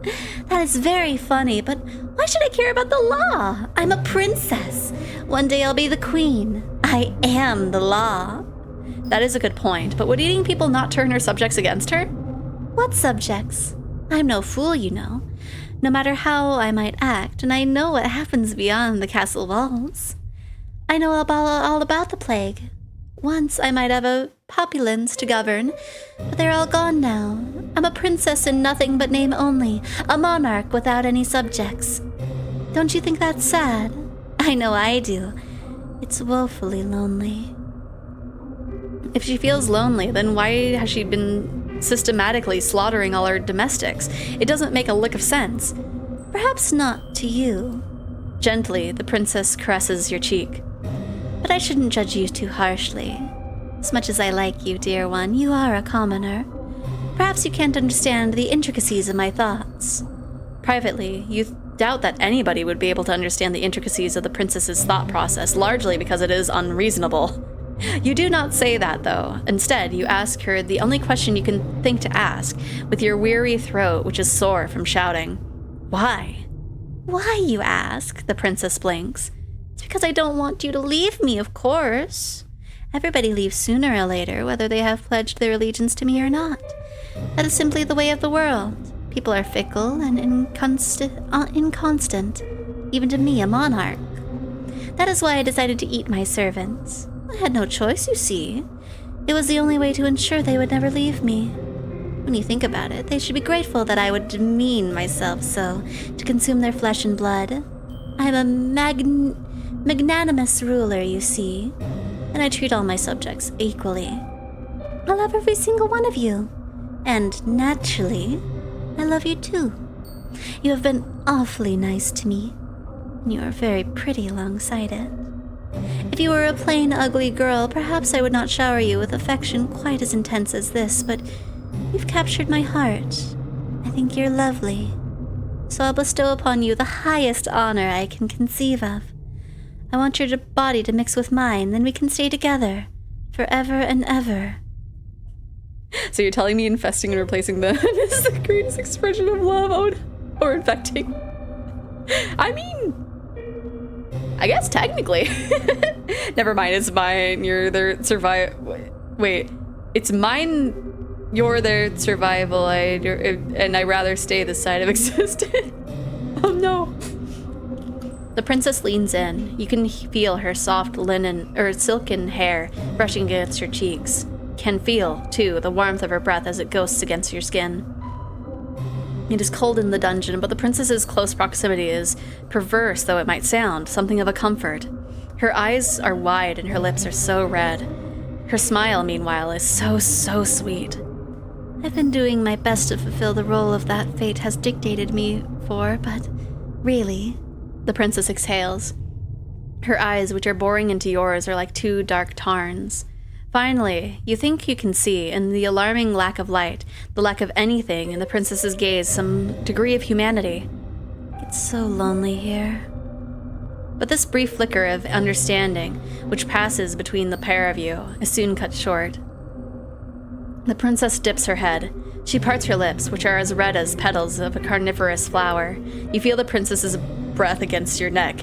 It is warm in the icy chill of the dungeons, and you shudder from it. Okay, I'm confused which dungeon it is again. I think, like I said earlier, I think it's both. I'm gonna be very cautious while reading this. For a few moments, you think that this overture of the princesses could be romantic in a way, but this too comes to a swift and merciless close. Why we sounded like an apple? The princess's mouth is on your neck. The princess's teeth, sharp as needles, are in your flesh. The princess is draining your blood. She is supping on it in great greedy goblets, like a hungry animal, who one cannot truly comprehend the harm it is causing.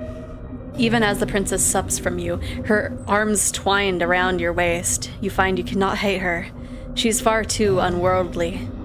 You are sure, as your consciousness begins to fade, that the princess would be sincere when she spoke of her love for the past servants. This is simply the way the princess expresses this great love of hers, a love which is very abundant, which borders upon the monstrous. It is a love you never thought you would ever experience. This love of the princess's eclipses anything you have ever known before. It eclipses sanity. It eclipses reason. It eclipses all notion you might have had of right and wrong. The princess, as you know full well, does not care about such concepts.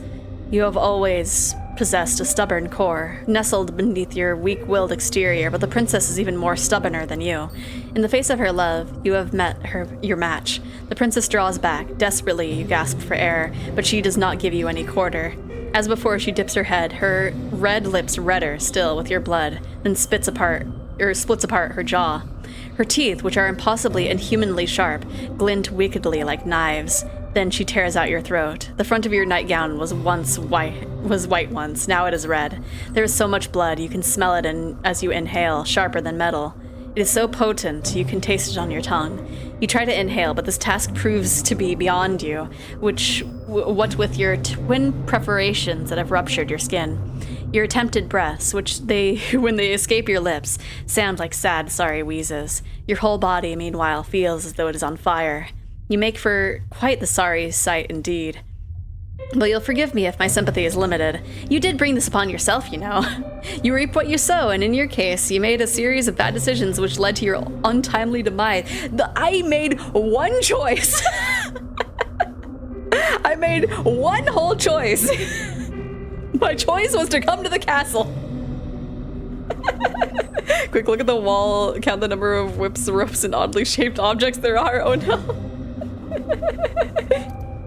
Now, what do you want to do? Will you accept this fate of yours and rest in peace, or will you try to fight against it? Do I get a choice here? I do. Oh gosh. Well, do we fight against her or do we let her eat us?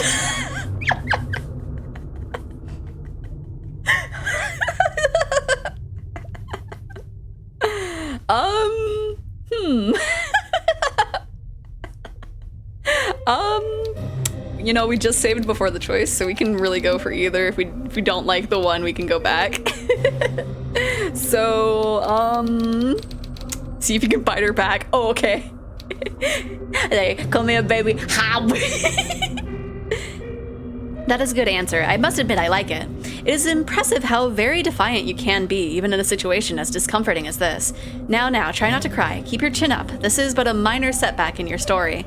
Like all fair maidens, you are deserving of your own happy ending. You need only the strength to try and seek it out. Why don't we give this another go? Just try not to ensnare the hearts of any more monarchs, particularly those with unusual appetites. You are destined for far higher purpose than being an entree, and there are vastly more enjoyable ways to be eaten in this world. Your fate is once again in your hands. Now I wonder, which path will you take? Oh. I see. Interesting. Okay. Come here, baby, let me crump you. Apparently we're just like feathery and I don't like this story. And she's like, okay, my Miko. Okay, let's go to the village, but then like save like right here, because I want to load, I want to see what happens when we give in. I want to be eaten. What, really? You're fine with being eaten alive in a dark, dingy dungeon than being left to rot? That does not sound like a very satisfying ending to this particular narrative, but if that is what you want, then so be it. I do not mind indulging you. That is what I've always done after all, from the moment we first met. I have dedicated myself tirelessly to answering your wishes, and that is not so different. Do not be so foolish to think, though, that you can escape me, even if your life's blood is mingled with that of the princess's. I am not going to relinquish my hold upon you that easily. I did pledge, after all, to remain by your side, come what will, fire or flood. I will never leave you. You will never be lonely again. Oh. Okay. That's... I mean, fair enough. It might have gotten a little bit TOS if I actually was having it. If I actually went through and like read a cannibalism thing. What's in extras? Whoops, I didn't mean to look in credits. Gallery, locked, interesting. Huh, okay. So yeah, there should be, in theory, a fourth girl. So I guess the fourth girl is the narrator? Okay, so I guess since giving up actually has us die, I'll go to the village. So you want to go to the village? Good idea. Let us see what further trials await you here. This night is far from over, as much as you might wish it was, and there is much, much more to discover. I wonder what will happen next. You follow the path which leads to the village, supporting yourself on weary, aching limbs which feel ready at a moment's notice to snap at the knee beneath the burden of your weight. The soles of your feet are screaming at you. You need to lie down, and quickly. You only hope, as you continue to run, that you will find a suitable residence in which to rest at the village. You do not know what will await you in the village, but you have visions as you run of a quaint, scenic settlement, all thatched cottages with sloping roofs. Surely there will be a kindly peasant who will be willing to put up a young a young runaway for a few nights. You can imagine, too, the face of this kindly peasant from the fairy tales you read in abundance as a kid. We read about peasants and we read about princesses. She will be broad-shouldered and ruddy-faced, with dull brown hair crammed beneath a cap. I'm the fourth girl here, so I'm not in danger. Oh gosh. Her arms will be sturdy from many years of washing clothes and milking cows, but she will be kind to you and compassionate, just like a mother. You do not know what mothers are like. You hardly ever spoke to yours. You are only guessing. You are not a complete fool, however, despite your tendency to daydream, and you do have a few reservations. Peasants do not, as you know from your very voracious reading, have much money, nor do they have much food. It might be hard to convince a resident of the village, even kindly washerwoman of your fantasies, to take in a complete stranger. Still, you must try. That is all you can do, really.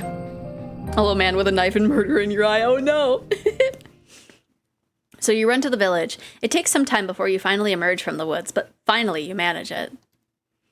How much time, you ask? I cannot answer that. Did I not say that time had begun to lose all its meaning? The forest is behind you, at least, and all the awful nightmares which dwelt within it. It is still cold, though, and still foggy. It is still dark, too. The sun is yet to rise. You can see the moon more clearly now, though, as it hangs above your head, round as any pearl or orb or crystal ball. The dialogue is a little similar to the first one, but I don't know if I skip if it'll skip. Let me see.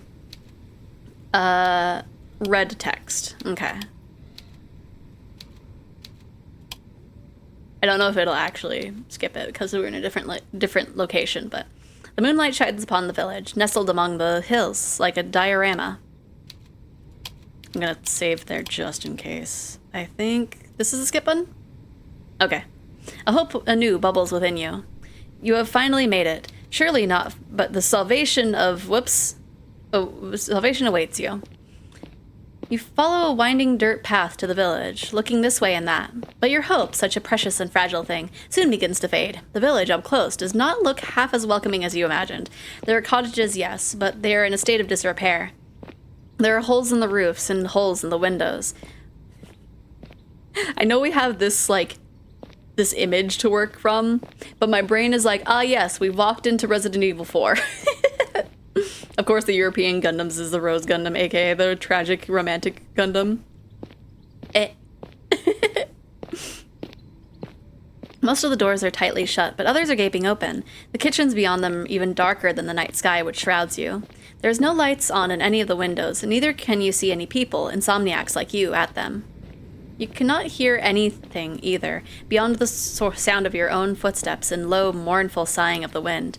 The village is quite quiet, eerily so.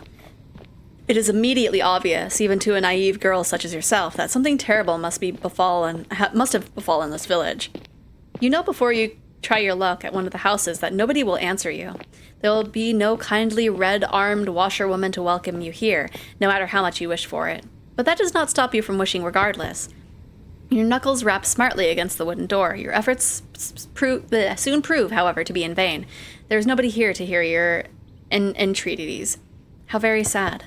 You try another door, then another, but the result is the same regardless of how many doors you rap upon. Nobody answers you. How could they? There is nobody here. Once again, you have found yourself all alone. At least you have found some dwellings in which you can rest your weary head. Will you utilize one of the cottages for your purposes? Probably, but I will save just in case this is an actual choice. I hope it gets its stupid face melted off from the beam laser. Not even shiny fingers are going to the face. What? I'm assuming you're talking about the Gundam, right? Nobody is here, you might as well. But no, an abandoned cottage is not what you are looking for. You would far rather have companionship, would you not? Bravely you swallow your tears. You wipe your eyes with the back of your arm in a well-practiced motion, then inhale. You square your shoulders, and you keep on going. Surely this village cannot be completely deserted. There must be one person here at the very least who can help you that surely won't eat you. I'm watching Gundam. Ah, okay. Yeah, it was not obvious. You were just randomly talking about Gundams. This is what you were thinking as you resume your search. You flit from cottage to cottage with precious little to show for your determination until you make yet another discovery. This village, with its squat thatched cottages bathed in the moon's glow, has a church. Well, of course it has a church. The villagers who once dwelt here were not godless heathens. Not that their faith did them with that much good in the end. Oh, I see. We go from maybe not a vampire aesthetic, but not actually, to, I guess none? Probably? Being like, oh, you're so pure that I have to consume you, or you are tainted by the sins of this world. I have to consume you to keep you safe from it. I don't know if they're all cannibals. But like, I don't know. The Rose Gundam pilot George even has a pompadour, and I hope he gets burned off with the beam laser shining fingers. Oh no. Well, of course it has a church. The villagers who once dwelt here were not godless heathens. And not that their filth did them all that much good in the end. Still, the sight of the church soothes your overtaxed heart. You were so focused on your fantasies of a kindly washerwoman taking you in, you did not pause to entertain the fancy of a kindly nun doing much the same. All hope is not lost. You approach the church, which seems to tower over you despite it being so humble. The church is a small one, but it is stout and sturdy. It must be, for it has withheld centuries, forever standing sentinel on this hill like a relic from a bygone era. The church does not have any stained glass windows, but it does not need them. Even without more luxurious trappings, the church still exudes an aura of dignified solemnity. The stone building is fringed by a sizable graveyard, one which occupies the rest of the hilltop, some of its sloping sides. The graves which have been planted by generations of wardens are hewn by a similar stone to which the church's walls are made of. Some of the gravestones are shaped like lozenges. What? While others are shaped like crosses. A handful of headstones are even shaped like angels, though these are few and far between. There are very few people in a village such as this one who can afford such luxurious and final resting places. Look up the Rose Gundam and you'll see why I hate it so much. Oh no. Let's see. Look at the tombstones with an almost childlike curiosity, forgetting in your examination of the visceral, heart-rending fear which gripped you as you ran through the forest. You are out of the woods now, and you have subconsciously already begun to relax. You try to read the names Hoon into... Hoon? I don't know how to actually pronounce it, and it keeps showing up. Into the myriad tombstones. Sorry, I'm looking up this as I'm reading. It is dark, and you are tired. Some of these graves are very, very old indeed.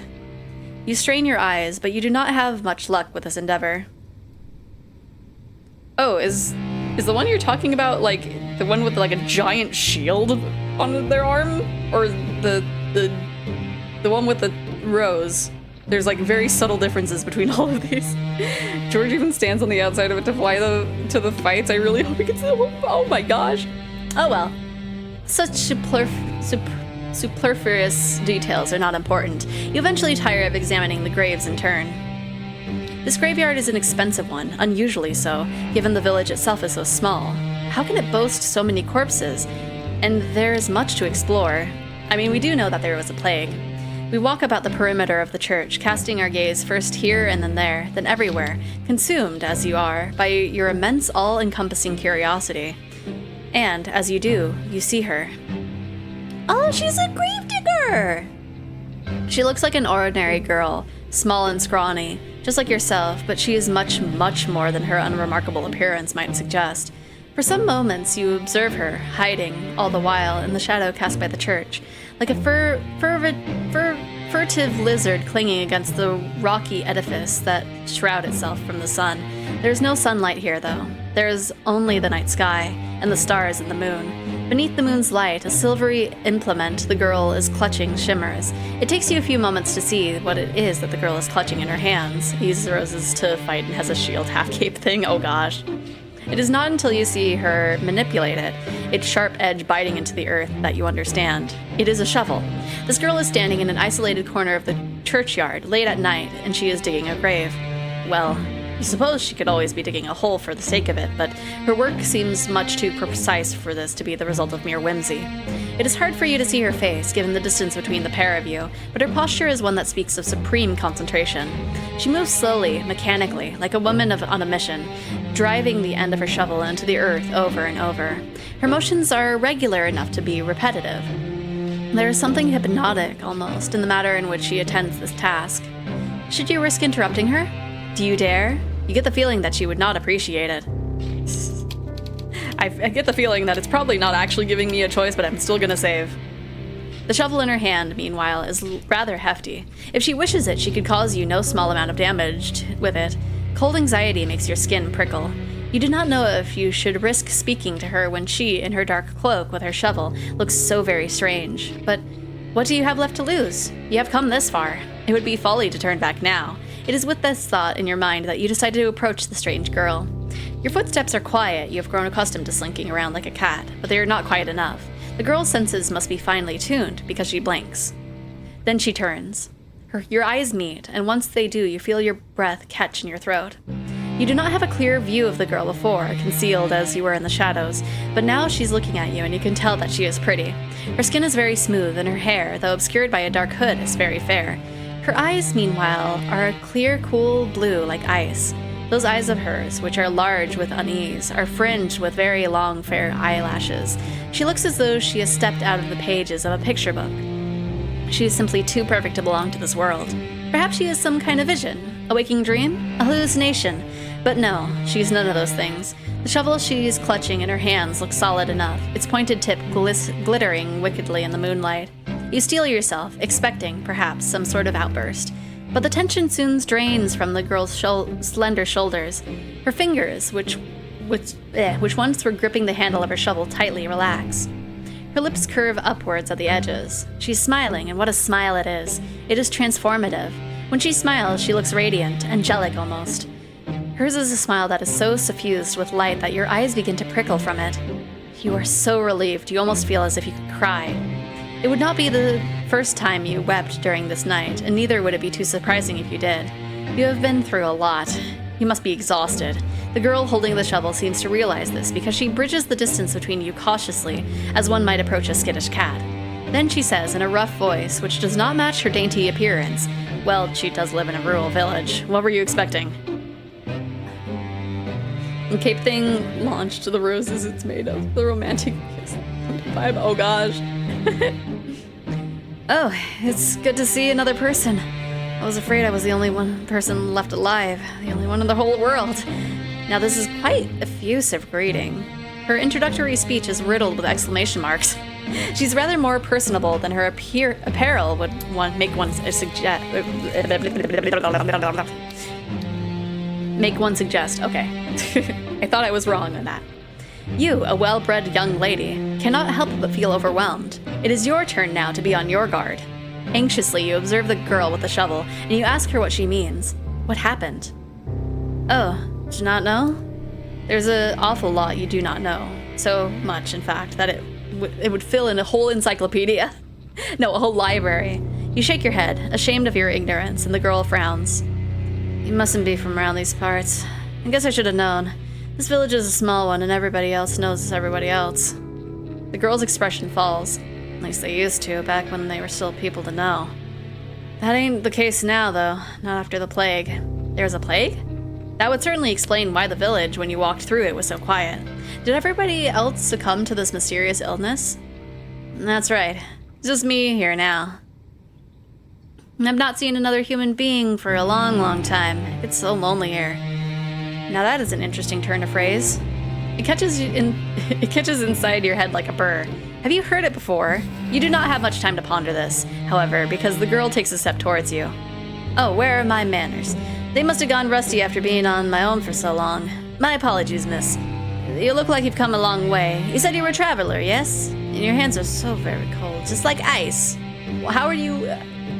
Did you touch my hands? Are you holding my hand right now? I almost got his face melted off, but he called off the match because he had to save a princess like a coward. Oh my gosh. You want to throw hands with this Gundam. Would you like to come inside? Maybe have something warm to eat, and to drink. My house is small, I'm afraid, and my food ain't nothing fancy, but I'd be more than willing to share. It's not every day another girl stops by, especially not one as pretty as herself. I'm feeling very blessed. She's gonna cook me up and eat me. She's gonna chop me up and cook me into soup. The girl laughs, a carefree, airy sort of laugh that does not match your initial impression of her. You thought when you saw her among the graves that she would be more distant somehow and more mysterious. Perhaps you were mixing her up with somebody else? You are still unsure if you can trust this girl, but her invitation is an appealing one. It is much more appealing, certainly, than spending the night outdoors in the cold kipping of the graves. What are you, a romantic poet? Please. You make a show of pondering the girl's invitation. At the very least, you do not want to appear too eager, but your acquiescence is, alas, an inevitability. Why would you ever refuse her? She's the first friendly face you've seen all night. Without her, you would be all alone. Your hostess leads you to a small, humble home located on the stone's throw away from the church, built in the shadows of a twisted, towering Scaramore. Probably mispronounced that, but I've been mispronouncing like half of the stuff here, I think. The girl's home is such a state that it seems folly to even call it a home. Hovel would to you be the more appropriate descriptor. But when your hostess leads you inside, her eye is alive and she says, "Here we are, home sweet home." You don't have the heart to tell her that you don't find her home very homey or very sweet. That would be incredibly rude. As a guest, you ought to be more appreciative.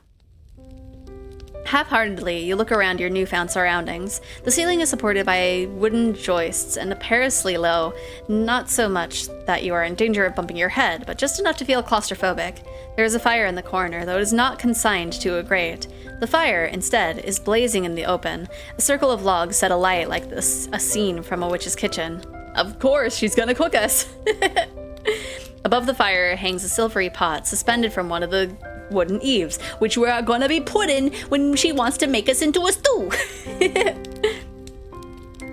I want to see that. It would also look good getting its face. Oh my gosh, you just wanted to throw hands with this Gundam. Okay. Other objects of interest are hung from the eaves, iron implements you take to be cooking utensils, various herbs, and strips of meat left to cure. The smell of cooking fills the air, mingling with the sharp, sour scent of unwashed bodies. Oh, how, you wonder, does your hostess clean herself? You do not see a bathtub anywhere. Perhaps she does not possess one. The girl's home is unremarkable in every regard, but it is, you suppose, better than nothing. Hello, Frizzlespuck! I'm not throwing hands. Rocket's throwing hands. I'm flirting with the grave robber girl that may or may not want to eat me, literally. At least there's a roof over your head and food to put in your belly. The girl looks to the pot, suspended over the fire, which she gives a stir with the ladle. Then she brings the ladle to her lips to taste whatever concoction she was brewing within it. You can only hope that she is not, like the weird sisters from that famous play, brewing a broth with fenny snake fillets. Yes, I think this is just about done, the girl says to nobody in particular. She sets the ladle down, back into the pot, and looks to you and smiles. Do you want to know something? It looks as though you've come, do you want something? It looks as though you've come quite the long way and you must be hungry. These words are like music to your ears, even more divine than the trumpets of God's most loyal angels. You are so hungry you could eat a horse. Not that there are any horses in the immediate vicinity. You express your interest to your hostess, and she smiles in response. I thought you'd like the sound of that. Just give me a few moments. Your hostess retrieves 2 earthenware bowls from a cupboard with rickety hinges, into which she pours 2 hefty helpings of whatever it is she's cooking. Totally not people. This she serves you with bread, which is so hefty it can be used as a murder weapon. It's not much, I'm afraid. It's only soup and bread. Should take the edge off your appetite, though. You thank your hostess for your hospitality, your stomach rumbling all the while. The soup does not look like anything you would typically consume, but the soup's poor presentation does not dissuade you. It is true enough that people eat first with their eyes, but when one is hungry enough, one becomes obliging enough to eat almost anything. Why else do you think that people, when stranded upon desert islands, will resort to cannibalism? Humans are creatures of necessity. You like to wrap yourself up in pretensions, but in actuality, you are not much better than animals. You are so hungry, your stomach is achingly empty, that you certainly descend upon your food like an animal. Your teeth glint, your incisors gleam, and soon you have consumed all that your hostess has offered you. Your hostess watches you as you eat, and she giggles once you have finished. Did you enjoy that? Oh. You catch your hostess's gaze, suddenly abashed. You were so hungry you failed to account for her judgment. Now you have some food in your belly, though, and you have been suitably warmed. Your old self-consciousness is returning. Did you not make a fool of yourself? You demur shyly, looking at your lap, fearful all the while of what your hostess might think of you. You kidnap the princess of Neo France and I'll seal him off. What? I'll grab the nether. Oh my gosh. You do not want her to take against you. I did read that last line, right? Yeah. Fortunately for you, however, and for your fragile ego, your hostess is not the judgmental sort. She is not like the girls you grew up with. Well, I'm glad you enjoyed it. It's nice to have my food being appreciated so heartily. I know I'm not the best, but I've been practicing for a long while. I used to cook for my father all the time, you see. This remark catches your attention. Quizzically, you look at your hostess, your abashment over your animalistic eating habits suspended. What happened to her father? It seems a grim thing to contemplate after having eaten, but didn't your hostess mention something about a plague? Yes, your hostess says, her voice low, or soft now, and serious. That's right, there was a plague. And what of the villagers? What of her father? They're all gone now. Gone? Yes, you see... The hostess rearranges herself upon the chair, one slender leg folded over the other. Then she begins her tale in earnest. My family has a history. We lived here for centuries by the church, so we tend to the graveyard. Ah, so this abode is centuries old then. It would certainly explain the dirt. My father used to prepare bodies for burial back when he was alive. He built coffins and he dug the graves and he lowered the coffins into the dirt. You know, I know it might sound like an awful job, but somebody's got to do it. There's no sense averting our eyes from death, not when it happens to the best of us. It's a noble profession, one that's been handed down to our family for generations. My father's father was a gravedigger, and so my father's father's father, and my father's father's father's father. Digging graves is in our blood. It's who we are. My. That was a surprisingly pretty speech coming from a girl who lives in the countryside, a girl who is very much in the way of a girl who is without much in the way of education. It is apparent, just to listen to her, that the way she slurs her syllables together, that she has never had any elocution lessons, not like you. There is a determination, however, to her, and a pride in her genealogy, which gives her a respectable aura.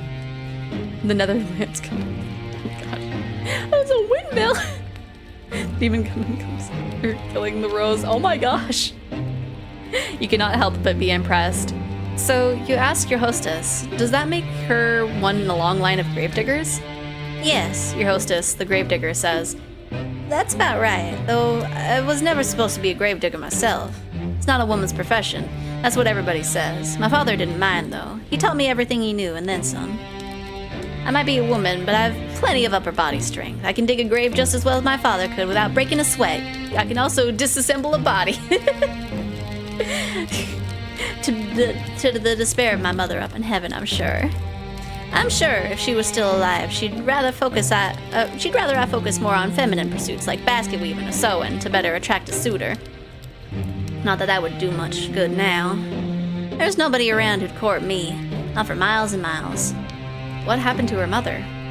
She died when I was very young, during childbirth. I was only 5 years old.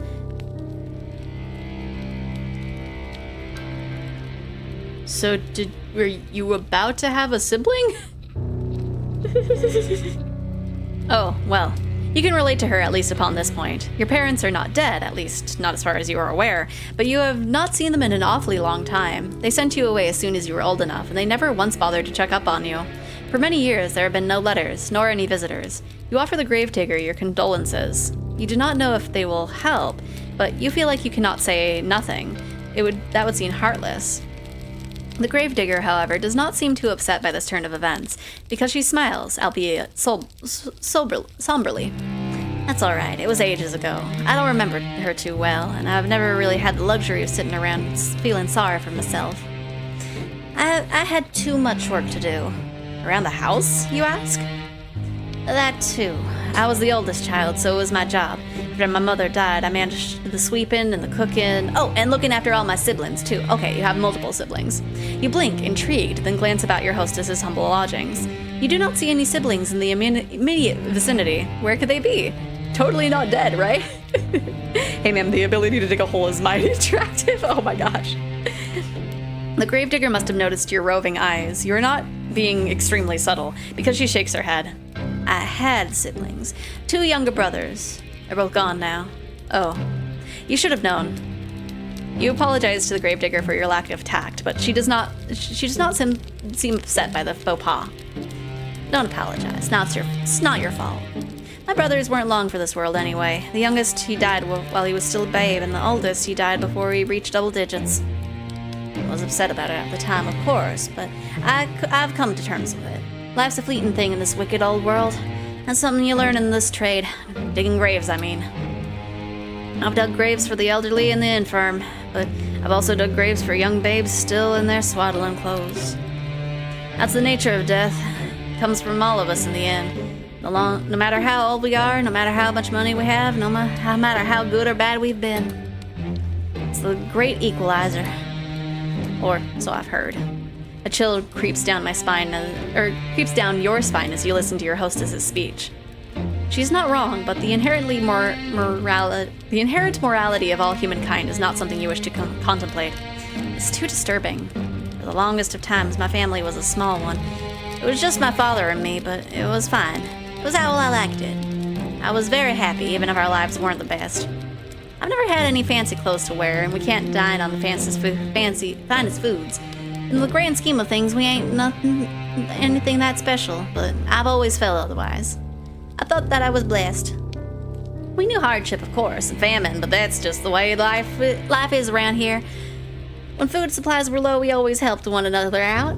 I had my father, but I also had the rest of the village. We all looked after one another. Things always worked out in the end. At least they did. Until the plague happened. Yes, she had mentioned the plague. You had been wondering when she was going to return to that topic. You suppose that the plague is the reason that the village, as you traversed it, was so very empty? You'd suppose right. The plague tore through the village. I don't remember when. It feels like it was a while ago, but maybe it wasn't all that long after all? It feels like I've been on my own for centuries, but your hostess's eyes begin to cloud over. She looks as though she is entrenched within her own memories. What could she be remembering? You have never seen a plague before, though you have heard of them in your history lessons. Your history professor is quite enthusiastic about the subject. She talked about piles of dead bodies stacked upon the streets and stacked up in wooden carts come to take them away, with no shortage of oplum. She was a strange woman, your history professor. Plague came on very suddenly. There was no warning one day. Everyone was fine, and the next... She was born when she was 5. Yes. Oh, I feel like you... I can't tell if you're like super far behind. Died of the plague. A lot of them had to dig their graves. I made my little brother dig more shallow so he'll get eaten by a bear like he always wanted. Oh gosh. A bear was Lord's dog. The poor had some straight white. They were all dead. It was no small amount of anxiety that you eyed the gravedigger. Then you ask, worriedly, surely they could not have all died. Is that not an exaggeration? Oh, if only. I wish I was exaggerating, but it's the truth, honest to God. People in the village died one after another, just like that.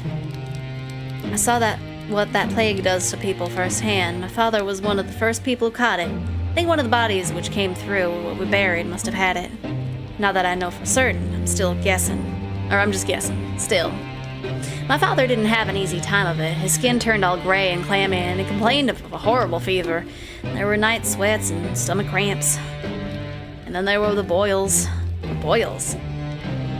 Pustules. They were the size of eggs, and they were filled with pus. Ugh. When they burst, it stunk. The whole house was full of it, the stink of death. The wise woman of the village came to see if she could be of any use, but it was no good. My father was far too gone already. Just go on look at him lying on his deathbed, and she shook her head. She said she didn't want to get any closer. Can't say I blame her. It was a ghostly sight. I didn't appreciate it at the time, though. I felt like she was turning her back on us. I wished her ill. I remember that after she left. Till a few days passed and she fell sick, too. Then I felt bad for cursing her. I couldn't help but worry if it was all my fault. It's silly, I know, but... The gravedigger closes her eyes, and she seems to squeeze her lids together until her lashes melt like flecks of fallen snow. Her shoulders, which are very slender, are shaking. She looks as though she might at any moment fall apart. It wasn't long after that the rest of the village fell ill. They all had the same symptoms as my father. Clammy skin, the fever, the boils. The boils grew and then they burst and then they died in screech and stinking agony. My father died too. Only... I almost started changing accents. Speaking of it, a dog was the neighbor's pet bear. Didn't mention a father. The old lady that lived down the street. This place was knack for mighty strange names. Only 3 days after he fell ill, but I think even that was 3 days too many. I didn't want my father to die, of course. I did everything I could to help him, but it was all pointless.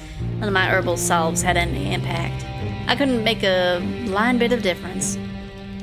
All I did was stand about his bedside, telling him it'll be all right, until his eyes sunk into the skull like two black stones and his mouth dried out. During that last day before he died, he might have been a corpse already. I'm doing it again. He didn't look at me. He didn't speak to me. He lay in his bed with his eyes closed, groaning. I never wished any ill of my father before, but during those moments the gravedigger squeezes her hands, which are resting upon her black-clad lap, into fists. She trembles. Then in a voice throbbing with awful emotion, she says, "I wish he'd just died." Well, based on her anecdote, it does sound like she had overly longed to wait. I wonder if she would consider that a silver lining? No, perhaps not. The gravedigger was still shaking. She will not cry, will she? I hope not. Awkwardly, you look at the gravedigger. You are not sure how to soothe her, but you know you must make some sort of effort, even if it's a token one. Got my boots, got my hat. We're bringing country back. You shift upon your chair, which seems very cold and hard beneath your thighs. Though you say very softly that you are sorry. It is not much, but it is all you can think of saying. You had thought initially that your situation was comparable to that of the gravedigger, but now you can see that that is not the case. Her suffering has far outstripped your own. Not that suffering is a competition, of course. Your apology feels inadequate to your ears, largely because it is. But the gravedigger seems not to mind it. She's very big-hearted, that girl, to smile at you, so no matter how foolish you might be. Do you really deserve such kindness? Oh, again with the apologies. Alright, like I said, you didn't cause any of this. I'm not afraid of you. I'm just recounting what happened is all. I do wonder, though, why I never fell sick myself. I thought I was gonna die, so I'd already prepared for the Reaper to come and take me away. But maybe he wasn't interested. Maybe he'd already satisfied his appetite on all the others. That, or maybe he thought he'd have to leave me alive for practicality's sake.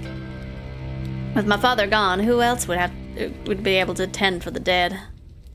I was the only person left by the end of it all, so I buried the people of this village. They're all resting peacefully now under the earth where the plague can't reach them. On the one hand, I'm happy for them. They were able to escape from all their suffering. When I think about all the people I've lost, though, the gravedigger tenses. Twitch made some new rules about yeah,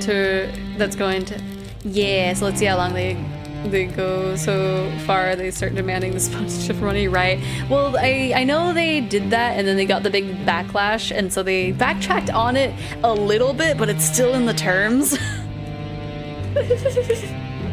So yeah. Then she sniffs. When I think about the kindly washerwoman who helped me scrub the mud and dirt off from my clothes. So this village did have its fair share of washerwomen after all. It would seem your early insistence upon this particular point was not without merit. And that handsome young farmhand who used to flirt with me. The priest who preached at the church, who told us wonderful tales of paradise, and the children who would skip stones on the lake and play hopscotch in the streets. Can't help but feel lonely. The gravedigger's eyes began to shine once she finished her address, with tears, but she does not let them fall. She is being very brave, much more than you are. Anxiously, you extend a hand towards her, meaning to... what? Give her a hug? You do not know her well enough. Pat her head? That would be infantilizing. Squeeze her hand? Perhaps that could be misconstrued as a romantic overture, and that is the last thing you want. You endured more than your fair share of teasing over that. You sit there for a few moments, paralyzed by indecision, as the gravedigger poorly suppresses her sniffles. In the end, you let your arm drop back to your side. Your hand rests upon your lap, as useful as a damp kindling. You do not know what to do with it. You do know that you ought to say something, though, to show that you heard her plight and that you care. You do not know what the something should be, however. No words could console the gravedigger. They would never be enough. They can offer some balm, however, to be bereaved, so after a pause just long enough to be awkward, you offer your condolences. What else can you say? Oh, no, the gravedigger replies, wiping a few stray tears away from the back of her arm. Or with the back of her arm. She's crying from her arm. It's all right.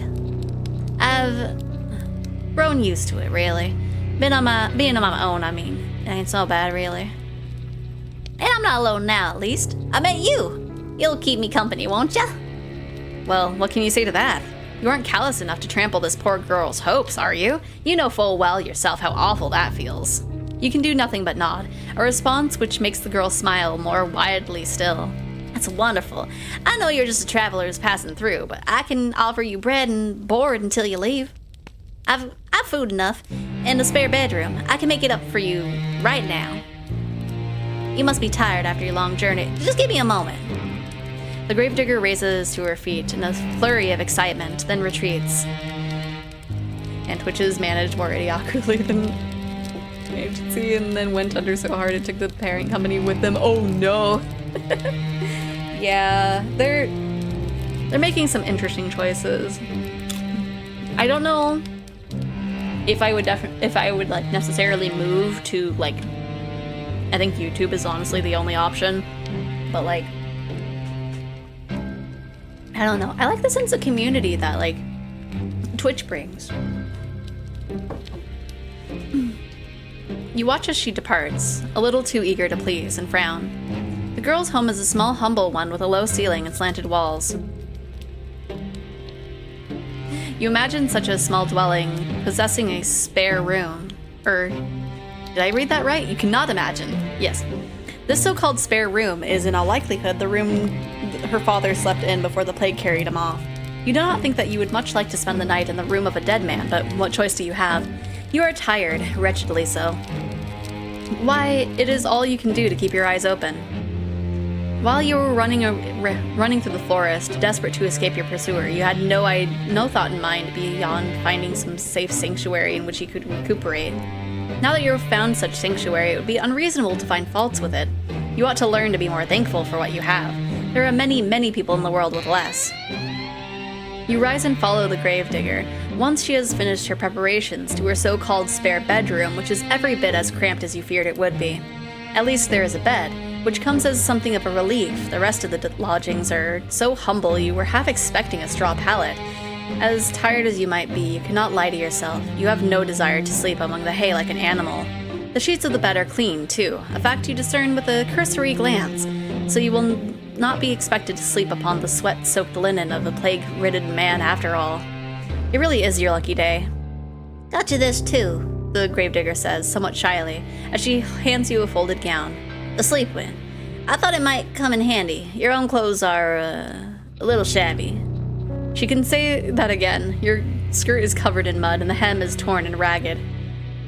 This nightgown is one of my old ones, so it suffered a bit of wear and tear, but I hope it fit all right. It's clean if nothing else. You accept the nightgown from your benefactress with words of thanks. You want to sound appropriately appreciative, but you cannot mask your fatigue. Weariness overcomes you, and you yawn, a fact the gravedigger does not fail to notice. Oh, begging your pardon. I don't want to keep you. I'll be making myself scarce. If you need anything, though, don't hesitate to ask. I'll be happy to help. The gravedigger bows her head to you like a dirge, then hurries off, closing the door behind her with a thud. Tired though you are, you soon find that you rather miss your hostess's company. In the face of her good-natured smiles, you almost forgot all of the hardships you have hitherto. In her absence, however, your lodgings feel almost unbearably cold and inhospitable. You suppress a shudder, then unclothe yourself. You work as quickly as you are able, but your fingers are cold and they fumble with the buttons of your blouse. It takes you more time than you would like to complete this endeavor, but you soon have your shirt and your skirt dispensed with. You are too tired to fold them neatly, so you do not bother to fold them at all. Instead, you cast them carelessly upon the floor, as defiant as the sulky child, then pull on your new nightgown. Your hostess's earlier warnings are apt enough. It is quite worn, but it fits well enough. It is more comfortable, at least, than your old uniform. With my history, I know if I wanted to make money from VTubing, YouTube would be a better choice, but Twitch has better chat interaction, which is the only advantage it has over YouTube. Apps, yeah. Like, honestly, if YouTube... there are a few things that YouTube would have to add for it to be tempting to move over there, and that would be, like, you know, having the emotes from other channels be able to use, like, across other channels. Having the ability to raid someone, and also better discoverability for streams in general. You have endured worse. Newly dressed and ready for bed, you loosen your hair from your braids and settle down amongst the sheets. It is with a sigh you extinguish the weakly flickering candlelight which burns on your bedside, and with another sigh that you lay your head down upon your pillow. Though physically exhausted, you have to wonder whether you will be able to sleep at all. You can recall your previous dash through the forest in such a vivid detail your heart is still pounding. That fear has yet to leave you. Perhaps it will never leave you. Your terror was such, it almost feels as though it has suffused itself into your bones, into your very being. But your exhaustion is greater than your worldly anxieties, and it soon claims you. Your eyelids fall shut and your breathing inevitably begins to even out. It is not long until you're spiraling through a dark, deep abyss, lost in Morpheus's kingdom. But your sleep, despite your worried state, is not as restorative as you had hoped. Your imagination has always been overactive. Even at the conservatory, you were frequently beset by dreams of the most vivid nature. The dreams that you have this night, laying beneath unfamiliar sheets upon an unfamiliar bed, are no less intense than usual. In your dreams, you are back at the conservatory, the place where this adventure of yours began. You are wearing the crisp white blouse you once discarded, and your gray, unremarkable skirt. Your hair is tied into braids, and your eyes are downturned, forever focused upon your feet. You tried not to look at your classmates, and you thought yourself fortunate if they did not look at you in return. You did not want anybody to notice you, until that awful winter, that is, where everybody stopped paying attention to you for good. Nobody tried to trip you when you walked past them in the hallways. Nobody, in fact, so much as glanced at you. All of a sudden, there was no malicious whispers, no wicked laughter, no pulling hair, and no thrown objects. You were giddy with relief, at first, over this newfound means of tormenting you that the classmates had devised. But this little game, that of complete and utter disregard, continued on and on and on, as the days grew shorter and the nights grew longer. As the time passed, you began to fret as to the state of your own corporeality. Could anybody see you, or still see you? Did you even exist at all? Then, at long last, you found it, quite by accident, the source of all your woes. From what I remember, it's far better discoverability because your streams are automatically saved to your channel. I mean, true, but like while they're still going. And just flat out better than the Twitch streaming, the side of the rep, and the super chats, and the memberships are better than... I mean, I guess, but like, I don't know. That would be if I'm like in it for the money. Money would be very nice, but I don't know. Like I said, I like the sense of community. One of the girls had erected it in the forest, though, through which you were sometimes bidden to jog for PE class, beneath the shade cast by an old oak tree. It was a makeshift tombstone, a small, meager monument made of stone, made upon which of your classmates had honed a name. Your name. You knew at once, as you stood there standing beneath the shade of that ancient tree, that this was the reason behind your classmates' silence.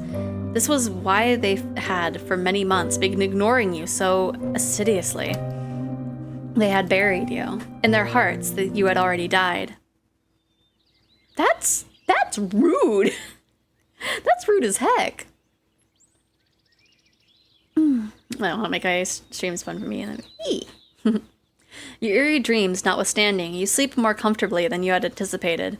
When you awake from the following morning to the sweet chirping of birdsong, you feel well rested, albeit woozy. Your head is aching. It is nothing, however, that a cup of hot tea cannot fix. You stumble into the kitchen in your nightclothes, your hair loose and your feet bare, and the gravedigger turns to you. She looks at your face, which is pasty, and your under eyes, which are dark, and exclaims, in the manner of which accustomed to solving problems, not complaining about them. That was a very long, run-on sentence that I may have messed up, I don't know. Oh, you look awful. I think you need something warm to drink, and maybe need something to eat too. Let me get started on breakfast. The whole reason I've stuck with Twitch for this long is because I want to have fun, but it's not to say YouTube isn't an important tool for us. Same, yeah. Which, like, it's rough with Twitter, too. I really need to post more clips on my TikTok. And that is exactly what she does. She gets started on breakfast, which proves to be quite the simple affair. Nothing like the luxurious food you were accustomed to in your past life. The bread is hard enough to break your teeth on, and the cheese is a bit too strong. It is food all the same, though, and you do not complain. Your stomach is beginning to grumble. The tea is inoffensive, at least, and you drink it gratefully. You thank the gravedigger girl for her hospitality, and she smiles at you in return. A sunny smile, like a field of blooming bellflowers. It's no problem. Don't hesitate to ask me if you need something else, she says, words which come to symbolize your relationship. You stay with the gravedigger for many, many more days, and limited though her means might be, she always tries to help you. The gravedigger sets you chores about the house to keep you occupied, a fact for which you are grateful. You need to do something to keep your mind off your frantic flight through the forest. You can almost forget about it now during the day. During the night, however, it returns to you, the sound of your feet against the foliage and the swirling fog. When you sleep, you are assailed by nightmares. Sometimes you wake after midnight, the sheets twisted around your body and your mouth gaping open in a paroxysm of terror. Though you try to tell yourself otherwise, you are still afraid. Being with the gravedigger makes you feel less so, though, particularly when you are sweeping the floor or keeping an eye on the bread loaves so they do not burn.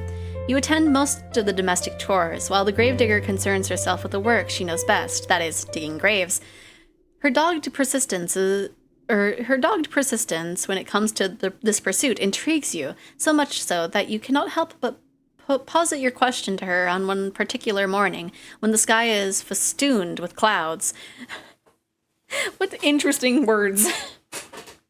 Why, you ask her, perhaps a touch insensitively, do you continue to dig graves? There's nobody left, after all, to dig for them for. You have always been practical, and you cannot see the point of it. What's the point in it, huh? The gravedigger ponders while holding her precious shovel to her chest.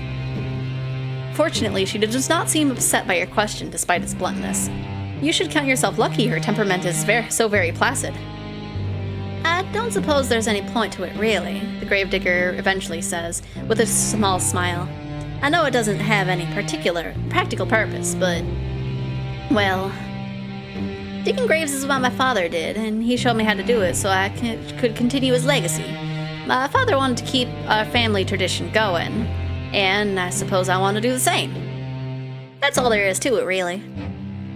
They're just overpopulated with terminal online folks. I would recommend not paying them any minor, more risky moves to... Yeah, well... That's it, is it? You think you can understand that. Though your companion's actions might appear to be illogical, there is a kernel of reason nestled amongst them. She does not dig graves out of any sense of purpose. She does it, instead, out of sentiment. Besides, I have to do something to keep myself busy, don't I? If I spent my days idling all on my own, I think I'd go mad. The gravedigger laughs at this, as though the prospect of her own madness is amusing. Her laugh, despite her slender stature, is not particularly delicate. It reminds you, perhaps unkindly, of the braying of a horse. Why are you comparing her to a horse? That's kind of rude. You are ashamed of thinking such a thing, though, and your face flushes with the guilt of it. We cannot all be well-bred young ladies, you know. Still, the laughter of the gravedigger as it echoes through the gray, gloomy sky is strangely desperate. It sounds forced. Her smile, too, is a touch unnatural, a rictus grin of a corpse. You find, despite your attempts to return her laughter with a polite giggle, that you cannot. You cannot help but pity her. You retreat indoors briefly after you talk with the gravedigger, then set about some simple chores. The gravedigger trusts you well enough to manage sweeping a floor, a task which does not take particularly long, and the preparing of the meals, a task which takes slightly longer. It is not until much later, however, once the sun has already sunk beneath the horizon and the moon is high in the sky, that the gravedigger returns from the outdoors. She's windswept after many hours spent exposed to the elements, and there is dirt caked beneath her fingernails. The gravedigger removes her cloak, which she hangs by the door, then looks at the pot suspended over the fire. A fire which you stoked with your own fair hands. The scent of cooking food, that of garlic and onions, fills the air, suffusing the interior of the kitchen in a homey aroma that makes your stomach rumble. Taking stock of this, the gravedigger smiles at you, a toothy smile which, despite her status as a lonely peasant, is surprisingly clean and bright and white. Thank you so much, dear one. There's nothing like returning home after a hard day of work to find dinner already prepared. Now, let me give it a taste. The gravedigger dips a spoon into the soup, then brings it to her lips. She blows upon it. She places the spoon into her mouth, the wooden utensil clacking against her teeth. You observe this with a touch of anxiety. Want to see the gravedigger without her cloak, right? I think that'd be cute. Well, she liked the food which you have prepared for her. You have cooked for her before in the past, and she always is very complimentary of your efforts. Cooking is not your forte, however. You never had to concern yourself with it, really, growing up in relative comfort as you did. You think that you enjoy this rural, rustic mode of existence more than you did any of the privileges of your past life. At least now, with the gravedigger, you have a steadfast friend, a staunch ally. When you are with her, you are not alone, and it is worth its weight in gold. The gravedigger exclaims after drawing the spoon from her lips, her smile a bright, guileless one. It's delicious. Your face flushes at this compliment, and you are accustomed to receiving them, and it makes you feel good. Shyly, you ask the gravedigger if she truly means that, a query which makes the gravedigger smile. Of course I mean it. You've come quite good at cooking, really. That is a relief. You were not very good at all this cooking malarkey in the beginning. You did not know how to handle a knife, nor how to peel a vegetable, and you cut yourself more than once. You bled into the soup on several occasions, but never once did you throw the sullied soup out. The gravedigger lives a humble existence, and she cannot afford to waste her precious ingredients. Your soups during your stay have all been seasoned with the slightest hints of iron. Oh, girl. Today's soup, however, is a marked step above the rest. You did not cut yourself with a knife even once. Maybe your companion's compliments are not empty fluff. Maybe you really are improving. This soup really should be ready to serve. I have some bread too that we can eat with it. But I should brew some tea too. Let me. Oh yes, the tea. You knew that you were forgetting something. You were so focused on the soup that it must have slipped your mind. Your face flushes yet again at this oversight, and shyly you offer to correct it. The gravedigger, however, waves your request aside. No, it's all right. You made the dinner, so I'll brew the tea. It's only fair, and it won't take that long. Would you mind setting up the soup while I'm busy? Of course you would not mind. You do enjoy making yourself useful. For a lady, you are awfully domestic. You work alongside the gravedigger to finish your nightly meal, and together you serve it, soup and bread, alongside 2 cups of piping hot tea prepared for your hostess from her hostess's own 2 hands. She has poisoned us, and she is going to chop us up into her own soup. You sit together at the table and then partake in this simple fare, after saying grace. The soup really is quite good, despite it being made from only the most commonplace of ingredients. There is a bit of a kick to it, and it warms you from the inside out. The tea, meanwhile, is very soothing, so much so it makes you feel rather sleepy. You would like to sit with the gravedigger for a little while longer and tell stories, as you have sometimes in the past, that or play cards. The nights are long, and there is no better way to pass them than spending time with her. Days of old maids, alas, will have to wait. You are too tired for it. You do not know what has happened, but after consuming your victuals, you feel utterly fatigued. You explain your predicament to the gravedigger between your yawns, and she nods in response. That's all right. You don't need to stay up with me. Not if you ain't up to it. You should head up to bed and rest that pretty little head of yours. You do not think you are particularly pretty, but you presume that the gravedigger is just regurgitating a phrase to you. She does not truly mean it. How could she? She is far prettier than you are. You thank the gravedigger for her understanding, then rise from the table. You retreat to the spare room on trembling legs, then change out of your clothes. You have only just slid into your nightgown when you hear the rapping of knuckles upon the door, light and unobtrusive. This rapping could, of course, belong to but one person. It is the gravedigger, come to check up on you. I'm sorry, the gravedigger says, her voice soft, but you rushed to your room so soon after eating I couldn't help but worry about you. Would you mind if I take a look at you? I just want to see if you're all right. The Gravedigger is trying to keep her voice steady, but you can hear it wavering regardless. She does sound concerned, so much so that she could very well be on the brink of tears. You do not want her to cry for you. You would feel horribly guilty if you upset her, even inadvertently, giving all that she has done for you. You bid the Gravedigger entry into your room, therefore, without further delay, an invitation she hastens to take. The door swings inward with a creak, and there your hostess stands, still attired in black, her clothes a stark contrast to your pure white, well, off-white nightgown. The door sounded like Chibi Toki screaming, "What?" My goodness. The Gravedigger looks at you, seated in bed with your hair freed from your usual braids, and exhales. Is that relief, you wonder, playing about her face? But why? What was she expecting to see exactly before entering your bedchamber? Thank you for letting me in, the Gravedigger says, toying with her fingers. How do you feel? Not too terrible, you reassure her. There's no particular problems with your health, you just feel tired. Are you sure you're not sick? Your face does look a bit pale. That would be nothing out of the norm. You are always pale. True. Now, is there anything I could do for you? Would you like something warm to drink, or maybe a hot brick to place in your bed? It should keep you warm. You appreciate your hostess's thoughtfulness, but you reassure her that it won't be necessary. You will be fine. I hope so. I thought that about my father, too, but he... The Gravedigger begins, but her voice soon trails off. She does not finish that thought. She does not need to. You know now what she was thinking of before she entered your bedroom. Cold, clammy skin, a sweating brow, rank, oozing pustules. You think upon these symptoms, which are eerily similar to those recounted upon the Great Plague which once beset your own country, and you shudder. If you don't want anything, I'll be on my way, the Gravedigger says. But before that... Before that? This was just a fancy on my part, but I was wondering, would you mind if I brushed your hair for a little while? Your hair? That's right. It's such a pretty shade of red is all. I just thought, well, it's just a fancy, really. You don't have to let me, not if you don't want to, but I think it might help you relax if you're feeling under the weather. I've heard it's supposed to be soothing. That is what the Gravedigger says, but you have the distinct feeling that she is the one looking for solace here. She's not quite so selfish, perhaps, as she would like you to think, but she has been so very good to you and has done so much for you that you do not want to begrudge her this small self-indulgence. You rather think she deserves it. You agree, therefore, to her request, and upon doing so, you are certain that you have made the right choice. Your hostess's face lights up immediately in a manner which makes you blush. Oh, thank you. It'd be my honor. Now, let me fetch my brush. The Gravedigger retreats from your room in a hurry, but returns soon thereafter, holding in her right hand the promised brush. The artifact acquired.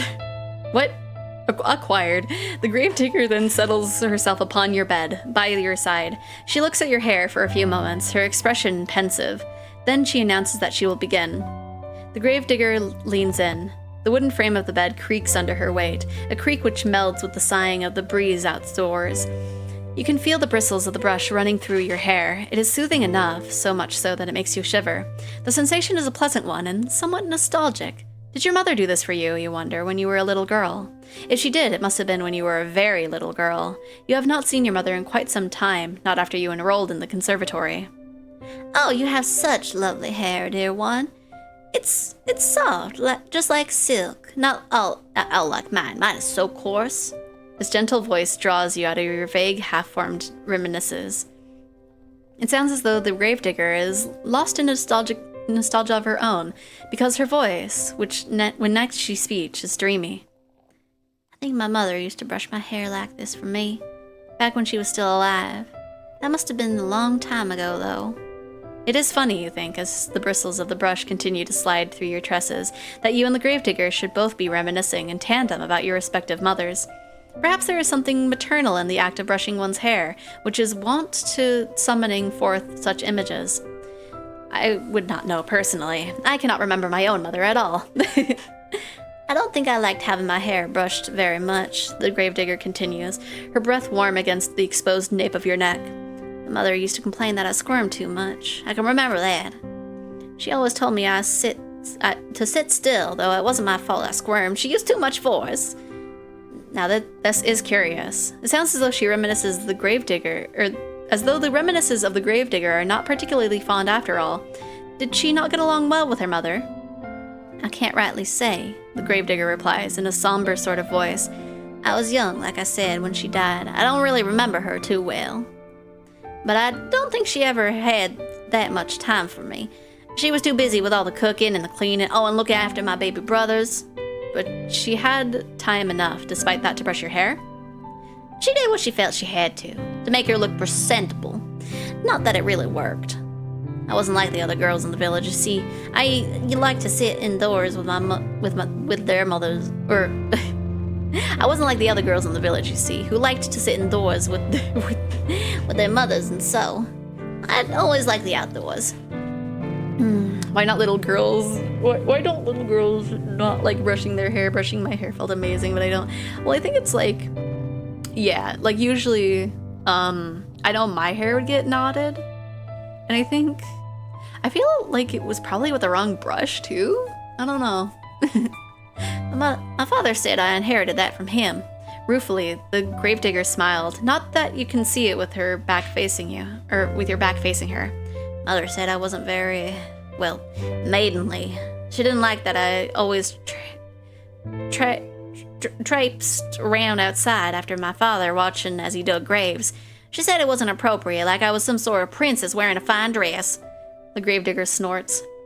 It used to get a bit muddy, yes, and maybe I did get burrs in my clothes, knots in my hair, but it shouldn't have mattered. It's not like I ever had any hopes of marrying a prince, no matter what my mother said. But still, she hoped. She had a lot of hopes, my mother, high hopes. I think she might have resented my father, maybe, for working such a menial job. My profession is an honest one, but it's never made much money. I think my mother was hoping for fine jewels and dresses, and I don't know. She always had ideas. Her head was full of fairy tales. It was a shame, I suppose, that her reality didn't match up to what she wanted. I didn't match up to what she wanted.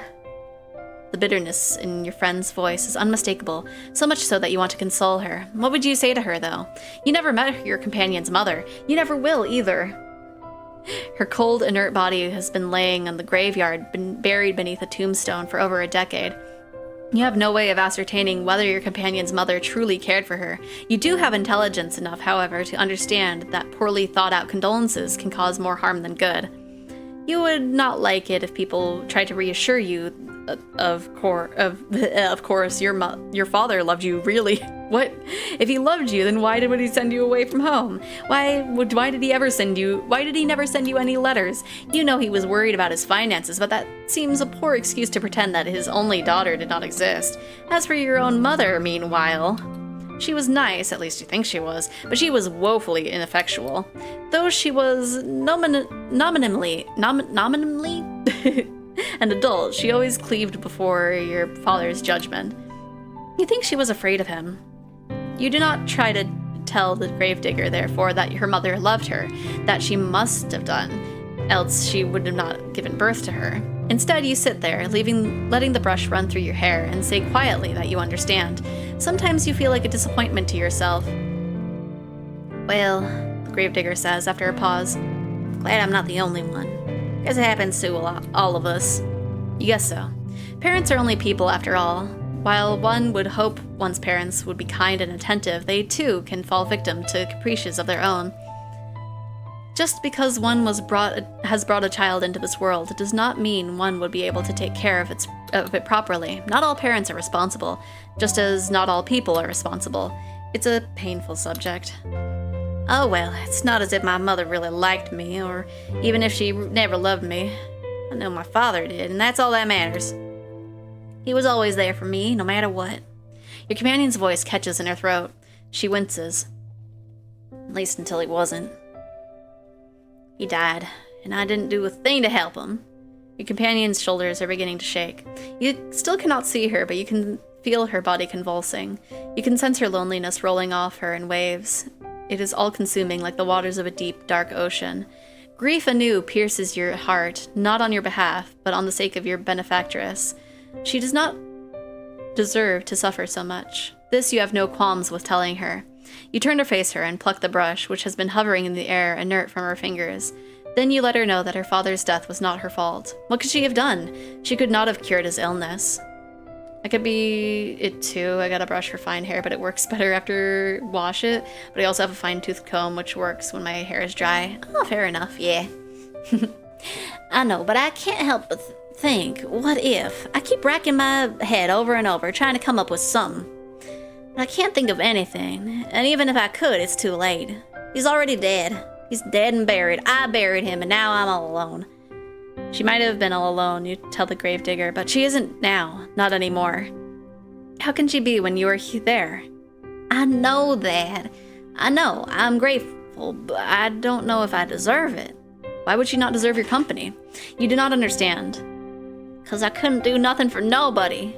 My father always looked out for me when I was a little girl, but when he needed me the most, I failed him. I failed everyone. All the villagers, all my friends, all died. What would I do? What would I do if the same thing happened to you? I don't think I could bear it. I don't want you getting sick too. Not when I care about you so much. I thought I'd gotten used to being on my own, but now that you're here, it's making me worry all over again. I'm worrying so much I couldn't sleep from it. I'm scared. Her companion's voice catches in her throat. Then she collapses in on herself. She leans forward and her arms wound about her middle, as if to steady herself, and she cries. She cries and she cries and she cries. For a few moments, you look at the gravedigger, unsure of what to do. Her pale face, streaked with silvery tears, seemed to flicker in the candlelight. Her shoulders, which seemed too slender to communicate the cumulative weight of all the sorrows she has endured, are shaking. Your fatigue continues to cling to you, as insistent as the fog which rolls amongst the tombstones in the graveyard at night. You are not so very tired, however, you cannot offer your hostess some comfort. You do not know what you can say to console her. You feel too wary to think of such sophisms, but there is something you can think of. You would not typically be so bold, of course, but you are tired enough for once to throw caution to the wind. That and the tears of the gravedigger are awfully arresting. You open your arms, and before the gravedigger can pass comment, you pull her to your chest. Oh. A soft exclamation escapes the lips of the gravedigger, quieter than the sound of the wintry snow as it brushes the ground. Then there is nothing. The gravedigger is stiff in your arms for a few moments, like the corpses she and her father used to seal away inside the wooden coffins. She is all wide eyes and awkward, pointed elbows, tears still coursing down her pale cheeks. You worry, briefly, as you hold her, that you have, perhaps, made a mistake. Were your attempts at consoling her too clumsy? You would not know. You have never been in a situation like this before. You have never consoled any friends before, because you have never had any friends to console. It is not so now, however. You are as far from your old life as it is possible to be, and the gravedigger does not curse you for your impudence. Neither does she try to squirm away from you. Instead, she sits there, still a statue, cradled in your arms. Oh, hello! Thank you for the biddies, nobody! Throw and lurk. Well, thank you for the lurk. Also, yes? Oh, there we go. There's that scan. Oh my gosh!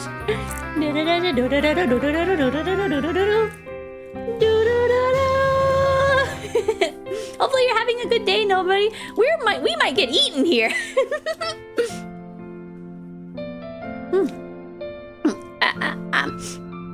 I'm very sorry to show you something so embarrassing. It's just, I get so lonely sometimes.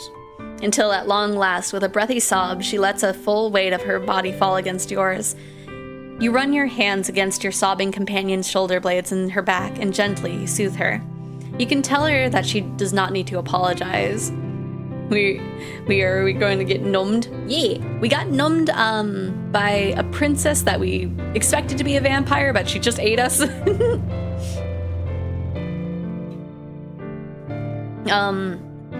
I'm expecting this one to be like, you get to be the soup. You tell her that she does not need to apologize. There's no shame in crying. You hug her for many, many minutes until she sobs against your chest, wetting the front of your nightgown. No further words pass between you that night, but they do not need to. Words are irrelevant in a moment as tender as this, shared between two souls who have come to understand one another through mutual loneliness. You slide beneath your sheets, you still feel exhausted, and the gravedigger joins you without asking for permission. It would be an unnecessary piece of politeness, really, given your acceptance is all but assured. You have already accepted the gravedigger, after all, every single inch of her. As long as no one punches me, hopefully not. Got eaten by a princess, that reminded me of an accident. It scared me. Oh no. Yeah, that did happen. Yeah, okay. You have accepted her hospitality, you have accepted her food. Now you are accepting her company. You arrange yourself beneath the sheets, then draw her body to yours. The gravedigger has not yet changed into her nightwear. Her clothes will be horribly rumpled when she wakes from the following morning, her head resting against your chest. But tomorrow has ceased to matter. It no longer exists. There is no concept of time between the two of you. No thought of the day which will dawn once this night inevitably ends. Instead, there is only the warmth shared between you and the wetness of the cheeks of the gravedigger.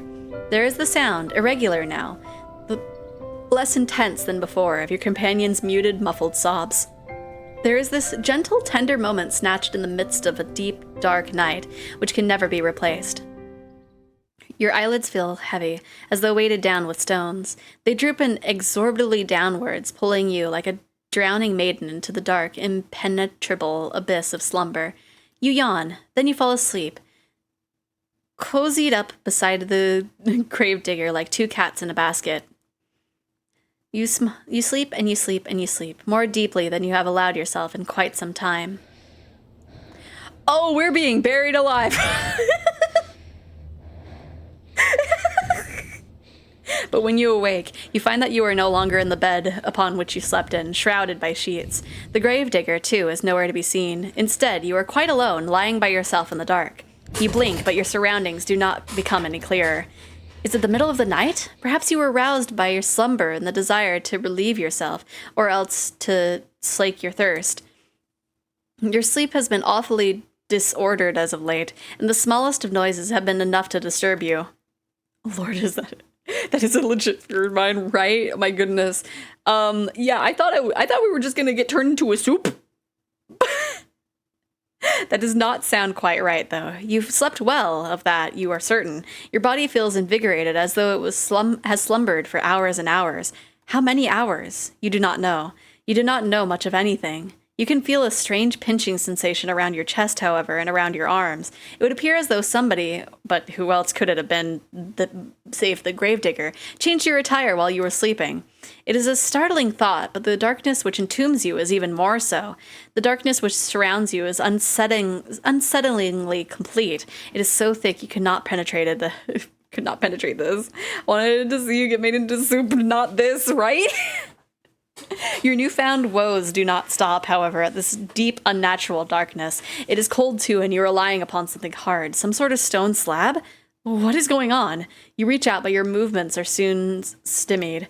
There is something heavy lying atop you, something that is limiting your movements. You were anxious before upon waking, but at this discovery, you feel downright aggrieved. I would back out of this, but I want to know, like, what the last relationship character is, so I think we have to, like, go through with this. Up until it's like, do you want to go back?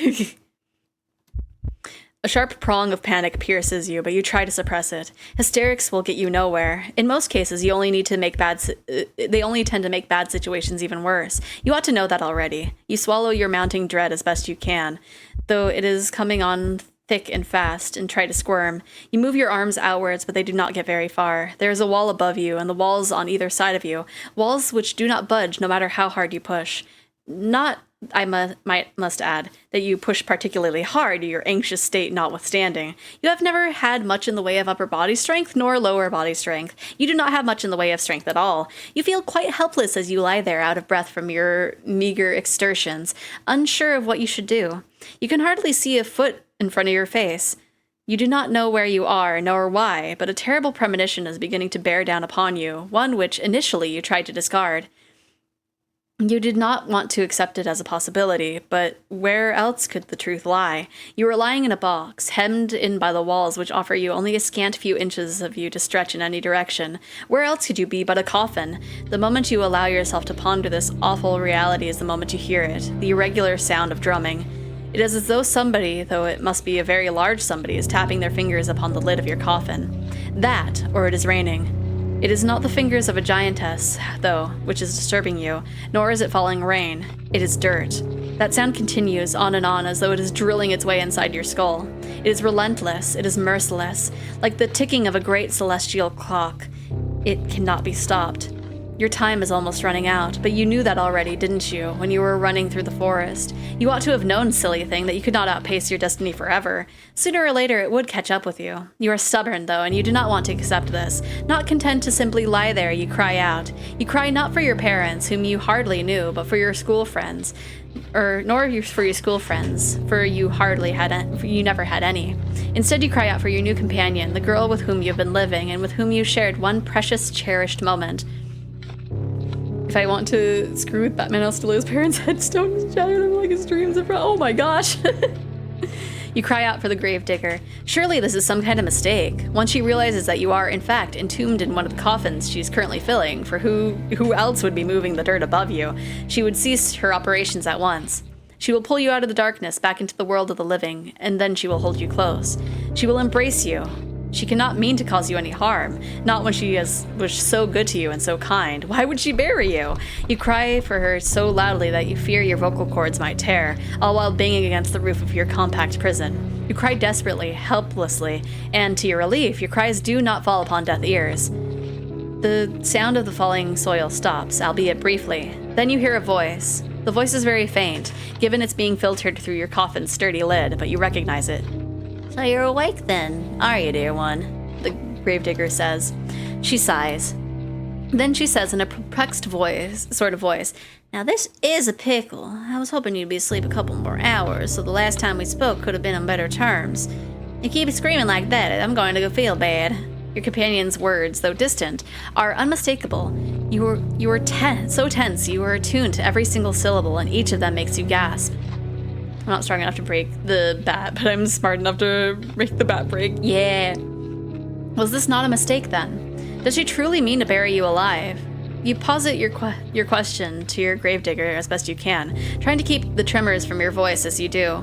Perhaps you think in your optimism that if you do not let her know how afraid you are, she will reward you for your bravery and let you go.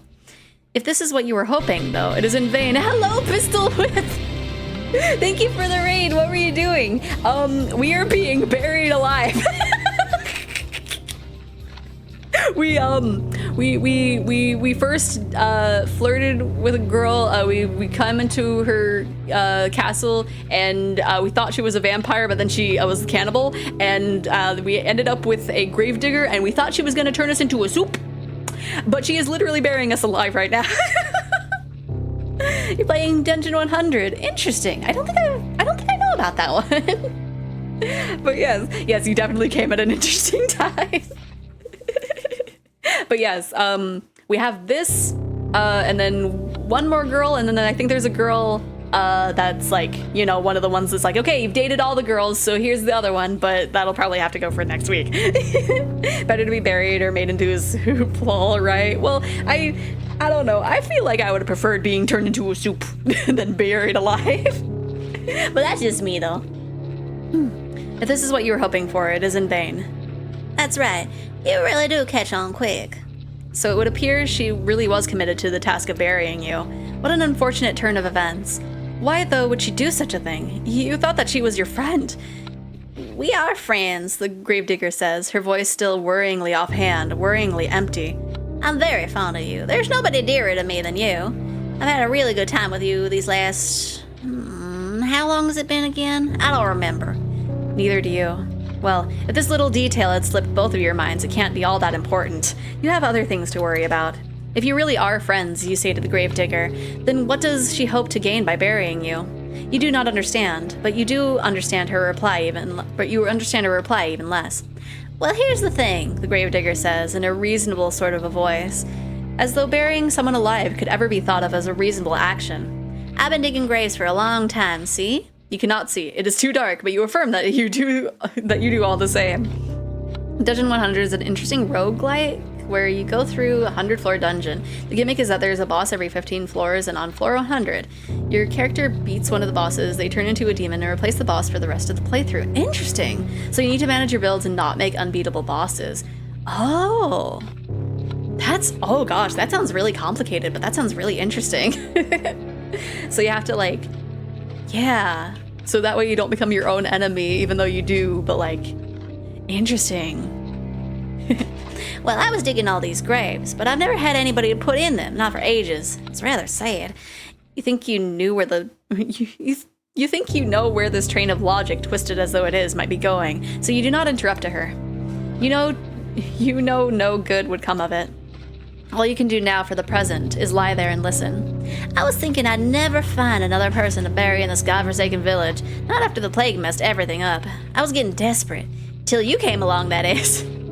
I just scrapped several playthroughs because I threw the ball again behind the fence, so to speak. Oh no! Now that I have somebody I can bury, I'm not gonna let the opportunity pass me by. I'm sorry, but this is part of my job. It's what my father taught me to do. It's all I know how to do. I buried my mother and I buried my father. I buried all of my friends. Now I'm gonna bury you too. It is sound logic in a sense, as the daughter of a gravedigger. Digging graves is her job, but something about it rankles you. What is rankle? If only you could put your finger on it. Ah, yes, there's a bit of a flaw with her reasoning, is there not? You are not dead after all. You might not be dead now, the gravedigger says in response to your ingenuity, but you will be if given enough time. I mean, everybody else I've ever known died. Who's to say you wouldn't be next? It seems rather more likely that you will die, and quickly, if she persists with your poorly thought-out plan to bury you. Your coffin is not very large. It affords you precious little space. Eventually, if trapped within it for long enough, you will run out of oxygen. Then you will suffocate. That, or you will starve to death. Either way, your demise will be a slow and painful one. You're unsure which death would be worse, though, given how precarious your situation is. You do not wish to expend the necessary energy needed to ponder it. You need to plead to the gravedigger, and quickly while she is still here. You tell her tearfully that you would not leave her. Why would you? You try to sound as convincing as your disordered nerves will allow, but the gravedigger remains unmoved. You say that, she says, but how can I know you're telling the truth? I thought you said you were a traveler. You stay put in one place for long. You get sick of me before long, then you'd leave me. This way, at least I can be assured that we'll always stay together. If I bury you like I did the others, we'll never be far apart. I even took care of you to put you in a nice spot, close to my home, so you're only a stone's throw away, really. Isn't that nice? Privately, you think that the gravedigger has a different conception of the word nice to you. You do not say this, however. You cannot say much of anything because the panic has begun to set in. It is choking you, stopping up your throat so you can only cry. You scream. You beg and plead, but it does little good. The gravedigger has already buried her mother. She's already buried her little brothers. She has even buried her father, whom she'd loved above all else. She thinks by burying you, she is doing onto you an act of great kindness. You think that she is going to kill you. In a sense, you are both right.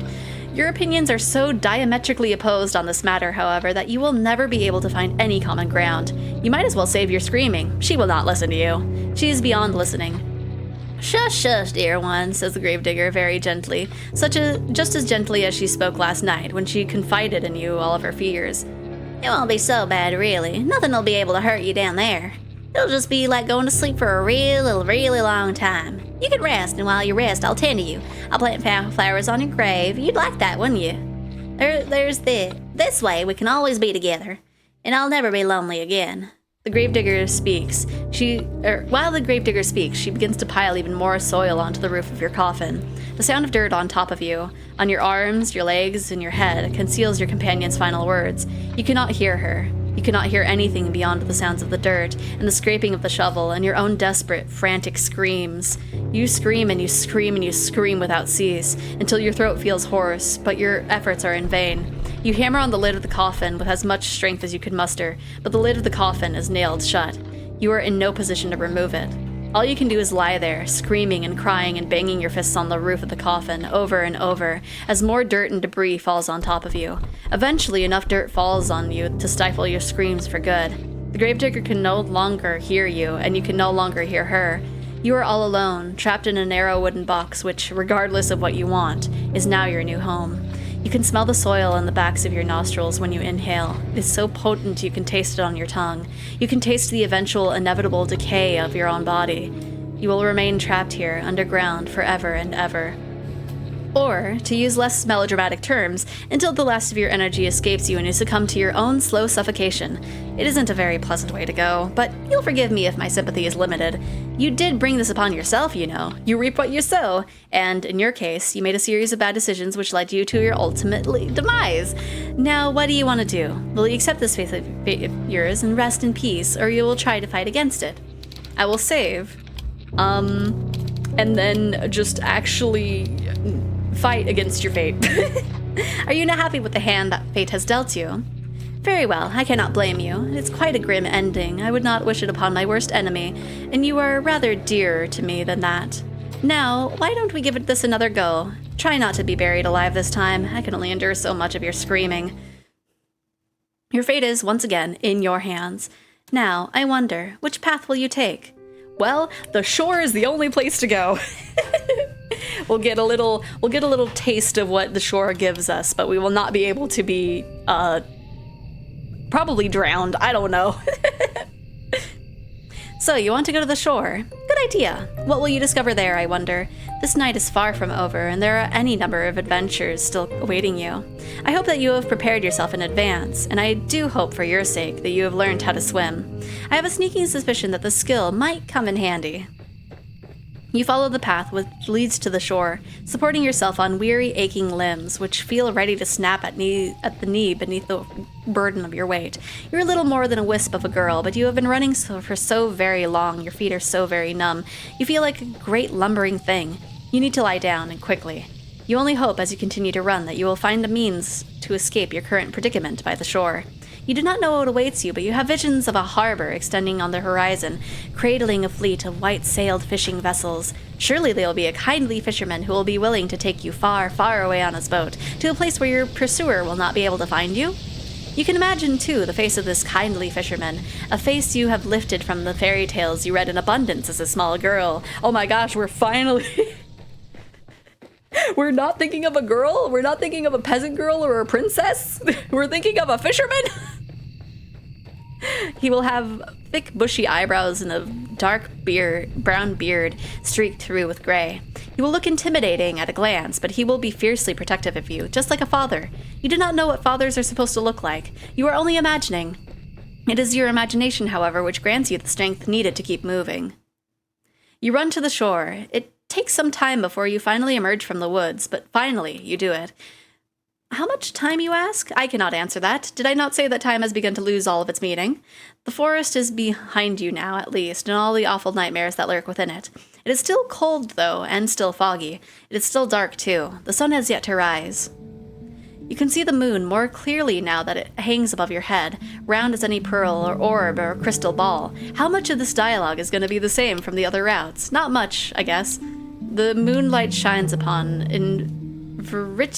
vertiginous. No, I'm not having it auto. I just wanted to skip. The moonlight shines down upon the vertiginous cliffs, which plummet sharply downwards as the array of sharp, spiky rocks below.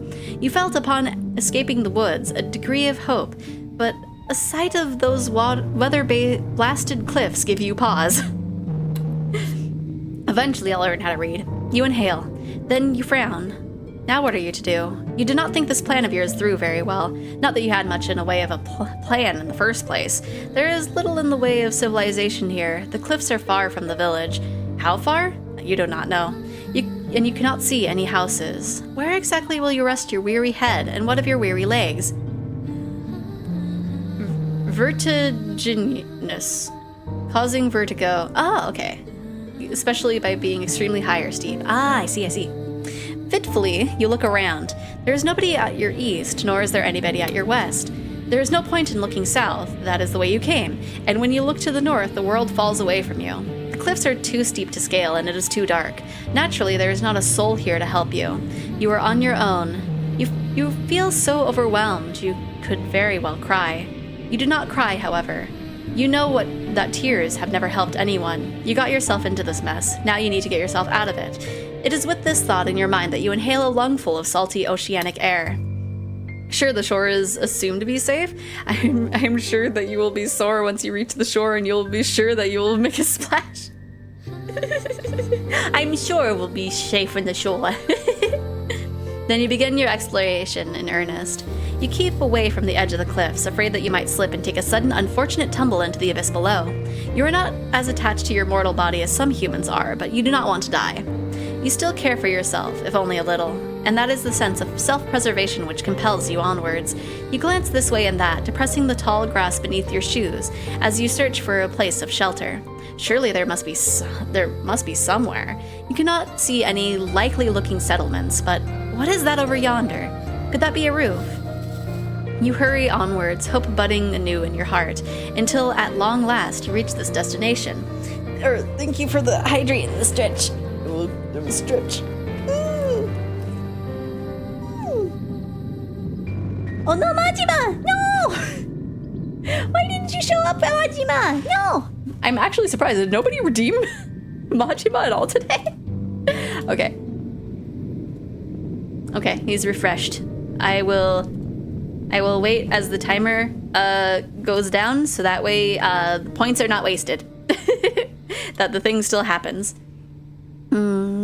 Save shore. Save shore. Dame yo, dame nano yo. Sukite, sukite. どれだけ強い避けても我慢ない思いながらバカみたい Okay. Got 10 seconds before Majima can show up. That way the redeem is not in vain. Do. And there he is. Okay. You hurry onwards, hope budding anew in your heart, until at long last you reach your destination. I forgot to take a sippy. There is a house after all. Out here in the wilds, though it doesn't at a glance look very welcoming. The solitary house that you have discovered, not so far from the cliff. It's rather unremarkable. I almost put my water bottle on the blanket and it would have fallen over. Another hydrate, oh gosh! It is so small and squat, you cannot imagine it contains within it more than one floor. You cannot imagine that it contains much more than one room. Though it is dark, it is not dark enough to mask that the cottage has something of a slant to it. I'm not a bug! It is leaning listily to one side like a drunken sailor. The thatched roof, meanwhile, which tops this dwelling, has certainly seen better days. There is a hole in the thatch. There are several holes, in fact, and parts of it look particularly bare, almost bald. It is rather concerning. Should it rain, you will not be properly protected from the elements. Could you really stay the night in such a place? You have some misgivings, but do your misgivings matter really when there is nowhere else to go? It is not as though you have any other options. It is with a sense of defeat, therefore, that you approach the cottage, which sticks out of the earth like a tombstone. Part of you wants to turn back, but you know that would be foolish. The windows of the cottage are dark, but that does not necessarily mean it is empty. It is rather late at night, after all. Whoever lives here, if indeed anybody does live here, might be asleep. You cannot imagine the owners of this cottage will appreciate being roused so very late at night. You cannot let yourself worry too much about these small details, however. Otherwise, you'll never get anywhere. You swallow. The taste of the salty sea breeze is pungent in the back of your nostrils. Then you rap your knuckles of your right fist on the door. You rap quietly at first, but you do not hear any insultant shuffling inside the cottage. Perhaps you did not use enough strength? Emboldened, you rap your knuckles on the door for a second time, more loudly this time. You wait a few moments, but still you cannot hear anything. Perhaps the cottage is unoccupied after all. You knock for a third time, then wait. The third time is, as they say, the charm, but for all that, your knocking goes unanswered. Well, nobody can say that you did not try. More intrigued now than anxious, your fingers find the handle of the door. You pull it down, and to your surprise, it yields easily. The door swings back to you, as if by magic. It feels almost as if it was preordained.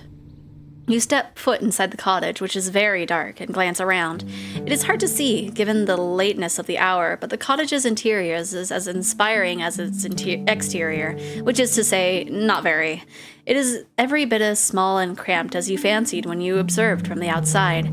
There are a few cupboards which line the walls, a wood fire which has since been extinguished, and a straw pallet on the door which must function as a bed.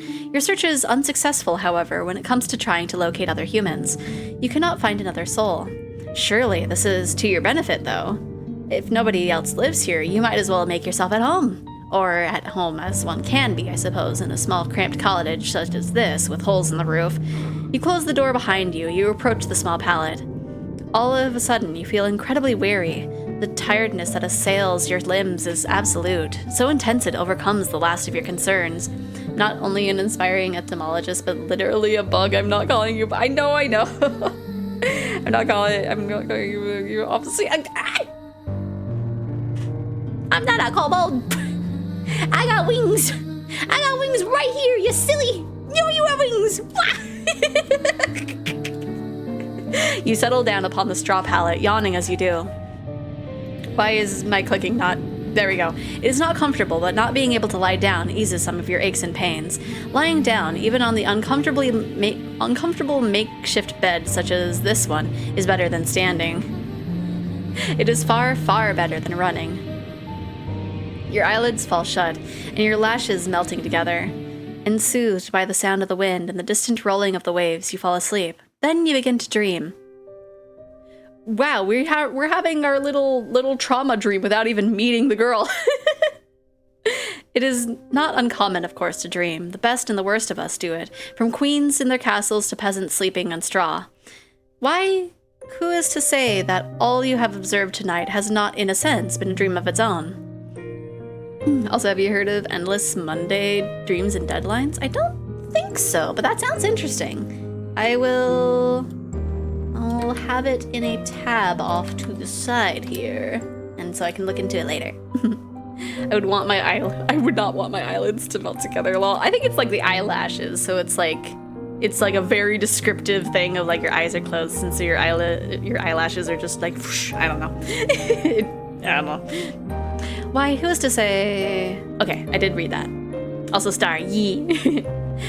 Would that make your nighttime fancies when a dream inside of a dream? Perhaps our dreams are empty, hollow things stacked inside one another like little wooden dolls. Is that not a whimsical thought? How very droll. Your dreams, however, cannot be called whimsical, and neither are they particularly droll. They are not pure fabrications, as dreams sometimes are, fleeting fancies which never come to pass. Your dreams are far more pernicious sort.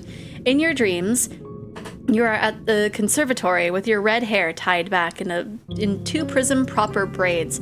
You are walking through the courtyard, clutching your books to your chest as you make your way to the library. Your head is bowed, as though not to look at the faces of the passing classmates. You do not want to meet their eyes. These girls, with their sensible braids and their sensible shoes, are merciless. Look at this cool dude. Okay. I was gonna be like, Rocket, what are you sharing, like, without any context? Oh, that is a cool dude. Look at him. Look at little praying mantis. He has like a little hair almost. He's all like a leaf. How cute.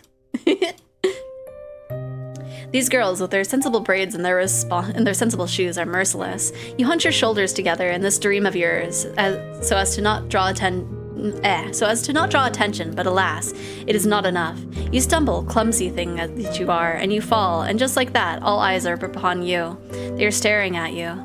They are laughing at you. Oh no, Rocket, you're getting destroyed. You lay there on the ground by the fountain, your books scattered and your skirt in a woeful state of disarray. Oh gosh, oh, you almost caught up with that crit. Your knees hurt. Is it bleeding? You examine your injured leg, trying not to cry, and as this transpires, you hear a voice. One of your classmates is calling out to you. She has acknowledged you. You look up shyly, tears beating in your eyes, at a girl taller than you and prettier and much more refined. She extends her hand towards you. Does she mean to help you? It cannot hurt to try, can it? Hesitantly, you reach out to accept her offered aid. Her fingers curl around yours tightly, perhaps too tightly. Her nails dig into your skin. It hurts. Deftly, the girl pulls you to your feet. Your legs feel weak from your fall, and your knees still aching, still bleeding. You stumble, feeling out of sorts, but you are not afforded much of an opportunity to gather your bearings. The girl's hands are on your shoulders. She's laughing at you. Then she's pushing you. The sound of the fountain and the running water which drums against its basin is all of a sudden very loud. It is overwhelming. It surrounds you. Then it engulfs you.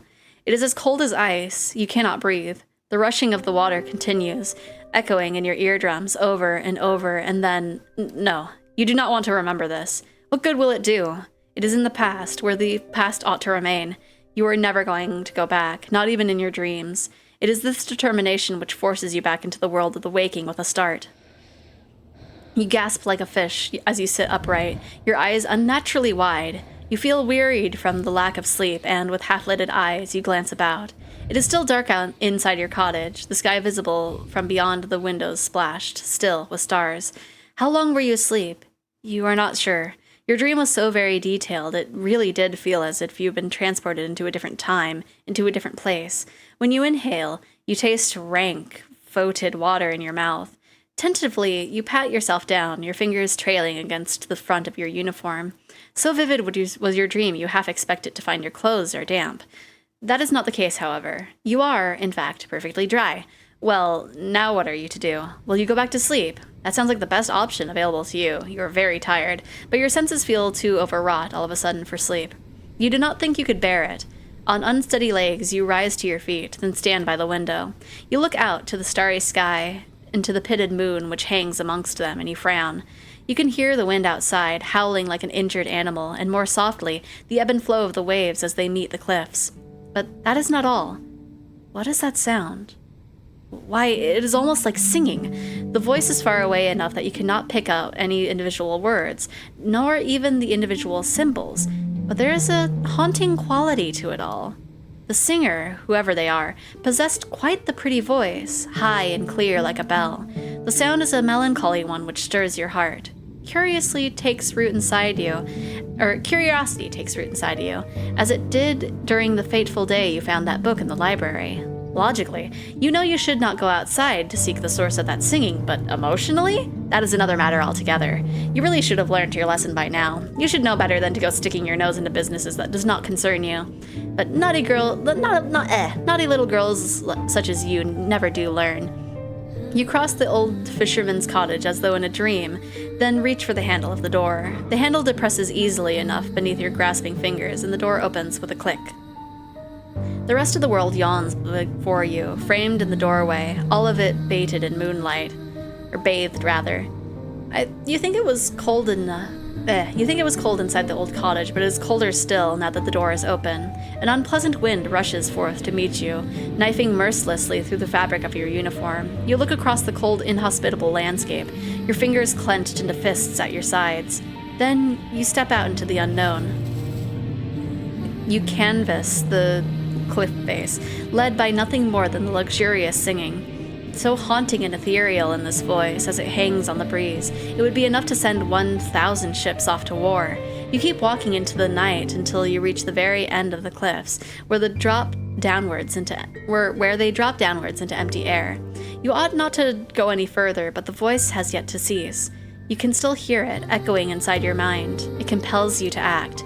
You look down at the shore, which seems like a dizzying distance away, then out to the ocean, which is breaking against the scattered rocks below. Your eyes narrow with determination. Then you take a step towards the cliff. These cliffs are steep, and the rocks below of them sharp. You can see them glittering in the darkness, their tips jagged like the teeth of hungry predators. The cold wind blows, rocking your hair, and you shudder from it. Your shoes are not built for scaling cliffs, and your heels do not have much of the way of purchase, particularly not when cliffs are so steep. Clinging to the cliffs is no small feat, yet you are determined to ease yourself down onto the shore, in one piece preferably. The wind is so powerful it feels as though there is something deliberately malicious to it. You wonder, during your descent, if it means to knock you off your perch of purpose, to cast you down to the rocks below. Well, if that is what it wants, then you refuse to give it that satisfaction. You can be awfully stubborn at times, and now is one of them. You continue to climb. How long has it been now? Until, at long last, your feet meet the shoreline below. You have made it, and you did not sustain too many injuries. Your palms are throbbing, yes, after gripping these rocks, and you might have a few cuts, but your wounds are of a shallow and superficial sort. Things could have been worse. You flex your fingers. They feel uncomfortably numb, and cold alongside it. Your skin is prickling. At least you can feel, but at least you can feel some discomfort. At least it is still attached to your bones, where it ought to be, your vital organs concealed within the hollow cavity of your body. You have a lot to be thankful for. This night has, by and large, been quite successful. There is no longer any obstacles between you and the mysterious voice which lulled you outdoors. Now you must find them. You set off down the shore on the hunt of a singing voice which has captivated you so. You sidestep sharp, jagged rocks which jut out of the sand like teeth. The rocks which cannot be circumnavigated. Well, meanwhile, you clamber over. All the while, the sound of the sea mingles with that of the singing. It provides an ethereal, haunting backdrop to your exploration, one which further aids to the surreality of your moonlight stroll. The waves lap against the shore, then recede shyly, pushed and pulled by the bleached white moon which hangs overhead. The oceans that you have seen in your library books are all blue as sapphires, but this ocean is different. It is so late at night it looks black instead. The undulating surface of the water reminds you of a mirror, though its depths are even deeper and much more mysterious. A sense of foreboding settles upon you, but you do not quash it. You will not let yourself be afraid. You round the corner, and your feet unsteady in their sensible brown shoes. And then, at long last, you see her. I like the little, her little cheek scales. And she also has those might be like gills. But no, I like it. There's a woman sitting on top of the rock out in the ocean. The woman's eyes are closed and her lips are parted, her expression soulful. She is singing. Her hair, which is fair, flutters around her face like a shroud, which adds to her otherworldly aura. Her eyes might be closed, but her lashes are long and luxuriant like a doll's. Her lips, meanwhile, which are parted in song, are soft like the freshly plucked petals of a flower. Her face is perfect, as are her proportions. Her neck is tall and slender like the stem of a flower. As for the lower half of her body, meanwhile, well, it is nothing like anything you have ever seen before. It is here, and here alone, that the woman betrays your narrow human definitions of beauty, for her legs are non-existent. All right, because of the princess, we know that one of our standards of beauty is legs. Rather than two awkward appendages, this woman has, instead, the sleek, shimmering tail of a fish. Is she not, then, a human? She cannot be, not with a tail like that. This unusual sight makes you gasp, and quite audibly at that. You do not mean to be rude, but you cannot help yourself. Humans tend to react poorly to the things they do not understand. At least you do not scream. That would be even ruder. Oh my. You meant to observe the mermaid from a distance, but it would appear that your shocked gasp was loud enough to attract her attention. The fish-tailed vision sitting upon the rock is looking at you. Her gaze is so piercing, it feels almost as if she is looking through you. Your heart seems to stop inside your chest, as if by some manner of magical spell. You thought the mermaid pretty when you first observed her, sitting on top of that rock, her face turned in profile. Now she is looking at you, however, and you can see that you were mistaken. She's not just pretty, she's beautiful. So much so that it's almost unnerving. She looks as though she has stepped out of a page of a picture book. She is simply too perfect to belong to this world. Perhaps she is some kind of vision, a waking dream, a hallucination. But no, she is none of those things. Her tail might be an impossible thing, but its scales so slick and wet regardless, like those of any fish one might find at the market. Those scales are iridescent and bathed beneath the light of the moon, they seem almost to glow. The sight of her rather takes your breath away. You look at the mermaid. She looks back at you. You prepare yourself, expecting some sort of altercation, but the surprise soon fades from the mermaid's face. Her lips, which were once pursed in a frown, now shift upwards. She's smiling. Then she says, in a refined sort of voice, My, it is really good to see a human again, particularly a human girl. I was beginning to fear that your kind had all disappeared, and I would no longer have anybody left to tell me of the world above the waters. My, this is quite an effusive greeting. The mermaid's introductory speech is positively brimming with excitement of a sweet girlish variety.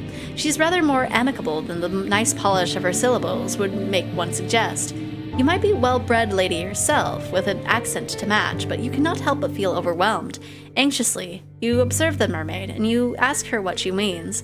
What happened? As to that, I'm afraid I cannot say. I have been sitting on the rocks and singing for many, many nights, but nobody has come to see me. There have been no lovely humans for me to play with. I was beginning to wonder whether your kind has disappeared altogether. I feared some manner of calamity has occurred while I was slumbering beneath the water's surface, and your kind has been eradicated.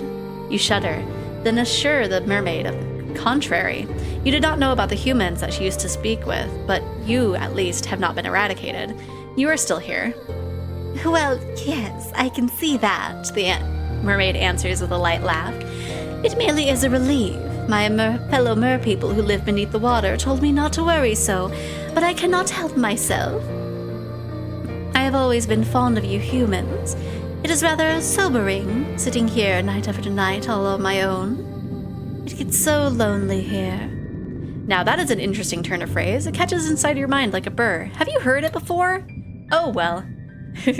So, dear human, did you say that you are unfamiliar with these parts? Hesitantly, you examine the mermaid. Thoughtless though you might be, at times, you are not so very self-centered that you cannot detect the note of longing in the mermaid's voice. It is evident as she looks at you that she is hoping for a particular answer to her query. This answer, alas, is not one that you can furnish her with. You do not want to lie to her. It is after some hesitation, therefore, that you reaffirm your earlier words, though this time you embellish them. You tell the mermaid that you are a traveler from a far-off land, one which is very dissimilar to this one. It is not a complete fabrication. You tell her that you have only just arrived by the shore, and you are unfamiliar both with your immediate surroundings and those further afield. If there is a village nearby, then you have never set foot in it. You do not know what this village is like, nor how many inhabitants it boasts. You do not know if a calamity, as the mermaid grimly supposed, has struck this land. But if she fears all the humans within the immediate vicinity have been lain low by some mysterious milady, then she needn't worry overly of that score. You are still alive. Are you not, you wonder, enough to satisfy her curiosity with the human realm? Yes, you are here. I am grateful, naturally, for your company. Although? Wistfully, the mermaid sighs. She's going to deaf numb your bones, right? I have not seen a human in so long. I've been so hungry. I was rather hoping you might be able to bring some news of the nearby village and of its inhabitants. This makes you wonder. Was there a particular person from this village she was close to? So you were able to work that much out, The mermaid answers with a small smile.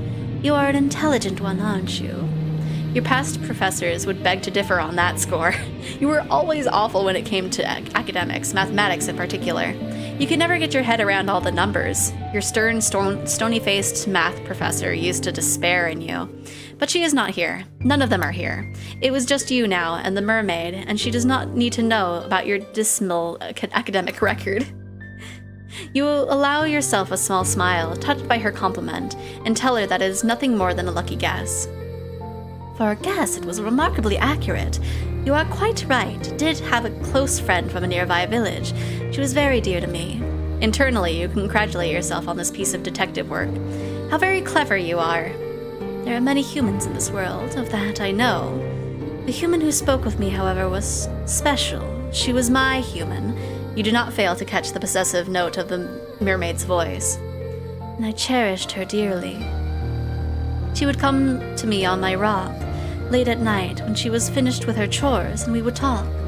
I asked her for a good number of questions of the human realm and about her customs. I fear my endless inquiries must have been rather tedious, but she was always happy to indulge me.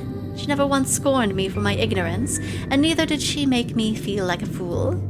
She always made time for me, no matter how many demands she had on her time. She was a farmer's daughter, and she was awfully busy from dawn until dusk, threshing hay and making the animals out of pasture. She told me of her work, and I marveled at her. Slender though she was, she possessed a truly tremendous amount of strength. I, who have lived in the ocean all my life, cannot countenance working as hard as she did, but she bore her burdens without complaining. She was not the prettiest human who has walked the earth, but that mattered not to me. Her conversation was engaging, and I knew, through our continued encounters, that she meant no ill will. I see a hay puncher, oh no. She did not have even a single drop of malice in her heart.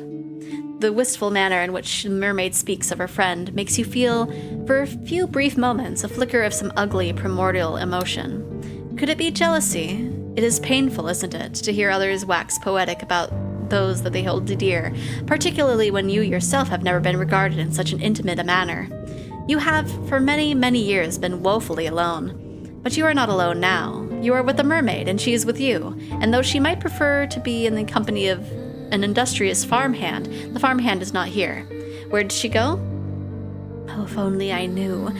She quite simply disappeared one day, almost as if she had been whisked away by a wicked spirit.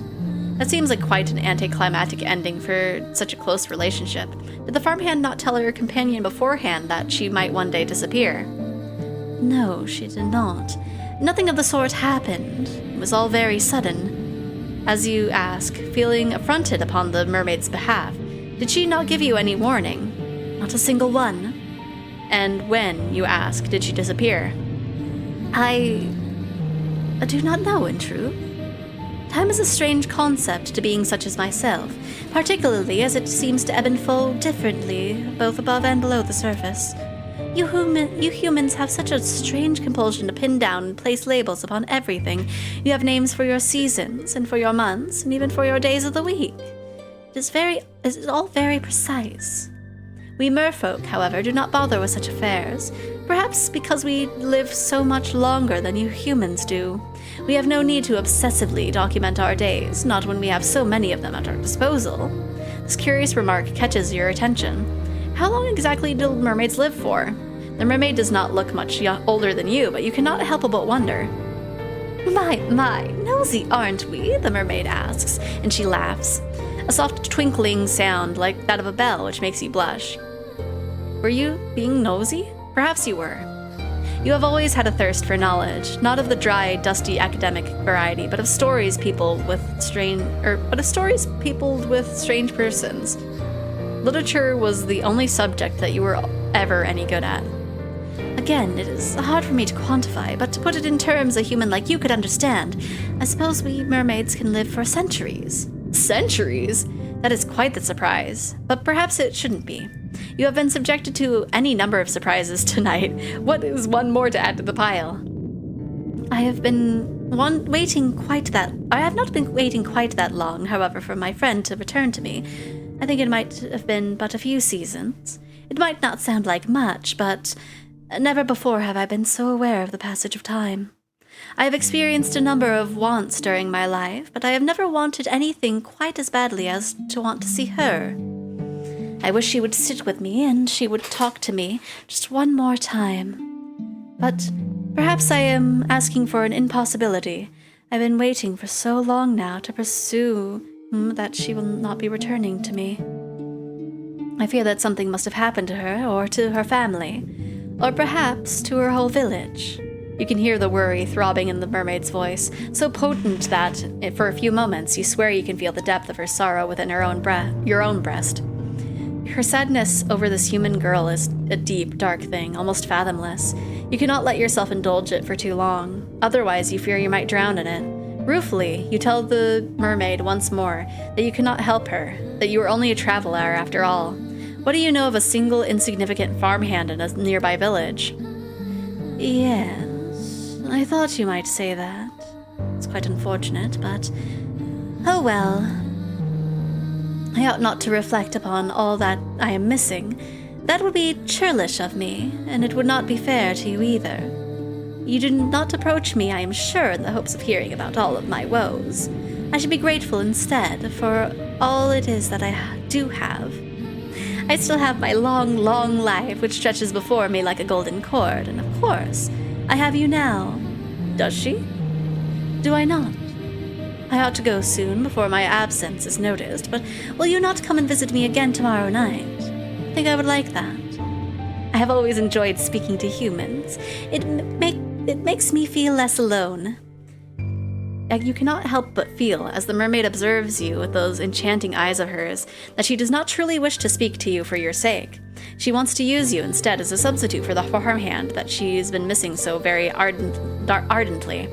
The thought stings, though you really ought to be used to it. Still, to be held in lower esteem than a farmhand of all things, it makes your self-esteem sting. You try not to let the mermaid notice this, though.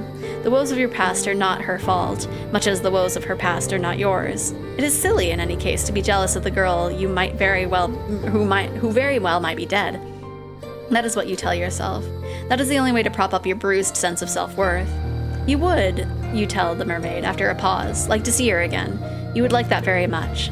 Oh, thank you. I have been feeling very gloomy for quite some time, but seeing you has invigorated me. Finally, it feels as though I can smile again. Did she not smile, you wonder, after her friend disappeared? I did not, no. I did not have the heart. Without her, the world seemed so very dull and drab. Your company has cheered me up immensely. This is why I like humans so much. You are not callous and unfeeling like the merfolk who live beneath the water's surface. You are much kinder than they are. Oh, if only she knew. If the mermaid was aware, I wonder of how petty you are, and how jealous. Would she still care for you? Well, that is neither here nor there. Okay. I think this might be like a little early, but I think this is a good time to have a little stopping point. I'm actually going to save in the new spot. Because it's a little bit after 6, and I'm pretty sure if I continue until she kills us in one way or another, we'll probably be going for a little hour afterwards. So I need to go over here and press the wrong button apparently. And let's see who we got to raid today. We got a few people streaming. Let's see. We just raided Lita, so we probably shouldn't do that again. Mermaid kill you? Impossible, right? There's no way. There's no form of literature with a mermaid that kills you. That would be just silly. Let me see. Oh, we haven't raided Gilbert in a while, but I don't know if the vibes would work going there. See you, nobody. While we figure out who to raid, we might just raid Case Unit again. I feel like going from being killed by cute girls to having a bunch of meeples be killed is pretty relevant, right? I think we already raided them earlier today, or not today, but earlier this week, but that's okay. Okay, so let's get that. And then we will have it be literally eaten raid. Okay, so there's the raid message for Eggy Buddy. Thank you for joining me today. The next stream is going to be on Monday. It's going to be at 3, and we'll continue this. We'll reach the ending. We're going to be killed by the mermaid, and then see what the secret one is. Because I think the narrator is romanceable, but we just have to romance everybody else. And I don't even know if it's technically romanceable, because I think they're probably going to eat us too. Or kill us. I don't know. We're going to die in one way or another. But it was fun. Definitely a slow start. But then once we woke up in the dungeon, it was definitely a thing of like, I see. But yes. And if we have any time after our girlfriend kills us, we'll do some art. I don't know how long, but we'll do some art. Because we probably only have like maybe an hour and a half, maybe 2. I don't know. We'll see how it goes. Either way, it's probably going to be shorter than 3 hours. So yeah, art afterwards. Anyways, I will see you Eggies next week on Monday at 3 PST. Bye-bye. Bye-bye. Blip. Blip. Okay. And then make sure that goes over all right. And then ba ba ba ba.